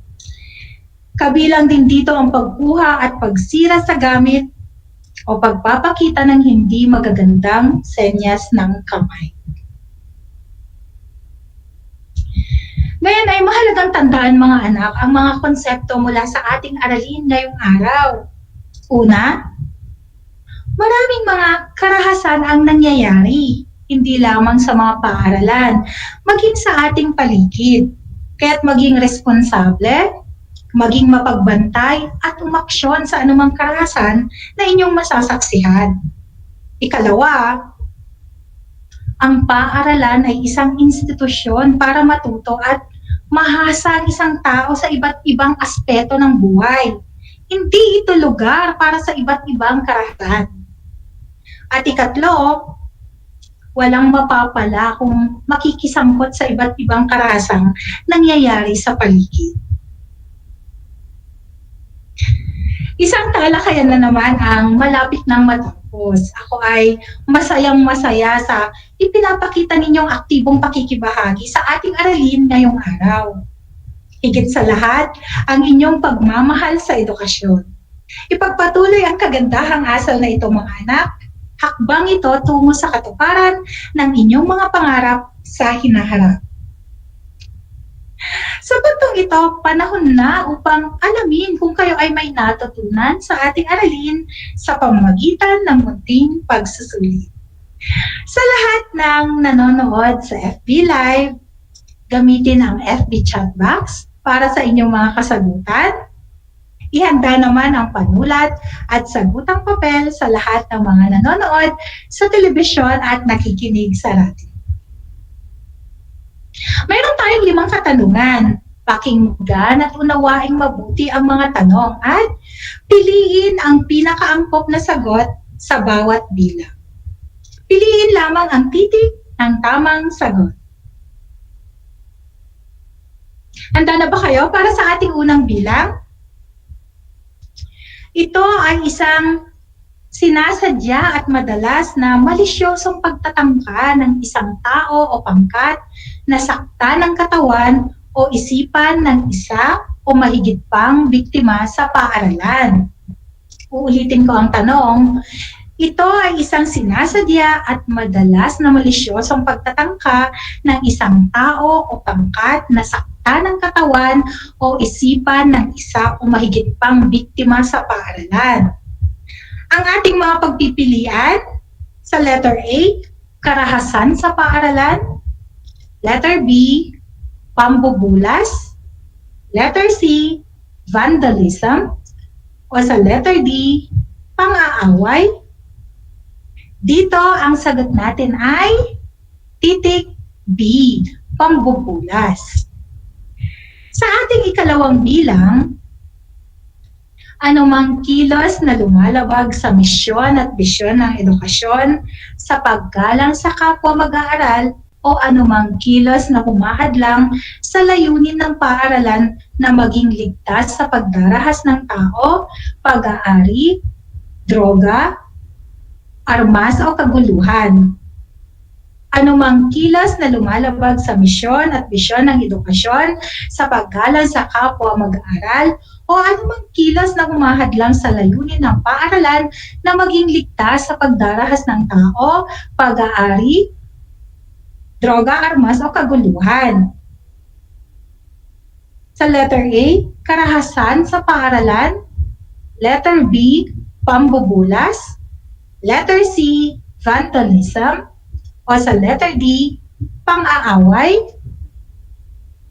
Ang ating tamang sagot ay letter A, karahasan sa paaralan. Sa ikatlo, uri ito ng pambubulas sa paraang pagsasalita o pagsusulat ng masasamang salita laban sa isang tao. Uri ito ng pambubulas sa paraang pagsasalita o pagsusulat ng masasamang salita laban sa isang tao. Sa letter A, sosyal o relasyonal na pambubulas. Letter B, physical na pambubulas. Letter C, mental na pambubulas. O letter D, pasalitang pambubulas. Ang sagot natin dito ay titik D, pasalitang pambubulas. Sa ating ikaapat na bilang, ito ay ang pisikal na pananakit sa isang individual o pangkat at paninira ng kanyang mga pag-aari. Ito ay ang pisikal na pananakit sa isang individual o pangkat at paninira ng kanyang mga pag-aari. Sa letter A, sosyal o relasyonal na pambubulas. Letter B, pisikal na pambubulas. Letter C, mental na pambubulas. O sa letter D, pasalitang pambubulas. Ang sagot natin dito ay titik B, pisikal na pambubulas.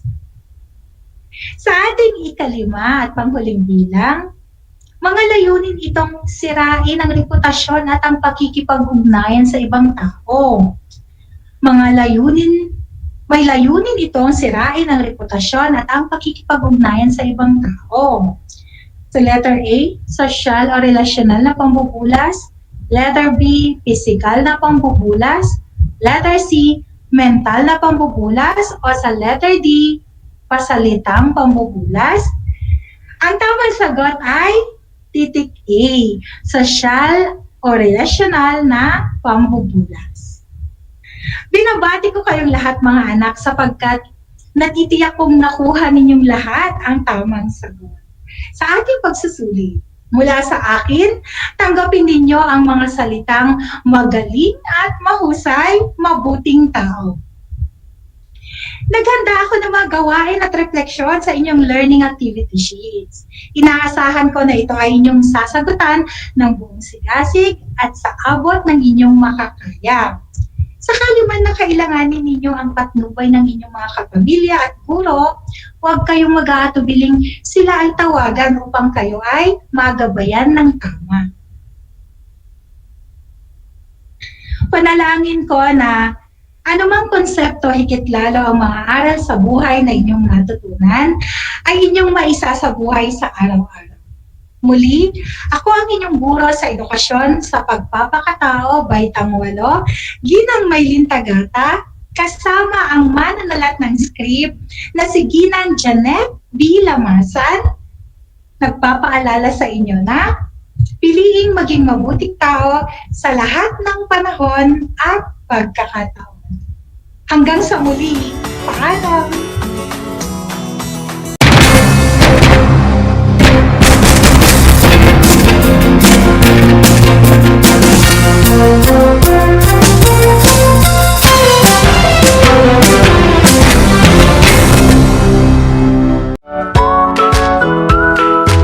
How are you today? Hello, everyone. Hello, learners of Tarlac. Good morning, Math Talino Grade 4 learners! Welcome to Aral TarlakHenyo Here on RTV Tarlac Channel 26.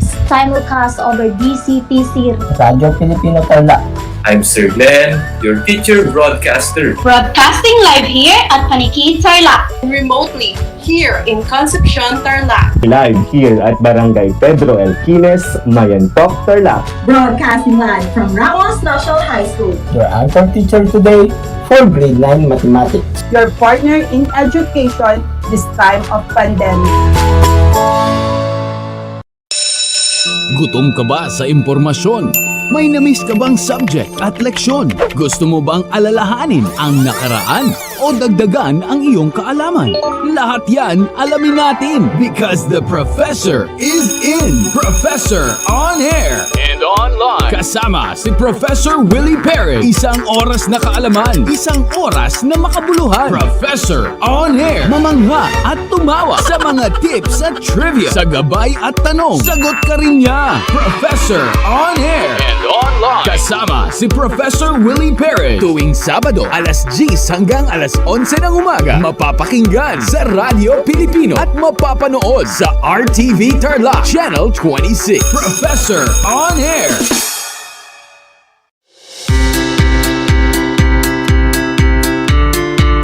Upang matugunan ang mga kinakaharap na pagsubok ng mga guro at mag-aaral sa gitna ng kasalukuyang pandemya, nagsanib tulong sina Congressman Charlie Cojuangco ng unang distrito ng Tarlac, DEPED Region 3 Regional Director Dr. May B. Eclar at Tarlac Schools Division Superintendent Dr. Ronaldo Pozon para sa isang napapanahong proyekto na tinaguriang Project Shine, Aral TarlakHenyo.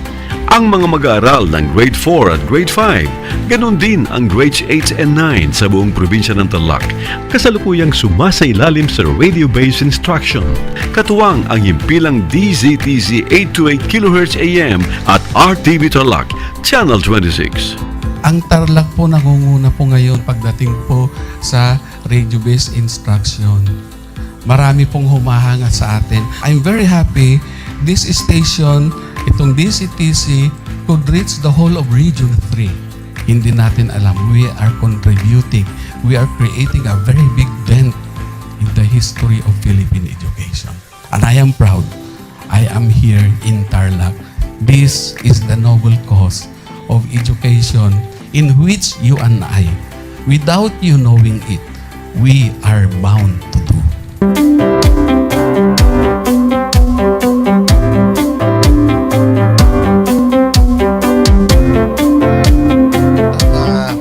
Project natin na Project Shine is a natural consequence dahil sa nangyari sa buong mundo. Let's continue to work together.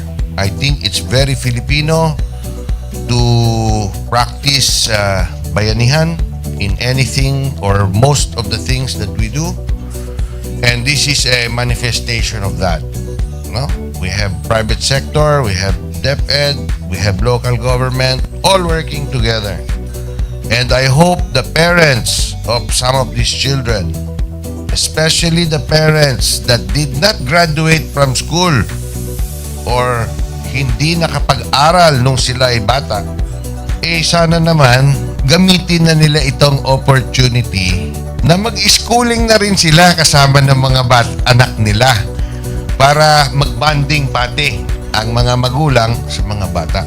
I look at this as doing God's work. Diba? So if you do God's work, it feels right. It's righteous. It's for good, not for evil.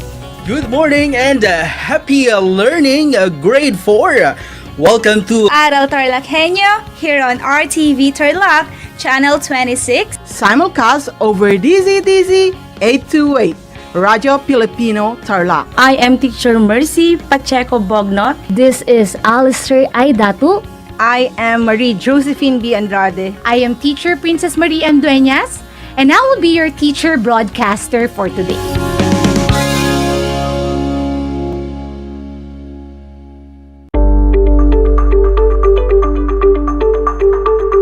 Sa pagnanais na mapigilan ng ating pamahalaan ang pagdami ng bilang ng mga kaso ng COVID-19, binuo ang One Hospital Command Center o OHCC upang mas mabilis na matugunan ang medikal na pangangailangan ng ating mga kababayan.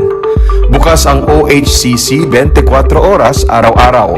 Tumawag lamang sa mga hotline nito sa 0919-977-3333 o 0915-777-7777 o 02-886-50500. Maaari ring i-download ang Pure Force Citizens app sa Android o iOS upang mabilis na matugunan ang sinumang nangangailangan.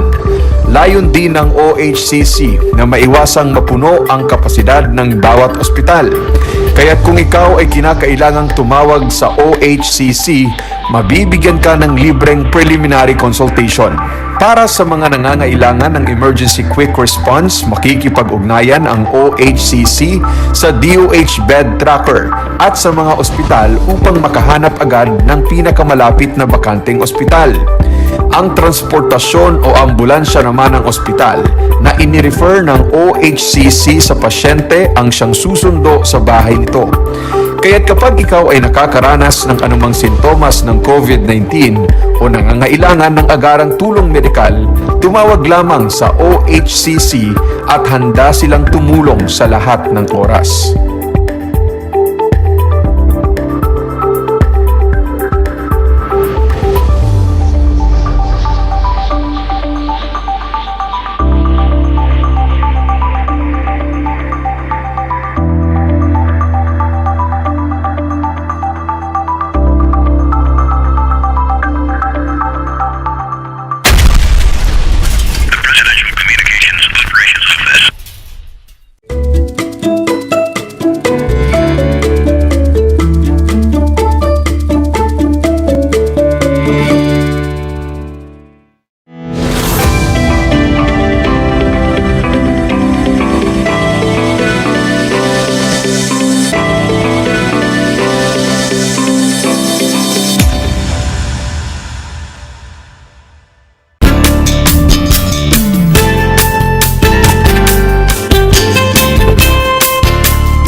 Good afternoon, young environmentalists.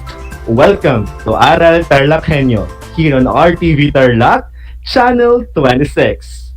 simulcast over DZTZ 828 Radyo Pilipino Tarlac and is also live on Cave Converge Cable TV Channel 100.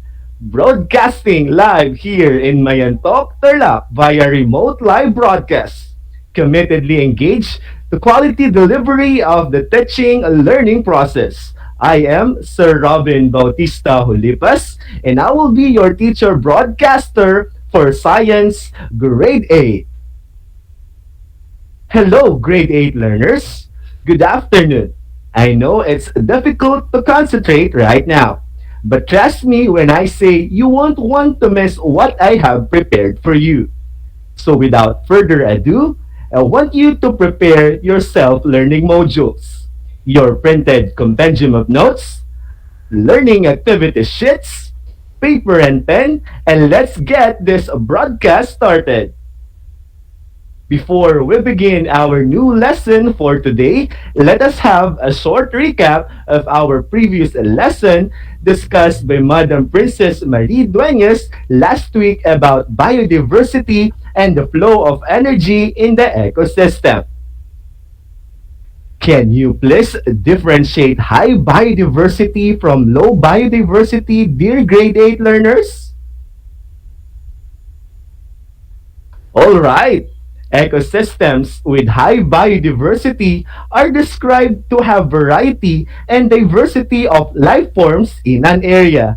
Thus, high biodiversity increases stability of an ecosystem and contributes to the health of the biosphere, while low biodiversity is an area with lesser number of organisms. Remember, grade 8, that the biodiversity found in your community are what you need to live and survive. As students, start right by taking seriously your learning and understanding of your community, the biodiversity, the organisms' importance to, and interaction with each other. Use them wisely and conserve biodiversity. It is only when you understand all this, then you will realize that you cannot afford to lose any of this. You and your future will be affected. What we can do today will save tomorrow. Very good, grade 8 learners. Let us all be agents of change.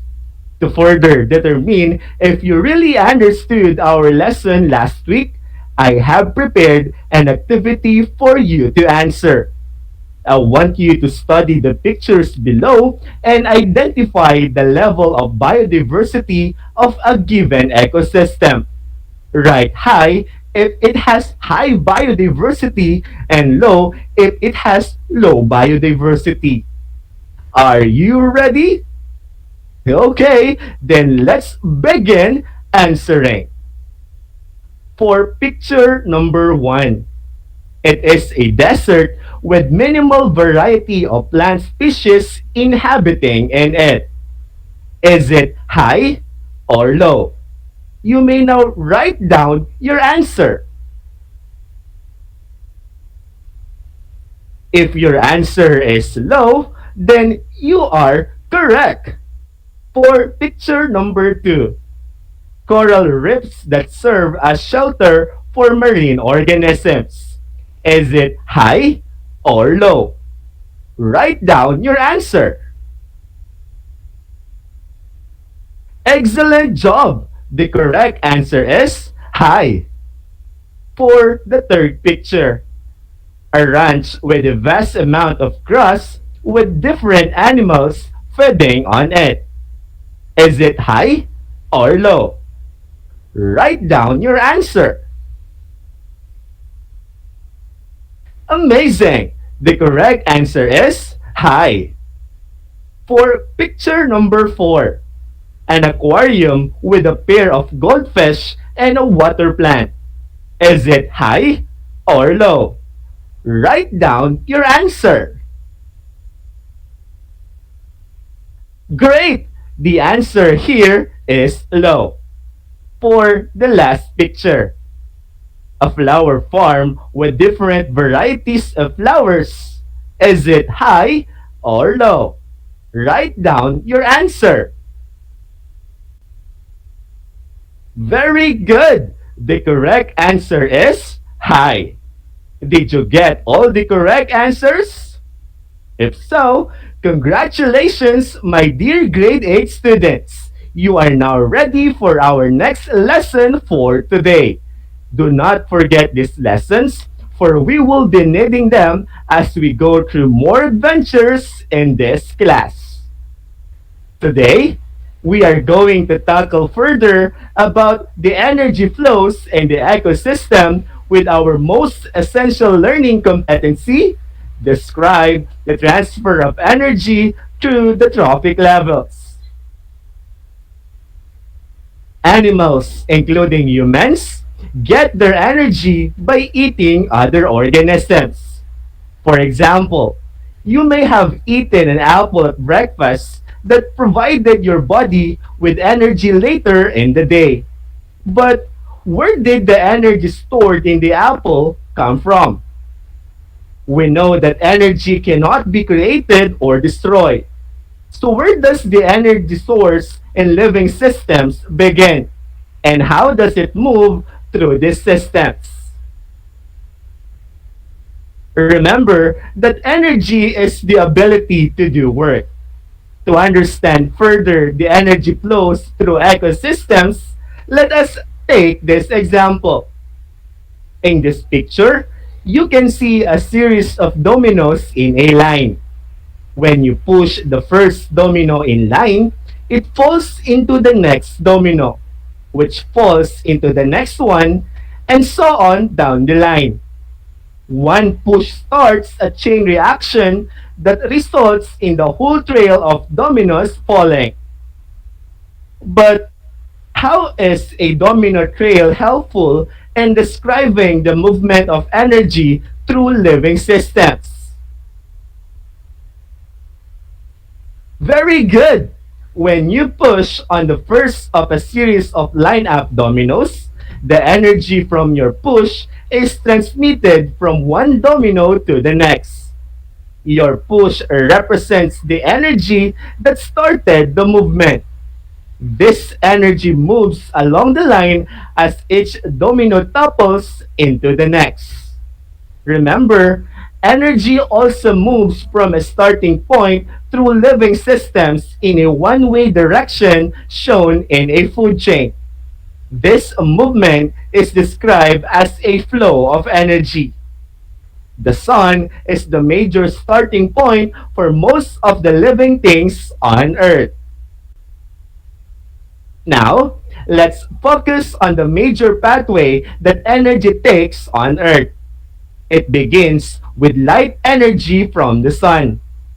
Green plants convert solar energy into chemical energy using photosynthesis. Chemical energy refers to the bonds between atoms in molecules like glucose. During photosynthesis, green plants use energy from the sun to convert carbon dioxide and water into sugar molecules. Photosynthetic organisms are known as producers because of their role in this type of energy conversion. Producers use energy from the sun to make their own food. This food is simply a source of energy that organisms can store for later use. Each organism on Earth must take in energy from its environment to stay alive. The cells of all living things need constant inputs of energy so they can carry out the metabolic functions necessary to remain alive, grow, and reproduce. Producers provide a source of chemical energy for organisms that eat them. The organisms that use plants as a source of food are known as herbivores. Organisms that eat or prey on herbivores are called carnivores. The diagram below shows the overall flow of energy through living things. At each step, the transfer of energy involves a loss of energy in the form of heat and body activities. For example, when you exercise, you get hot. The heat you feel in your body results from the energy transfers that happen when you move. When you sweat, your body expends energy to cool itself down. Energy may be lost in living systems as it flows through them. However, this energy is not lost completely from the universe. All energy within the universe can be accounted for at any time because it remains constant. Energy is never created and never destroyed. Energy is only converted from one form into another. As energy moves between living things, some energy in the form of heat is lost. This thermal energy escapes into the environment and is no longer useful to organisms, but it is not destroyed. A food chain shows how energy flows from one organism to another. In general, energy flows from the sun to producers and then to consumers. The path is linear as the energy present in one step is transferred to the next. You can find specific examples of this pathway in an ecosystem. For example, suppose you observe a grassland ecosystem. There you would see grass and scattered trees growing in a field. The grass and trees are producers that use sunlight to carry out photosynthesis. Grasshoppers are herbivores that live in grassland ecosystems. They get energy by eating grass and leaves. Another transfer of energy occurs when a frog preys on a grasshopper. Later, another energy transfer occurs when a snake captures and eats the frog. We can represent the path of energy flow in this scenario using the flow chart on your screen. A food chain is a specific path of energy transfer within an ecosystem. In this food chain, energy flows from the sun to grasshopper to grass to a grasshopper to a frog and to a snake. A food web represents the interconnected food chains within an ecosystem. There are many food chains in any given ecosystem. Any one organism often plays a role in several food chains. All of the food chains with their many interconnections in an ecosystem make up a food web. A portion of the food web for the grassland ecosystem discussed a while ago could be diagrammed as follows. The arrows in a food web indicate the direction of energy transfer. Within one food web are many food chains. For example, you can see in the food web on your screen that the mouse is part of 3 food chains. It eats plants and is eaten by cougars, owls, and snakes. Next concept that you need to know is the energy pyramid. It shows the distribution of energy within an ecosystem. So far, we have looked at ecosystems with an emphasis on the direction of energy flow. But what do we know about the amount of energy within an ecosystem? How is the amount of energy distributed? In order to answer these questions, we need to classify and define specific energy levels within an ecosystem. These levels are called trophic levels. Producers represent the first trophic level. Producers are sometimes also referred to as primary producers. Herbivores or primary consumers represent the second trophic level. Primary consumers feed on producers. Carnivores or secondary consumers represent the third trophic level. Secondary consumers feed on primary consumers.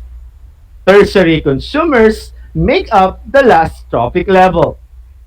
Tertiary consumers feed on secondary consumers.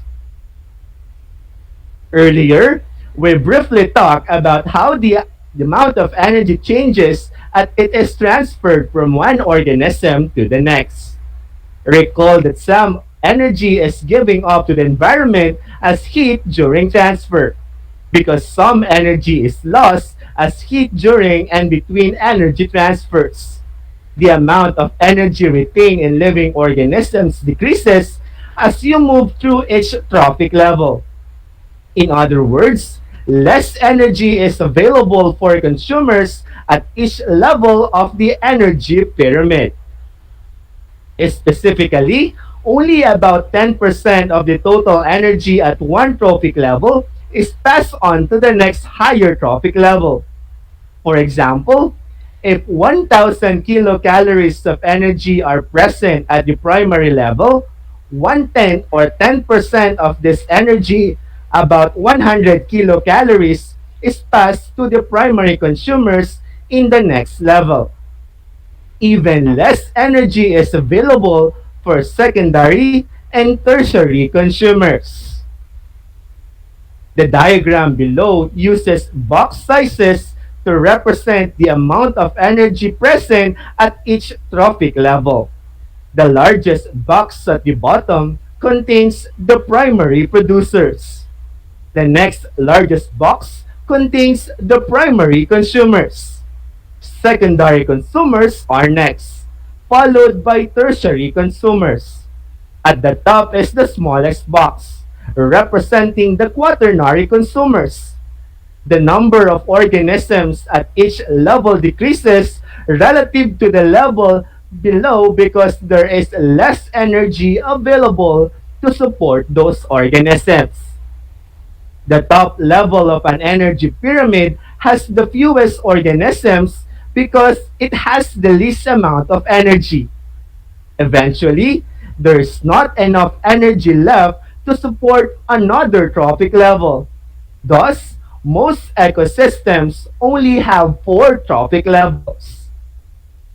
Altogether, the top boxes make up a pyramid called an energy pyramid. An energy pyramid represents both the distribution of energy and the direction of energy flows within an ecosystem.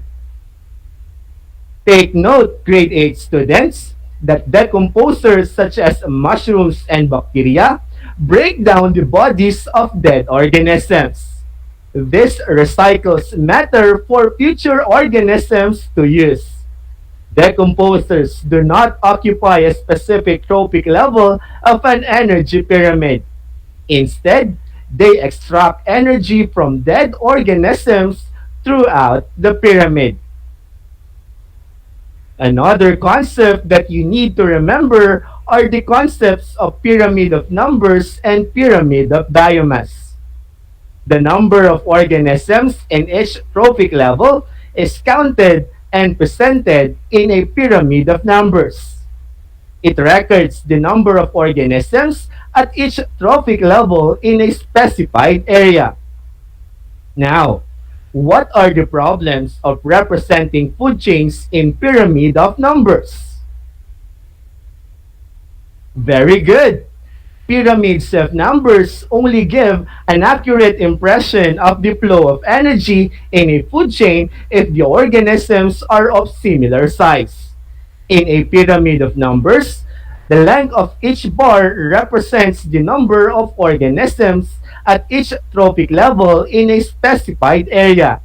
They do not take the organism size into account, so may not always resemble a pyramid. For example, if we only have one producer, which is one tree, then pyramid will look inverted, as a single tree cannot support many organisms. This food chain produces an unbalanced pyramid.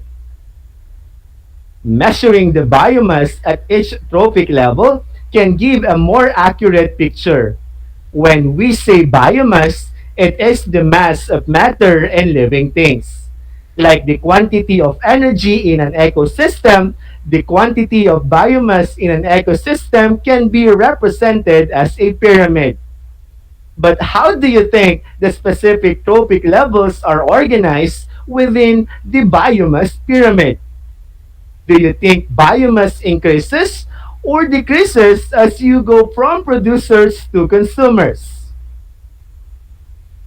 In a pyramid of biomass, the length of each bar represents the amount of organic matter or biomass at each trophic level in a specified area. At each trophic level, the amount of biomass and energy available is reduced, giving a pyramid shape. Higher trophic levels have less energy, so there are typically fewer species. At higher trophic levels, living forms of species appear to be larger. However, because of their smaller numbers, they produce less biomass. Time flies really fast, my dear grade 8 learners. It's time for the assessment. To test your knowledge about our lesson for today, all you have to do is to study and complete the following pyramid of biomass of a plant eater and a meat eater. Write your answers in your science activity notebook. Are you ready? Okay, let's begin answering. For question number 1, in both illustration, what is the producer? Again, in both illustration, what is the producer? What is your answer? Very good. The answer is corn. For item number 2, what type of consumer is the man in Pyramid A and in Pyramid B? You have 5 seconds. Very good.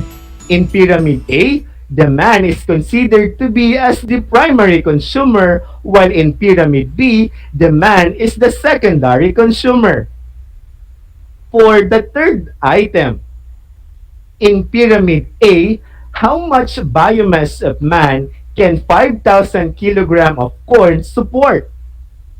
You have 5 seconds.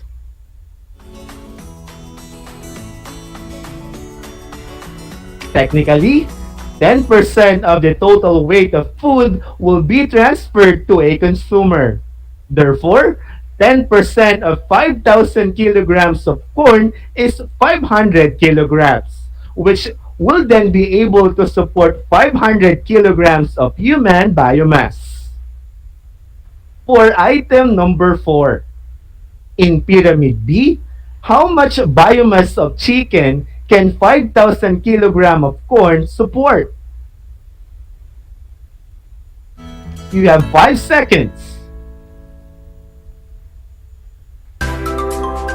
Very good.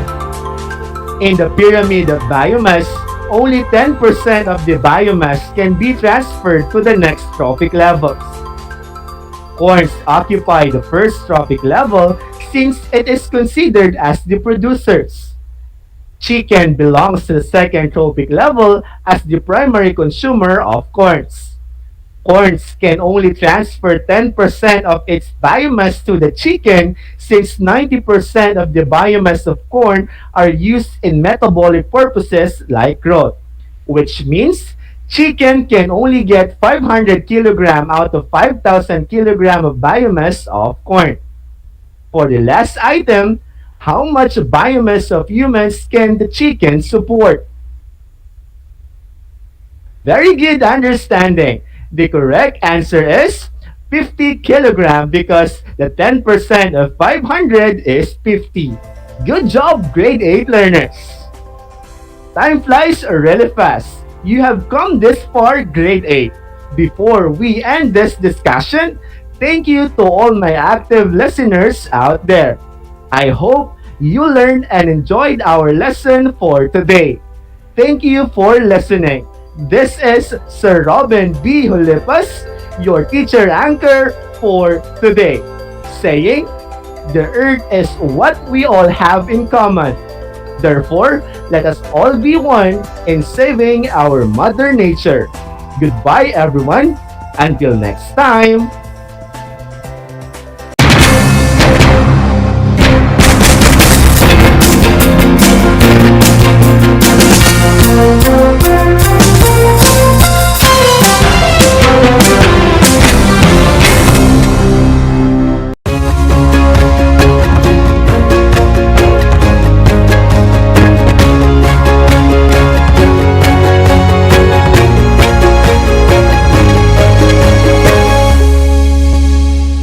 This is my story.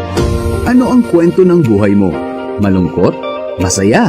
May kababalaghan? O puno ng aksyon? Ang bawat kwento ng kapwa nating Pilipino ay mahalaga. This is my story. Sama-sama nating ibahagi ito upang magbigay aral at inspirasyon sa ating lahat. This is my story. This is my story. Hosted by Mitch Desunia. Tuwing Sabado, alas 3 hanggang alas 4 ng hapon. Mapapakinggan dito sa Radyo Pilipino at mapapanood sa RTV Tarlac Channel 26. This is my story.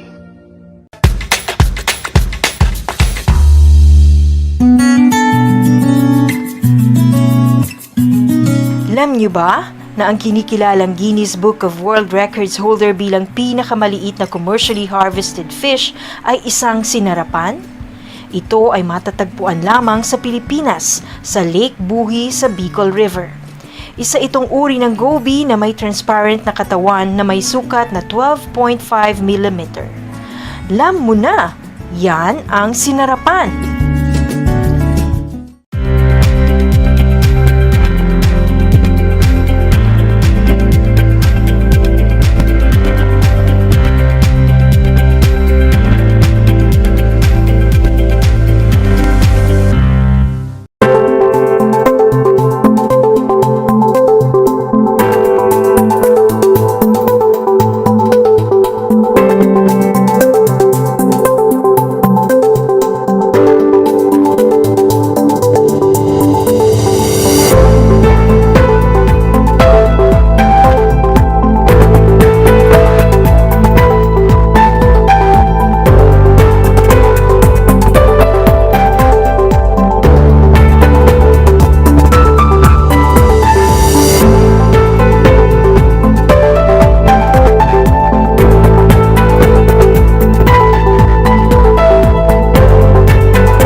Good afternoon. Welcome to Aral TarlakHenyo here on RTV Tarlac, Channel 26, simulcast over DCTC, Radio Filipino Tarlac.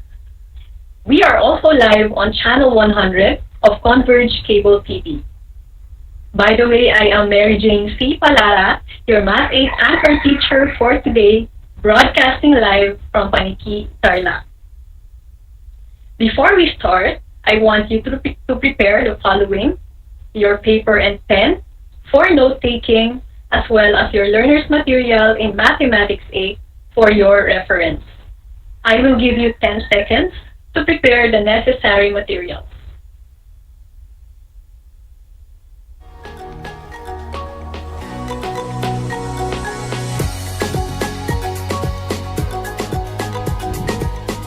Last time, you have learned about the occurrence of an outcome in an experiment with Ma'am Catherine Bravo. The concept you've learned with her discussion is useful in our discussion for today as we cover this most essential learning competency, that is, for you, dear students, to find the probability